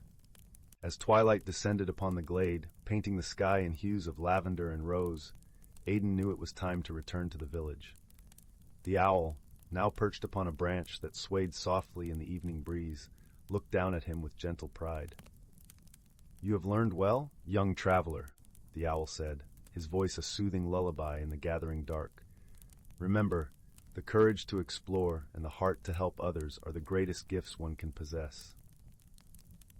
Aiden nodded, his heart full of gratitude and a newfound understanding. As he turned to leave, the sprites gathered around him, their laughter like the tinkling of tiny bells. "Come back and visit us," they sang, their wings a blur of color in the dim light. "The glade will always welcome a friend." With a final wave, Aiden stepped back onto the cobblestone path, feeling the gentle weight of the day's adventures nestled comfortably in his heart. As he made his way back home, the stars began to twinkle above, mirroring the glimmer of hope and courage that he carried within. When Aiden returned to the village, he found his grandmother waiting by the hearth, her eyes twinkling with the warmth of 1,000 stories. He shared his adventures with her, each word a testament to the wonders of the glade and the lessons he had learned. And as the fire crackled softly, casting a golden glow upon the cozy room, Aiden knew that his journey had only just begun. For the world was vast and full of magic, and he had the heart and courage to explore it all. With a contented sigh, he drifted into a peaceful sleep, dreaming of enchanted glades and friendly sprites, and the endless possibilities that awaited just beyond the horizon. Story 57. In a world where the gentle rustle of leaves whispered secrets to the wind, there stood a quaint village nestled in the embrace of an ancient forest. This village, with cobblestone paths winding like tendrils through cottages that seemed to grow from the earth itself, was home to a young girl named Anwen. Her days were filled with the simple joys of tending to her little garden, where vibrant flowers danced in the breeze, and listening to the stories spun by her grandmother by the hearth. One crisp autumn morning, as the sun painted the sky in hues of gold and amber, Anwen set out on a journey to the heart of the forest. She had heard whispers of a hidden world, a realm where magic flowed as freely as the streams that wound their way through the trees. Her grandmother had often spoken of it, her eyes twinkling with the memories of her own adventures long past. Clutching a small basket filled with provisions and a heart full of wonder, Anwen ventured deeper into the forest, where the canopy overhead formed a tapestry of emerald and sunlight. The air was sweet with the scent of pine and earth, and the sound of a distant brook played a gentle melody that guided her steps. As Anwen walked, she felt a tingling sensation in her fingertips, as if the forest itself was reaching out to her. She followed the feeling, her feet finding a path that seemed to appear just for her. The deeper she ventured, the more the world around her seemed to change. The trees grew taller, their bark etched with glowing runes that pulsed softly in the dappled light. It was then that she stumbled upon a glade bathed in ethereal light. At its center stood a majestic oak tree, its branches stretching wide as if to embrace the sky. Nestled within its roots was a shimmering pool, its surface rippling with colors that danced like the northern lights.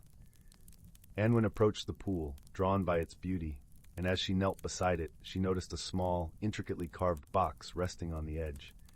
Curiosity piqued. Anwen gently lifted the box.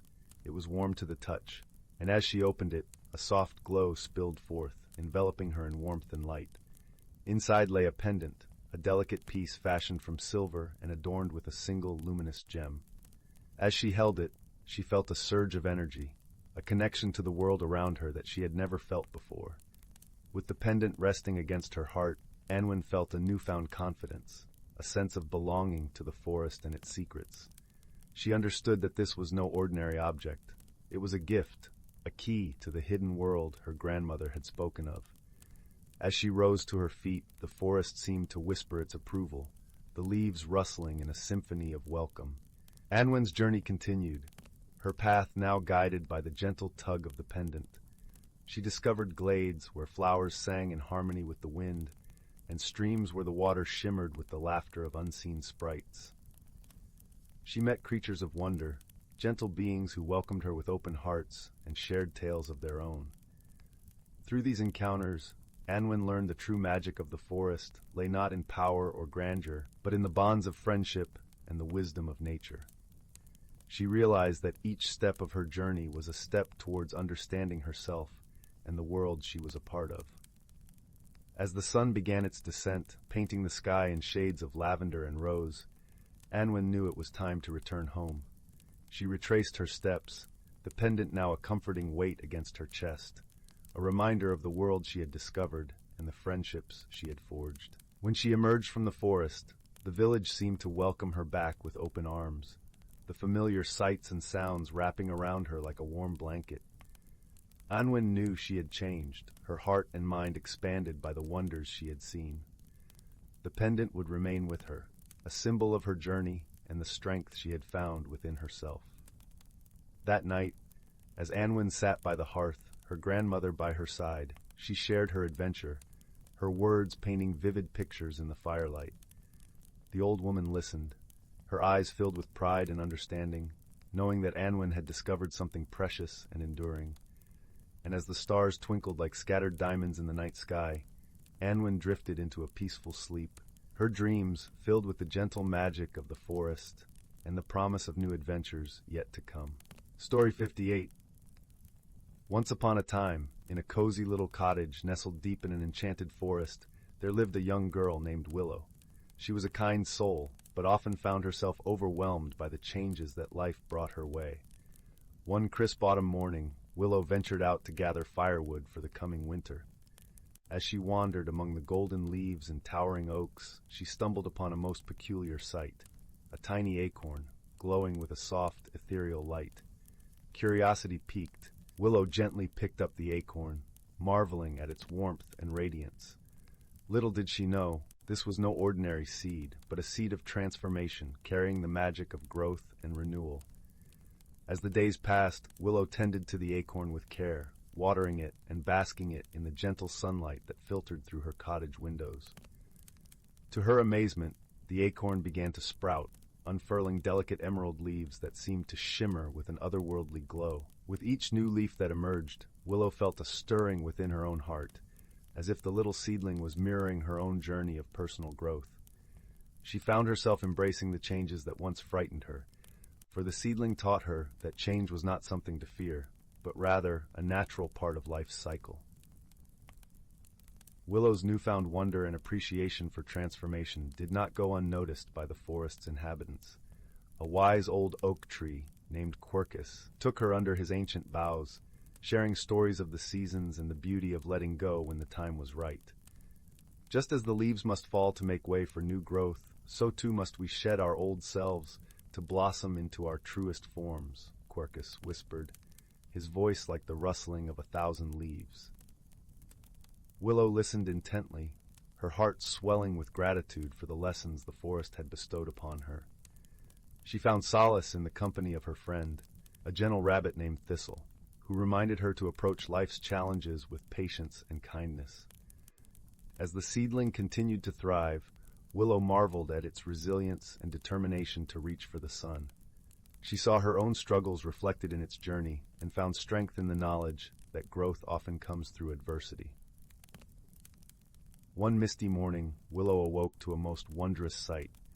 The little seedling had blossomed into a magnificent tree, its branches reaching skyward, adorned with the most delicate blooms. It was as if the magic that had nurtured its growth had now taken physical form, a living embodiment of the transformation Willow had undergone. In that moment, Willow understood that true growth was not about becoming someone entirely new, but about embracing the fullness of who she already was.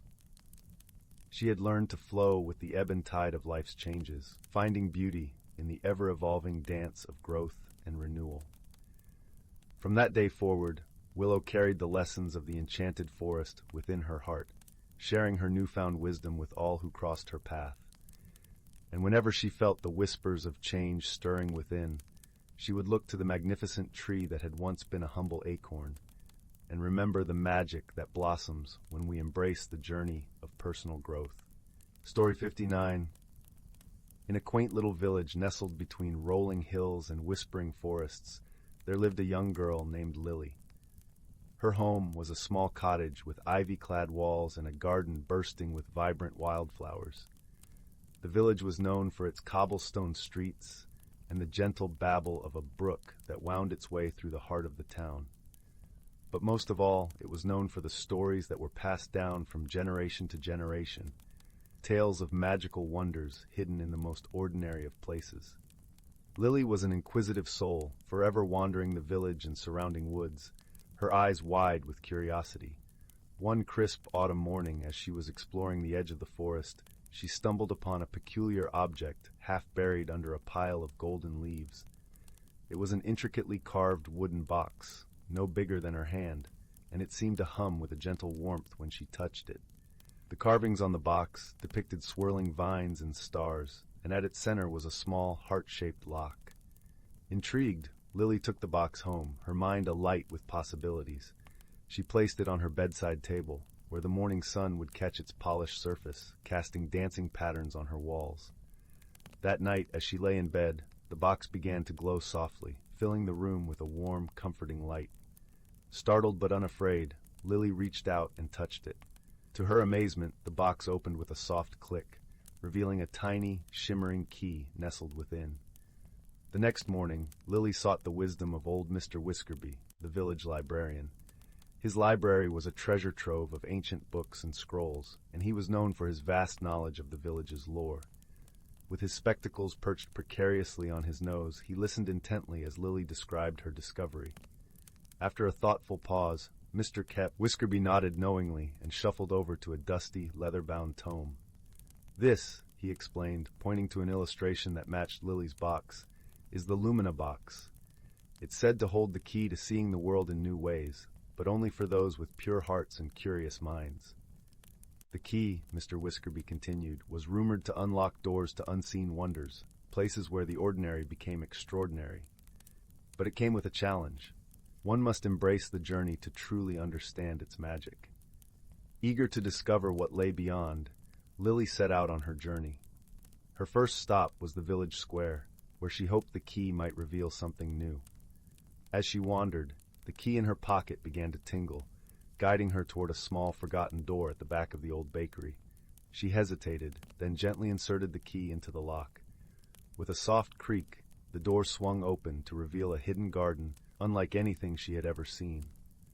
The garden was a tapestry of colors and scents, with flowers that sang softly in the breeze and trees that whispered secrets to one another. In the center stood a fountain, its water sparkling like liquid diamonds. As Lily approached, she noticed a small carved stone with words that seemed to shimmer in the sunlight. "Those who seek with an open heart will find the truth within," it read. Pondering the message, Lily realized her journey was not just about discovering new places, but about seeing the beauty and wonder in the world around her. With this newfound understanding, she returned to the village, determined to share her experience. Along the way, she met a lively squirrel named Nutmeg, who offered to accompany her.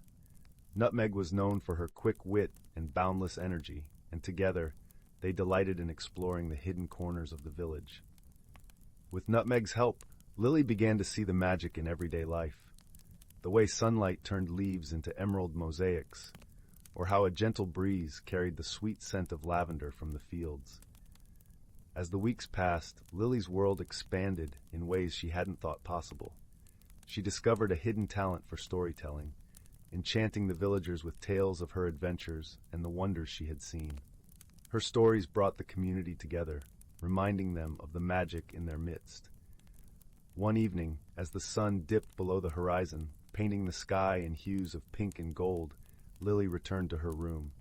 The box sat quietly on her table, its glow a soft reminder of her journey. She realized that the true magic of the Lumina box wasn't in the places it led her to, but in the change it had sparked within her.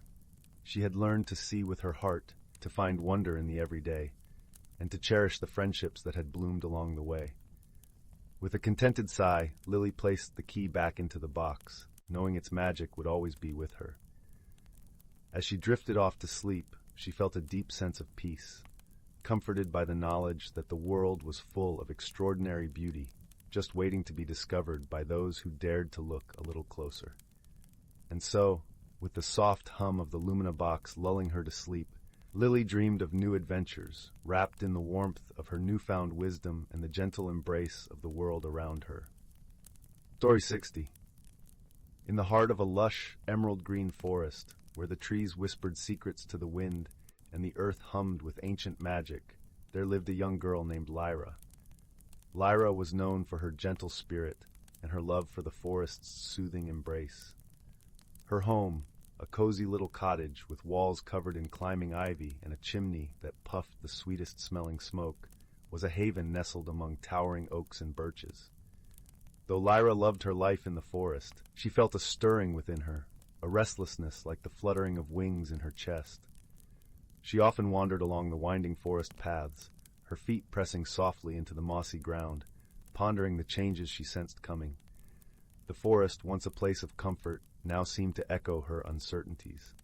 Each rustle of the leaves was a whisper of unknown possibilities, and each bird's song a melody of change. One evening, as the sky blushed with the colors of twilight, Lyra sat by the edge of the sparkling brook that wound through the forest like a ribbon of silver. She dipped her fingers into the cool water, tracing patterns and watching as the ripples spread outward. Her heart felt like the brook, constantly in motion, yet always returning to the same place. As the first stars began to peek through the canopy above, a gentle voice interrupted her thoughts. "Why so pensive, dear Lyra?"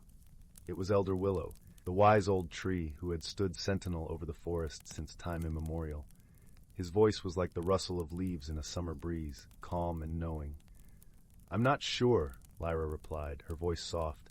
"I feel something changing inside me, but I don't know what it means.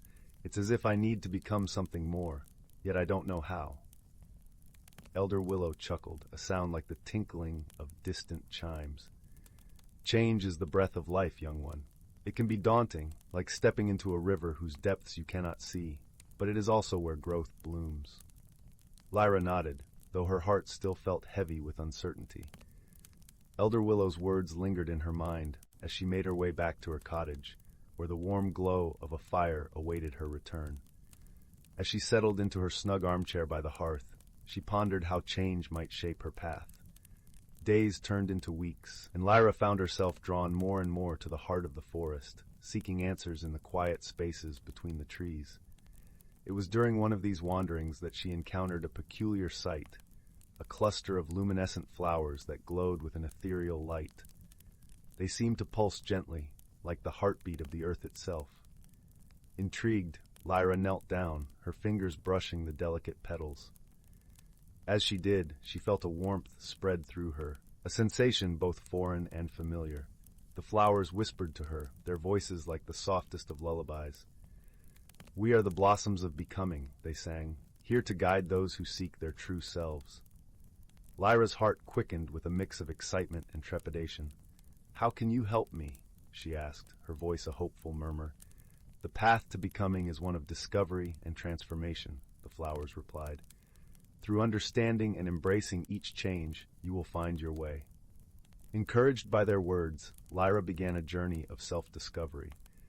Each day she returned to the flowers, and each day they shared with her a new lesson. She learned to listen deeply, to the forest, and to her own heart. She discovered that by letting go of her fears, she could embrace the unknown with open arms. During this time, Lyra was not alone. Her dear friends, the creatures of the forest, offered their support and companionship.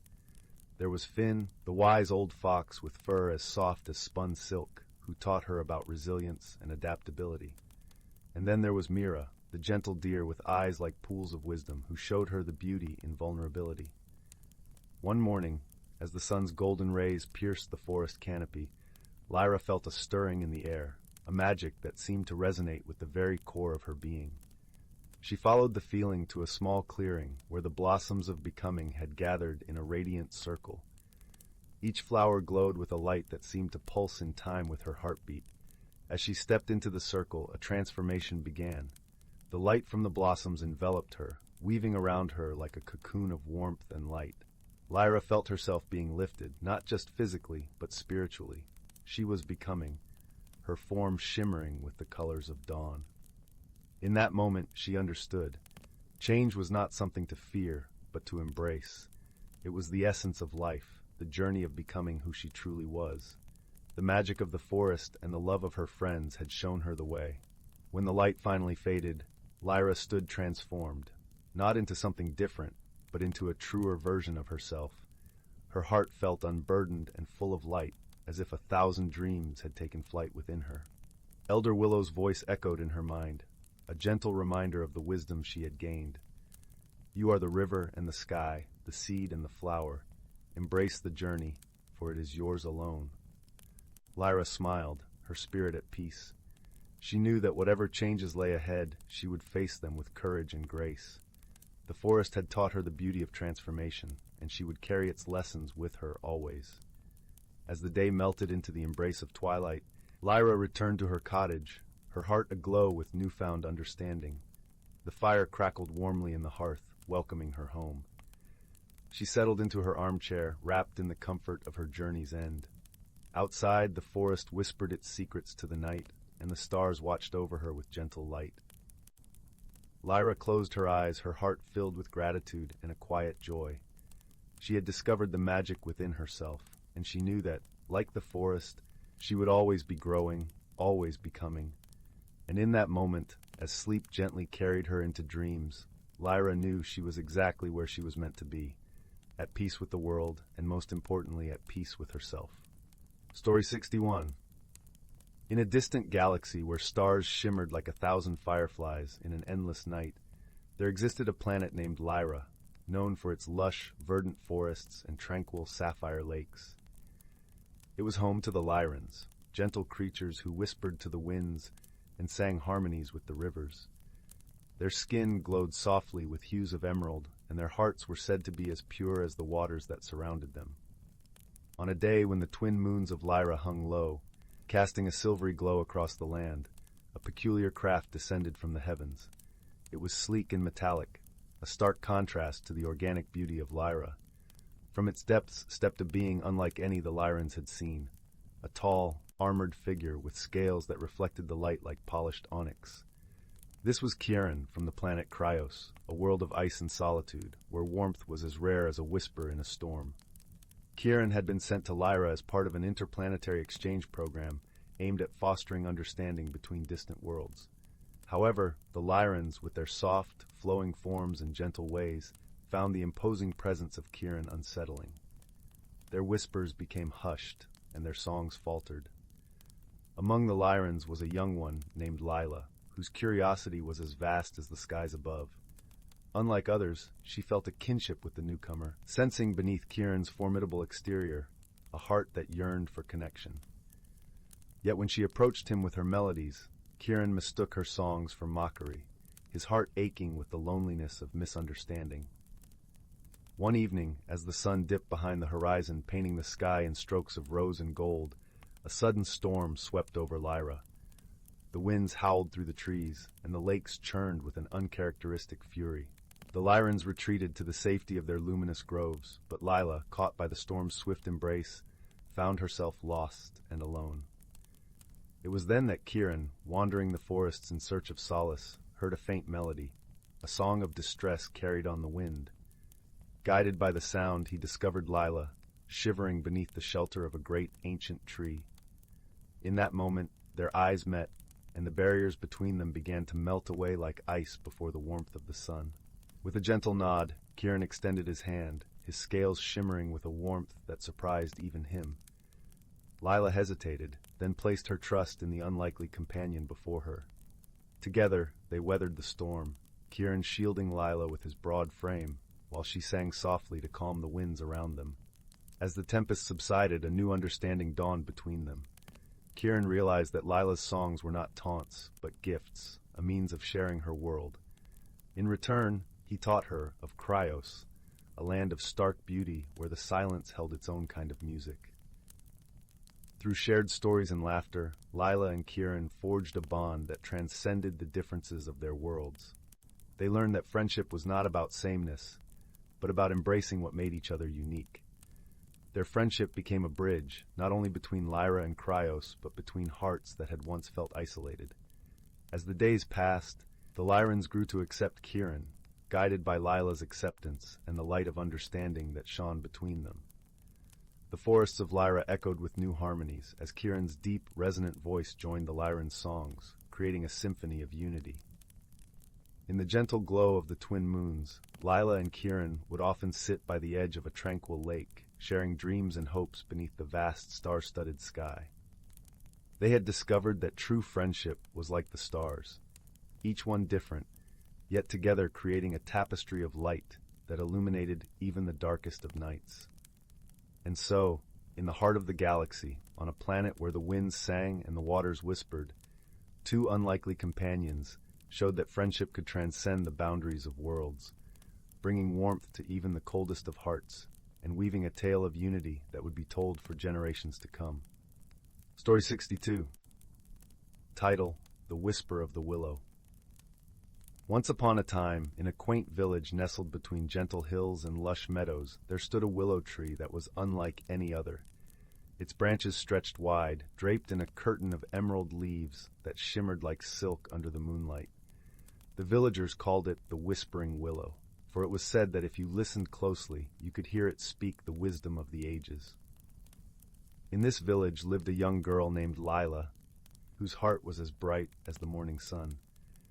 Zyla was known for her curiosity and kindness, traits that made her beloved by all who knew her.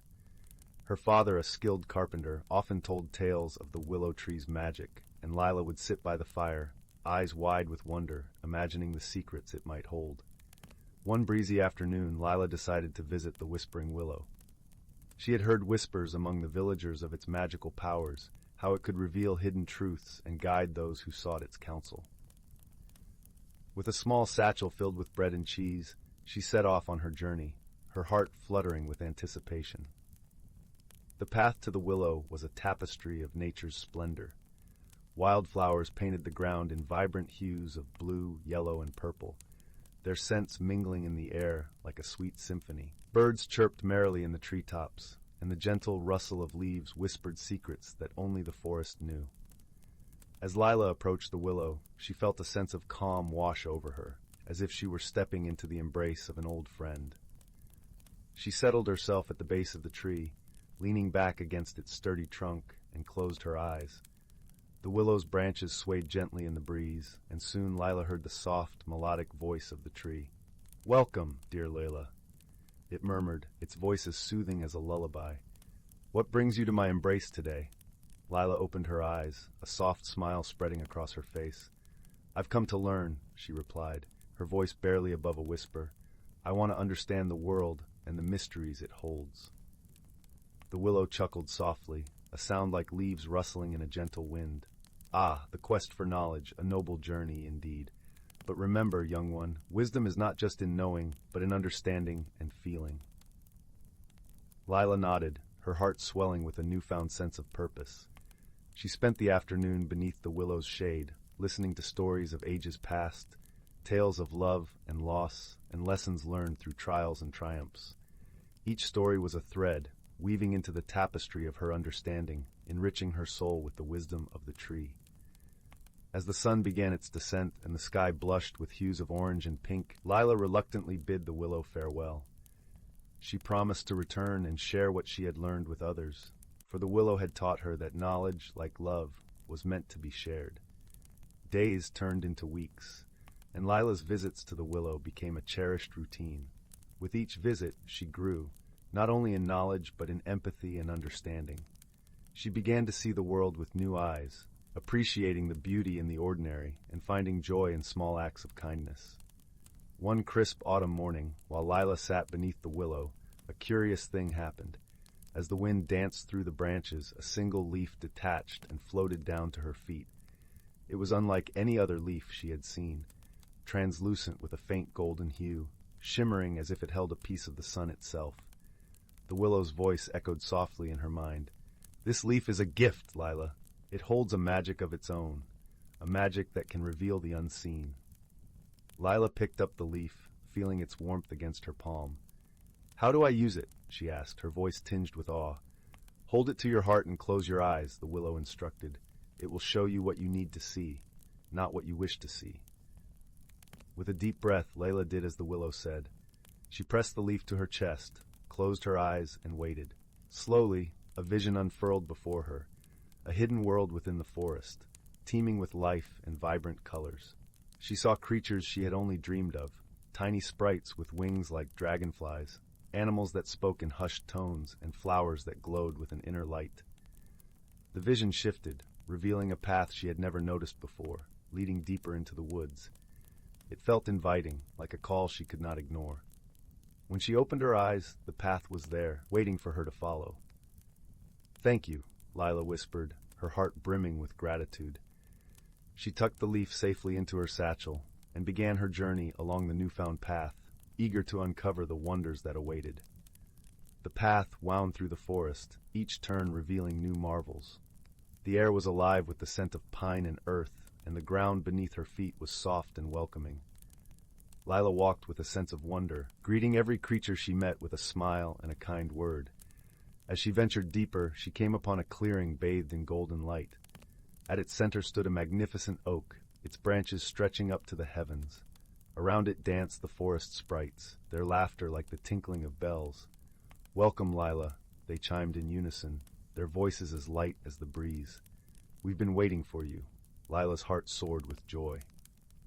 "I've come to learn and share the wisdom of the willow," she replied, her voice ringing with sincerity. The sprites led her to the oak, where she discovered a gathering of creatures, rabbits, deer, and even a wise old fox, all eager to listen and share their own stories. As Lila spoke, the clearing filled with a sense of unity and understanding, each creature contributing its own piece to the tapestry of wisdom. Through her journey, Lila learned not only from the stories shared, but from the friendships she formed. She realized that true wisdom lay in seeing the world through the eyes of others, and in doing so, she found a deeper connection to the world around her. As the sun dipped below the horizon, painting the sky in hues of lavender and gold, Lila knew it was time to return home. She bid farewell to her new friends, her heart full of gratitude and love. The path back to the village was illuminated by the soft glow of the moon, guiding her steps. When she returned to the whispering willow, she sat beneath its branches, the magical leaf still tucked safely in her satchel. "Thank you, dear willow," Lila whispered, her voice filled with emotion. You've shown me a world of wonder and taught me the true meaning of wisdom. The willow's branches swayed gently, as if in acknowledgement. And you, dear Lila, have reminded us all of the power of kindness and the strength found in friendship. With a heart full of newfound wisdom, Lila returned to her village, eager to share her experiences with others.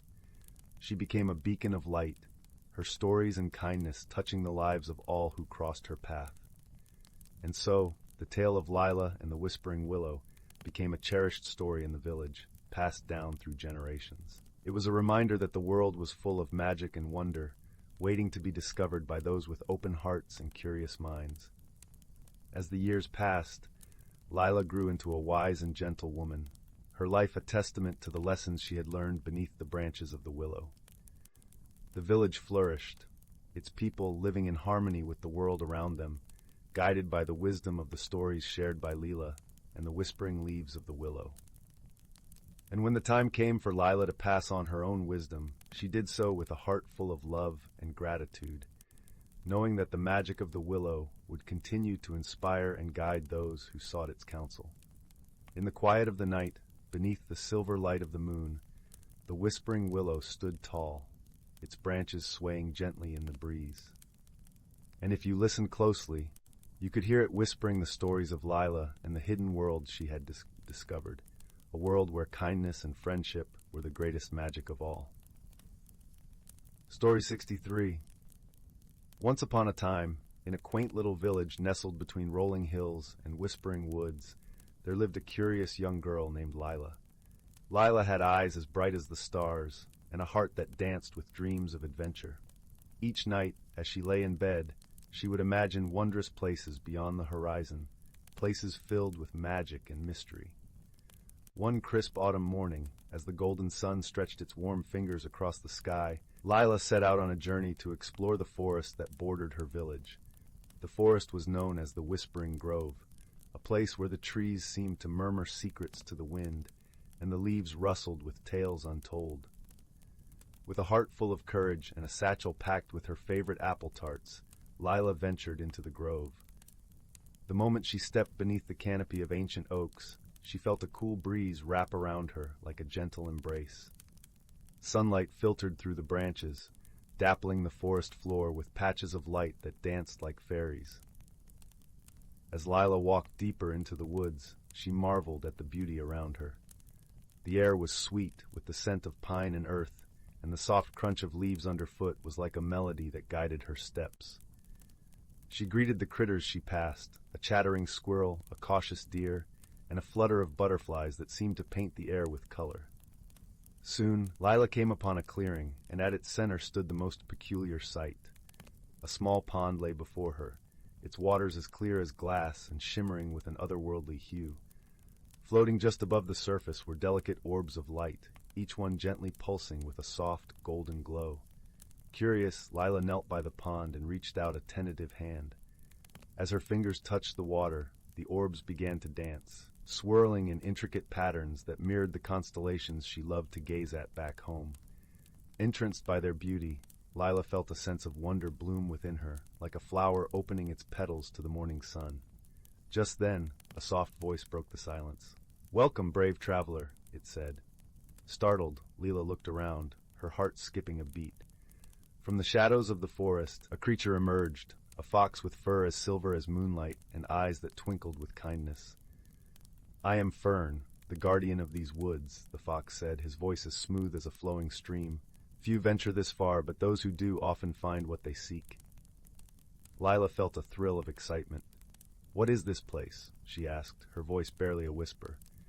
"This," Fern replied, gesturing with a graceful sweep of his tail, "is the heart of the grove, where dreams and reality entwine. Those who come with open hearts find the courage to discover their true selves." Inspired by Fern's words, Lila realized that her journey was more than just an adventure. It was a path to understanding her own heart. As she gazed into the pond, she remembered the stories she had always wanted to create, the dreams she had yet to pursue. "Can you show me more?" Lila asked, her voice filled with newfound determination. Fern nodded, a gentle smile playing on his lips. "Follow me."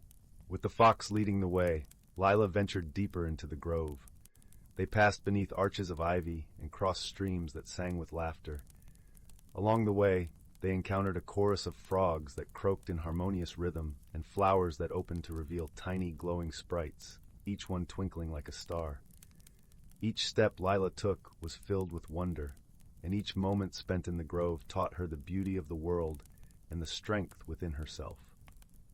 She learned to listen to the whispers of the wind, to see the unseen, and to trust the gentle guidance of her newfound friend. At last, they arrived at the edge of the grove, where the trees parted to reveal a breathtaking view of the valley below. The sun was beginning its descent, painting the sky with hues of pink and orange, and the village lay nestled in the distance, smoke curling from chimneys like ribbons of welcome. "Thank you, Fern," Lila said, her heart full of gratitude. "I will never forget this journey." "Nor will I," Fern replied, his eyes twinkling like stars. "Remember, Lila, the courage to explore the unknown leads to the greatest discoveries." With a gentle nuzzle, Fern bid her farewell, and Lila began her journey homeward, her heart aglow with the stories she would one day tell. As she returned to her village, the sun dipped below the horizon, and the first stars appeared in the sky. Lila felt a warmth within her, a comforting reminder that even the smallest steps can lead to the most wondrous adventures. And so, under a blanket of stars, Lila lay in her bed, her eyes sparkling with dreams anew. She knew that the world was vast and filled with magic, and that her heart, like the heart of the grove, was a place where dreams could blossom and courage could grow. And with that thought, she drifted into a peaceful slumber, cradled by the gentle whispers of the wind and the promise of adventures yet to come. Story 64. Once upon a time, in a cozy little village nestled between rolling hills, there lived a young soul named Willow. She was a gentle spirit, with eyes that sparkled like dewdrops on a spring morning. However, Willow struggled with the changes life often brings. Whenever autumn leaves began to fall or spring blossoms unfurled their petals, Willow felt uneasy. The world around her was constantly transforming, and she found it difficult to embrace the inevitable shifts. One crisp autumn evening, as Willow sat by the crackling hearth, a warm glow illuminated a dusty old book on the mantelpiece. Curiosity piqued, she opened its weathered pages and was immediately transported into a realm of enchantment. The book spoke of a magical forest where every tree, every flower, every creature embodied the beauty of personal growth. Willow found herself drawn into this wondrous world, eager to unravel its mysteries. As she ventured deeper into the forest, she met a wise old oak tree named Oakley. His gnarled bark carried the wisdom of centuries, and his branches swayed gently, as if beckoning her closer. "Welcome, dear Willow," Oakley spoke in a rich, earthy tone. "This forest is a sacred place where change is not feared, but celebrated." Willow shared her struggles with the ancient oak, and he listened with patient understanding. "My child," he said, "change is the very essence of life. Just as the seasons dance in harmony, so too must we embrace the shifts within our souls." Oakley introduced Willow to his friend, a vibrant butterfly named Flutterby. With delicate wings that shimmered like rainbows, Flutterby flitted from flower to flower, embodying the beauty of transformation. "You see, Willow," Flutterby chirped melodiously, "I was once a humble caterpillar, bound to the earth. But through a magical metamorphosis, I emerged as this breathtaking creature, free to soar through the skies."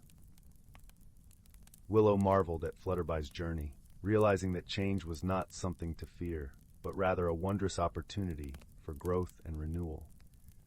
As she continued her journey through the enchanted forest, Willow encountered many other friendly creatures, each with their own tale of transformation.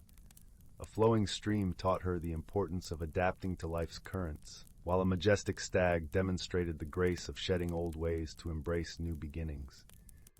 With each lesson, Willow's heart opened wider, and she began to see the world through fresh eyes. The once daunting changes now appeared as exciting adventures, inviting her to spread her wings and soar. When the time came for Willow to return home, she felt a profound shift within her soul. The enchanted forest had revealed the beauty of personal growth, and she carried its teachings like a warm ember in her heart. From that day forward, Willow embraced the changing seasons with wonder and gratitude. She understood that life was a tapestry of growth and transformation, and each moment offered an opportunity to bloom into her truest, most radiant self. And as the years passed, Willow's spirit shone ever brighter, inspiring others to embrace the magical journey of personal discovery. For she had learned that change was not something to fear, but a beautiful dance to be celebrated with an open heart and a curious mind. Story 65. In the vast expanse of the cosmos, where stars twinkled like scattered diamonds on a velvet cloak, there lay a small, unassuming planet named Zephyrah.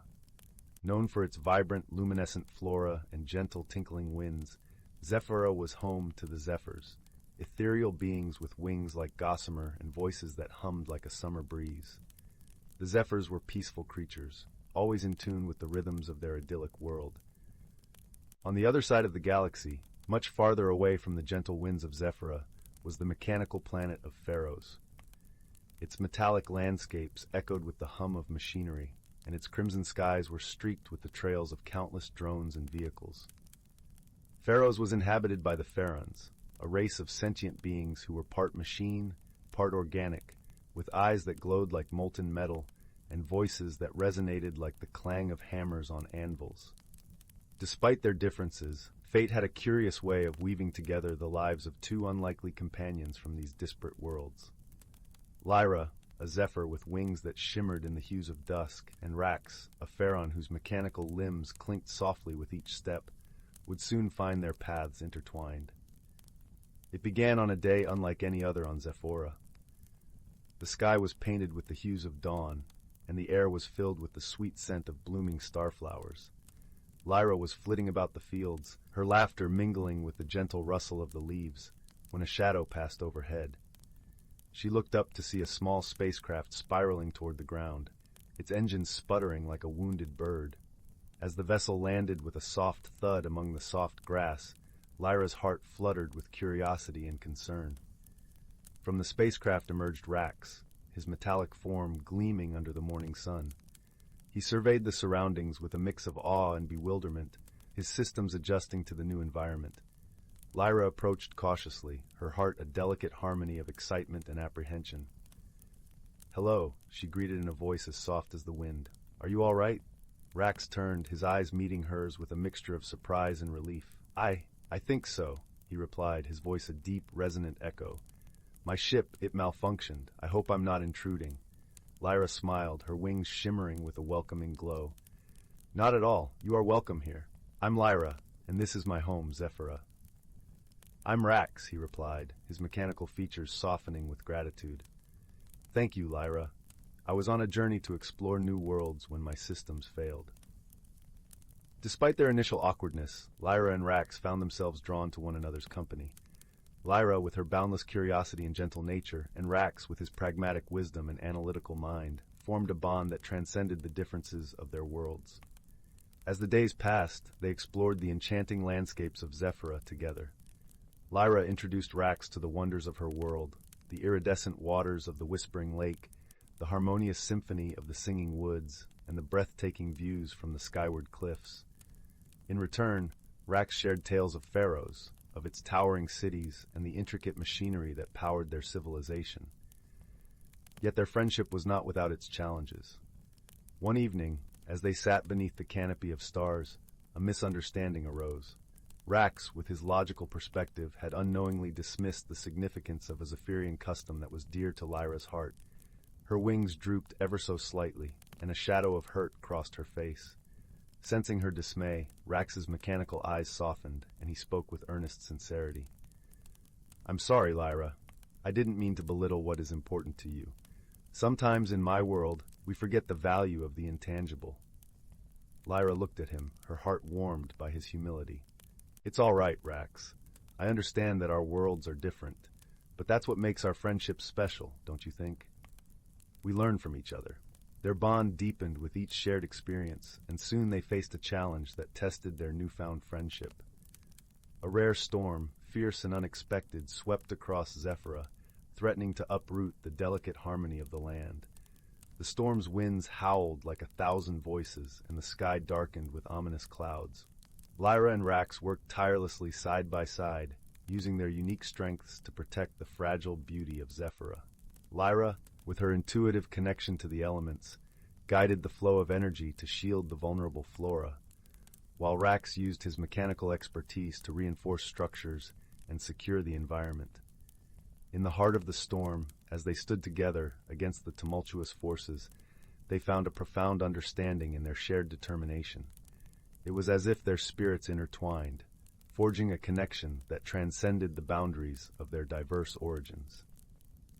When the storm finally passed, leaving behind a renewed and glistening world, Lyra and Rax stood together, their hearts full of gratitude and respect for one another. The Zephyrian sun emerged from behind the clouds, casting a warm, golden light over the landscape, a testament to the strength of their friendship. As they sat beneath the rejuvenated sky, surrounded by the gentle rustle of the leaves and the soft hum of life returning to normalcy, Rax spoke with a gentle smile. "I believe I've discovered something greater than any technology or exploration, Lyra." Lyra turned to him, her eyes sparkling with kindness and understanding. "And what is that, Rax?" "Friendship," he replied simply, his mechanical voice carrying a warmth that transcended metal and wires. "True friendship that sees beyond differences and cherishes what we share." Lyra's wings shimmered with joy, and she rested her head against his sturdy shoulder. "I'm glad to have found it with you, Rax." In that moment, beneath the vast, watchful sky, Lyra and Rax knew they had discovered the true meaning of friendship, a bond forged through understanding, strengthened by challenges, and cherished with every shared moment. And as the gentle Zephyrian breeze whispered through the trees, their hearts echoed with a harmony that would endure, a melody of friendship that would resonate through the stars for all time. 66. In the heart of the ancient whispering woods, where the dense canopy of emerald leaves filtered sunlight into a soft, dappled glow, there thrived a world seldom seen by human eyes. This was a place where the trees stood as sentinels of time, their trunks gnarled and wise, and the air was perpetually tinged with the scent of pine and earth. Here, the natural creatures lived not merely in survival, but in a harmonious dance of life, guided by the subtle rhythms of the seasons. As the first blush of dawn kissed the forest floor, a gentle stir began among its inhabitants. Rustling leaves announced the waking of the forest as dew-laden webs glistened like diamonds in the first light. Birds, their feathers a kaleidoscope of colors, began their morning symphony, filling the air with melodious trills and chirps. Among them, a wise old owl named Eldrin presided over the awakening with dignified grace, his eyes reflecting the wisdom of countless nights spent beneath the moon. Eldrin was more than just a watcher of the woods. He was a guardian of its secrets, a keeper of stories passed down through the ages. These stories spoke of the delicate balance that held the forest together, woven like an intricate tapestry by threads of respect, cooperation, and love for every living thing. His role was to remind the creatures of the woods of their shared heritage and the lessons learned from their forebears. On this particular morning, the air held a certain magic, a whisper of change that tickled the senses. The forest's inhabitants knew this feeling well. It was the forest's way of heralding the arrival of the equinox, a time when day and night held hands in perfect balance. The equinox was celebrated as a time of unity, a reminder of the harmony that nature required and bestowed upon all its children. As the sun climbed higher, casting golden rays that danced upon the forest floor, the creatures gathered in a hidden glade. This was a sacred place where the oldest oak tree, known as the Heartwood, stood, its branches spreading wide like a welcoming embrace. Beneath its boughs, generations of creatures had come to share stories, solve disputes, and reaffirm their roles within the forest's delicate ecosystem. This year, an unusual phenomenon had captured the attention of the forest's denizens. Strange weather patterns had begun to appear, with sudden gusts of wind and unexpected showers, disrupting the usual tranquility. Many were concerned about their homes and the food they had gathered in preparation for the coming months. It was in this context that Eldrin called for a gathering, sensing an opportunity for the forest to learn and grow from this challenge. As the creatures assembled, the gentle rustle of leaves and the chatter of small animals created a symphony of anticipation. Squirrels, foxes, hedgehogs, and songbirds all found their places, forming a colorful mosaic around the heartwood. Eldrin perched upon a low branch, his feathers ruffled slightly by a playful breeze, and began to speak with a voice that was both soothing and commanding. "Dear friends," he began, "we gather today under the watchful eye of the heartwood, as we have for countless seasons. The forest speaks to us in whispers and signs, and it is our duty to listen and learn. This year, the winds have carried with them a message, one that challenges us to reaffirm our commitment to the balance that sustains us all." The creatures listened intently, the weight of Eldrin's words settling upon them like a gentle snowfall. Among them, a young rabbit named Briar, her eyes wide with curiosity, felt a stirring of responsibility. Although she was small, she understood that every creature had a part to play in the forest's story. "But how do we find balance, Eldrin?" Briar asked, her voice a soft echo in the glade. "How do we respond to these changes?" Eldrin smiled, a soft, knowing curve of his beak. "Balance, dear Briar, is not about resisting change but embracing it. Just as the seasons turn, so must we adapt and find our place in the flow of life. We must look to the wisdom of those who came before us and trust in the strength of our community."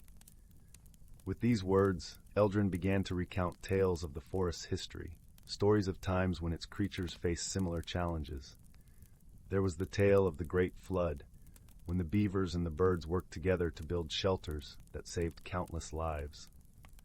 Another was of the scorching summer, when the animals shared their water and shaded spaces, ensuring that none would perish from the heat. As Eldrin spoke, the creatures felt the warmth of his stories wrap around them like a comforting blanket.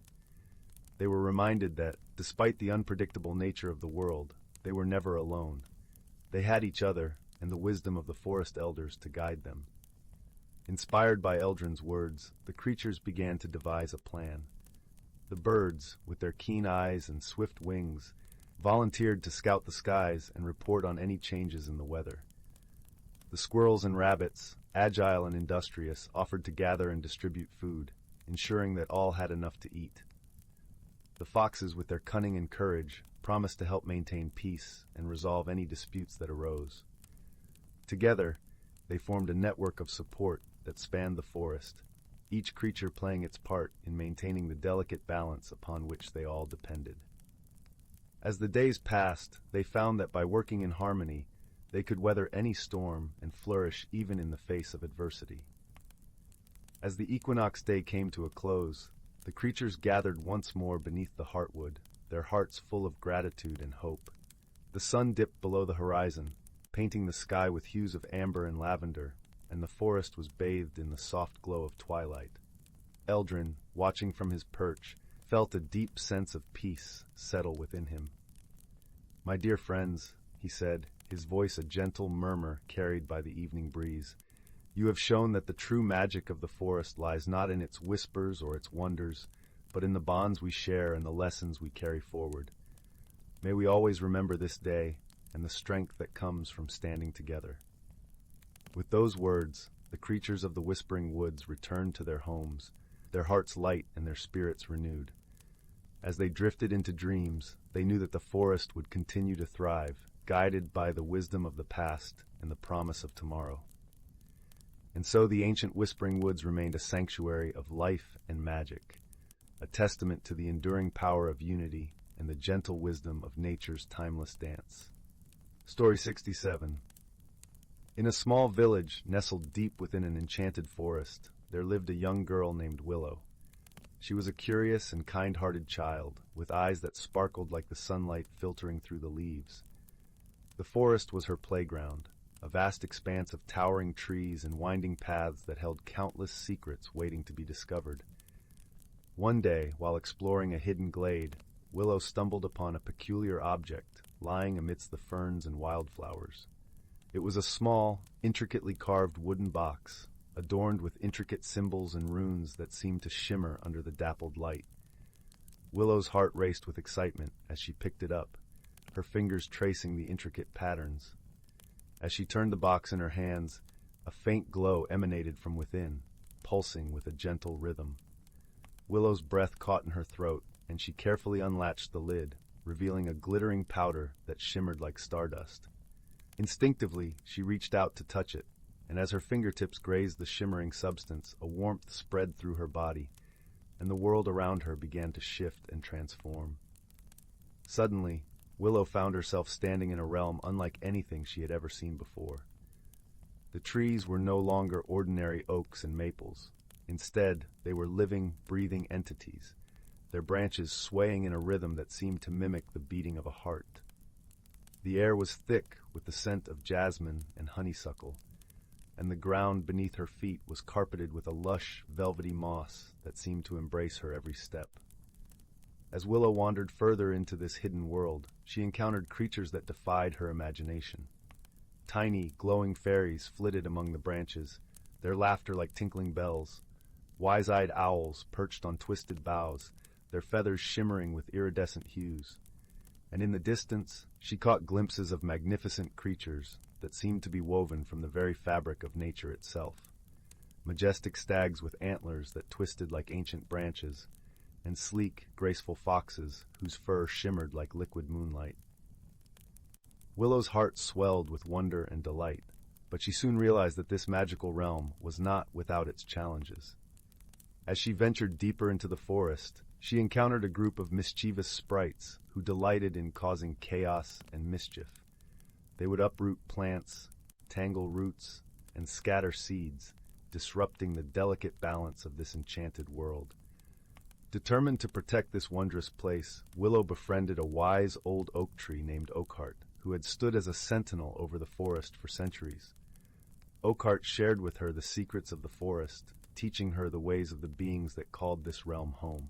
With Oakheart's guidance, Willow learned to communicate with the creatures and forge unlikely friendships that transcended boundaries she had never imagined possible.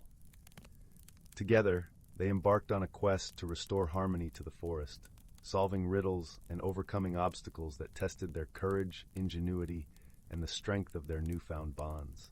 Along the way, Willow discovered the true power of friendship, compassion, and respect for the natural world that surrounded her.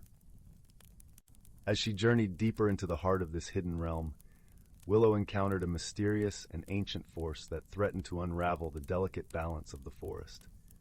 This force, a dark and twisted entity born from the shadows and fears of mankind, sought to corrupt and consume all that was pure and beautiful. With the help of her newfound friends, the fairies, the owls, the stags, and even the mischievous sprites, Willow embarked on a daring adventure to confront this darkness and restore the light. Their journey took them through treacherous paths, past enchanted glades and sparkling streams, and into the very depths of the forest's heart. In a climactic confrontation, Willow and her companions faced the embodiment of this dark force, a towering, twisted creature that seemed to writhe and shift like a living shadow. But Willow's pure heart and unwavering belief in the power of friendship and love proved to be her greatest strength. With the combined efforts of her loyal friends, she unleashed a brilliant light that pierced the darkness, banishing the corrupt force and restoring balance to the enchanted forest. As the light faded, Willow found herself back in the familiar glade where her journey had begun, the magical wooden box clutched tightly in her hands. But she was no longer the same wide-eyed girl who had stumbled upon its secrets. She had been transformed by her experiences, her heart overflowing with wisdom, courage, and a deep reverence for the wonders of the natural world. From that day forward, Willow became a guardian of the forest, using the knowledge she had gained to protect its delicate balance and ensure that the magic that dwelled within its ancient boughs would never fade. She forged unbreakable bonds with the creatures that called this hidden realm home, and together they embarked on countless adventures, unlocking the secrets of the enchanted forest, one story at a time. And when the night fell, and the stars twinkled like diamonds in the velvety sky, Willow would gather the village children around a crackling fire and regale them with tales of her extraordinary journey. Her words would weave a tapestry of magic and wonder, inspiring a new generation to cherish the beauty of the natural world and the enduring power of friendship, love, and courage. Story 68. In a quaint village nestled at the edge of a sprawling, whispering forest, there lived a gentle soul named Marin.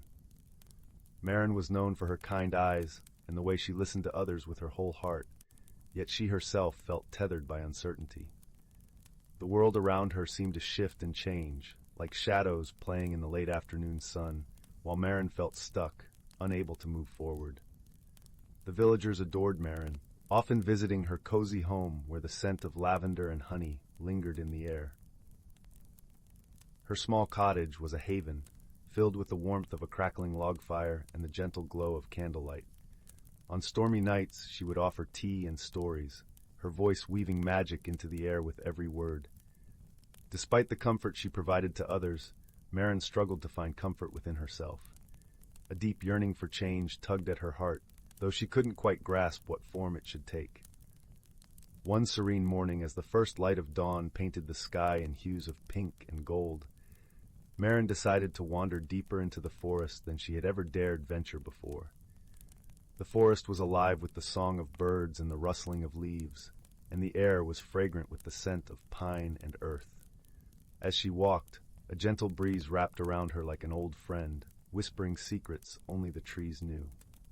As the sun climbed higher, casting dappled shadows on the forest floor, Marin stumbled upon a clearing she had never seen before. In the center stood an ancient oak tree, its branches reaching skyward, its trunk wide and wise. It was said among the villagers that this tree was enchanted, a keeper of timeless wisdom. Marin approached the tree, feeling a pull in her heart, and gently placed her hand upon its rough bark. As she did, a soft, shimmering light enveloped her, and she heard a voice. It was not a voice of words but of feelings, a deep, resonant hum that seemed to echo within her soul.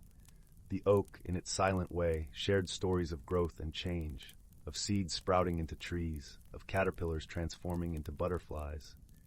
As the light faded, Marin felt a warmth spreading through her, a tender glow of understanding. She realized that change was not something to be feared but embraced, much like the seasons that painted the forest in different colors each year. The tree had shown her that growth was a natural part of life, and with it came beauty beyond imagining. Feeling lighter, Marin returned to her village, her heart dancing with newfound hope. She shared her experience with her dearest friend, Anwen, a weaver with nimble fingers and a heart as generous as the sea. Anwen listened, her eyes sparkling with joy, and promised to help Marin explore this new path. Together they began small projects, weaving dreams into reality. They planted a garden, each seed a promise of growth, and watched as it blossomed into a riot of colors. They learned new skills and shared their knowledge with others, creating a tapestry of connection and understanding. As the days turned into weeks, Marin discovered that change was not an event but a journey, one that could be navigated with kindness and patience. She embraced her fears, transforming them into stepping stones, and found strength she never knew she possessed. Her cottage became a beacon of transformation, where villagers came not only for comfort but for inspiration. Through it all, the village thrived, woven together by the bonds of friendship and the shared joy of personal discovery. Marin, once hesitant and unsure, had become a guiding light, leading others with her gentle wisdom and open heart. And so, as the seasons turned and the forest whispered its eternal song, Marin learned that true magic lay not in the enchantments of the ancient oak, but in the courage to grow and change. Her journey was one of quiet beauty, where the lines between the magical and the mundane blurred, revealing a world rich with possibilities. In the end, Marin understood that she had always been enough, just as she was, and that the journey of transformation was simply a return to herself, a journey of embracing her own light and sharing it with the world. And in that realization she found peace, as gentle and enduring as the forest that had cradled her dreams.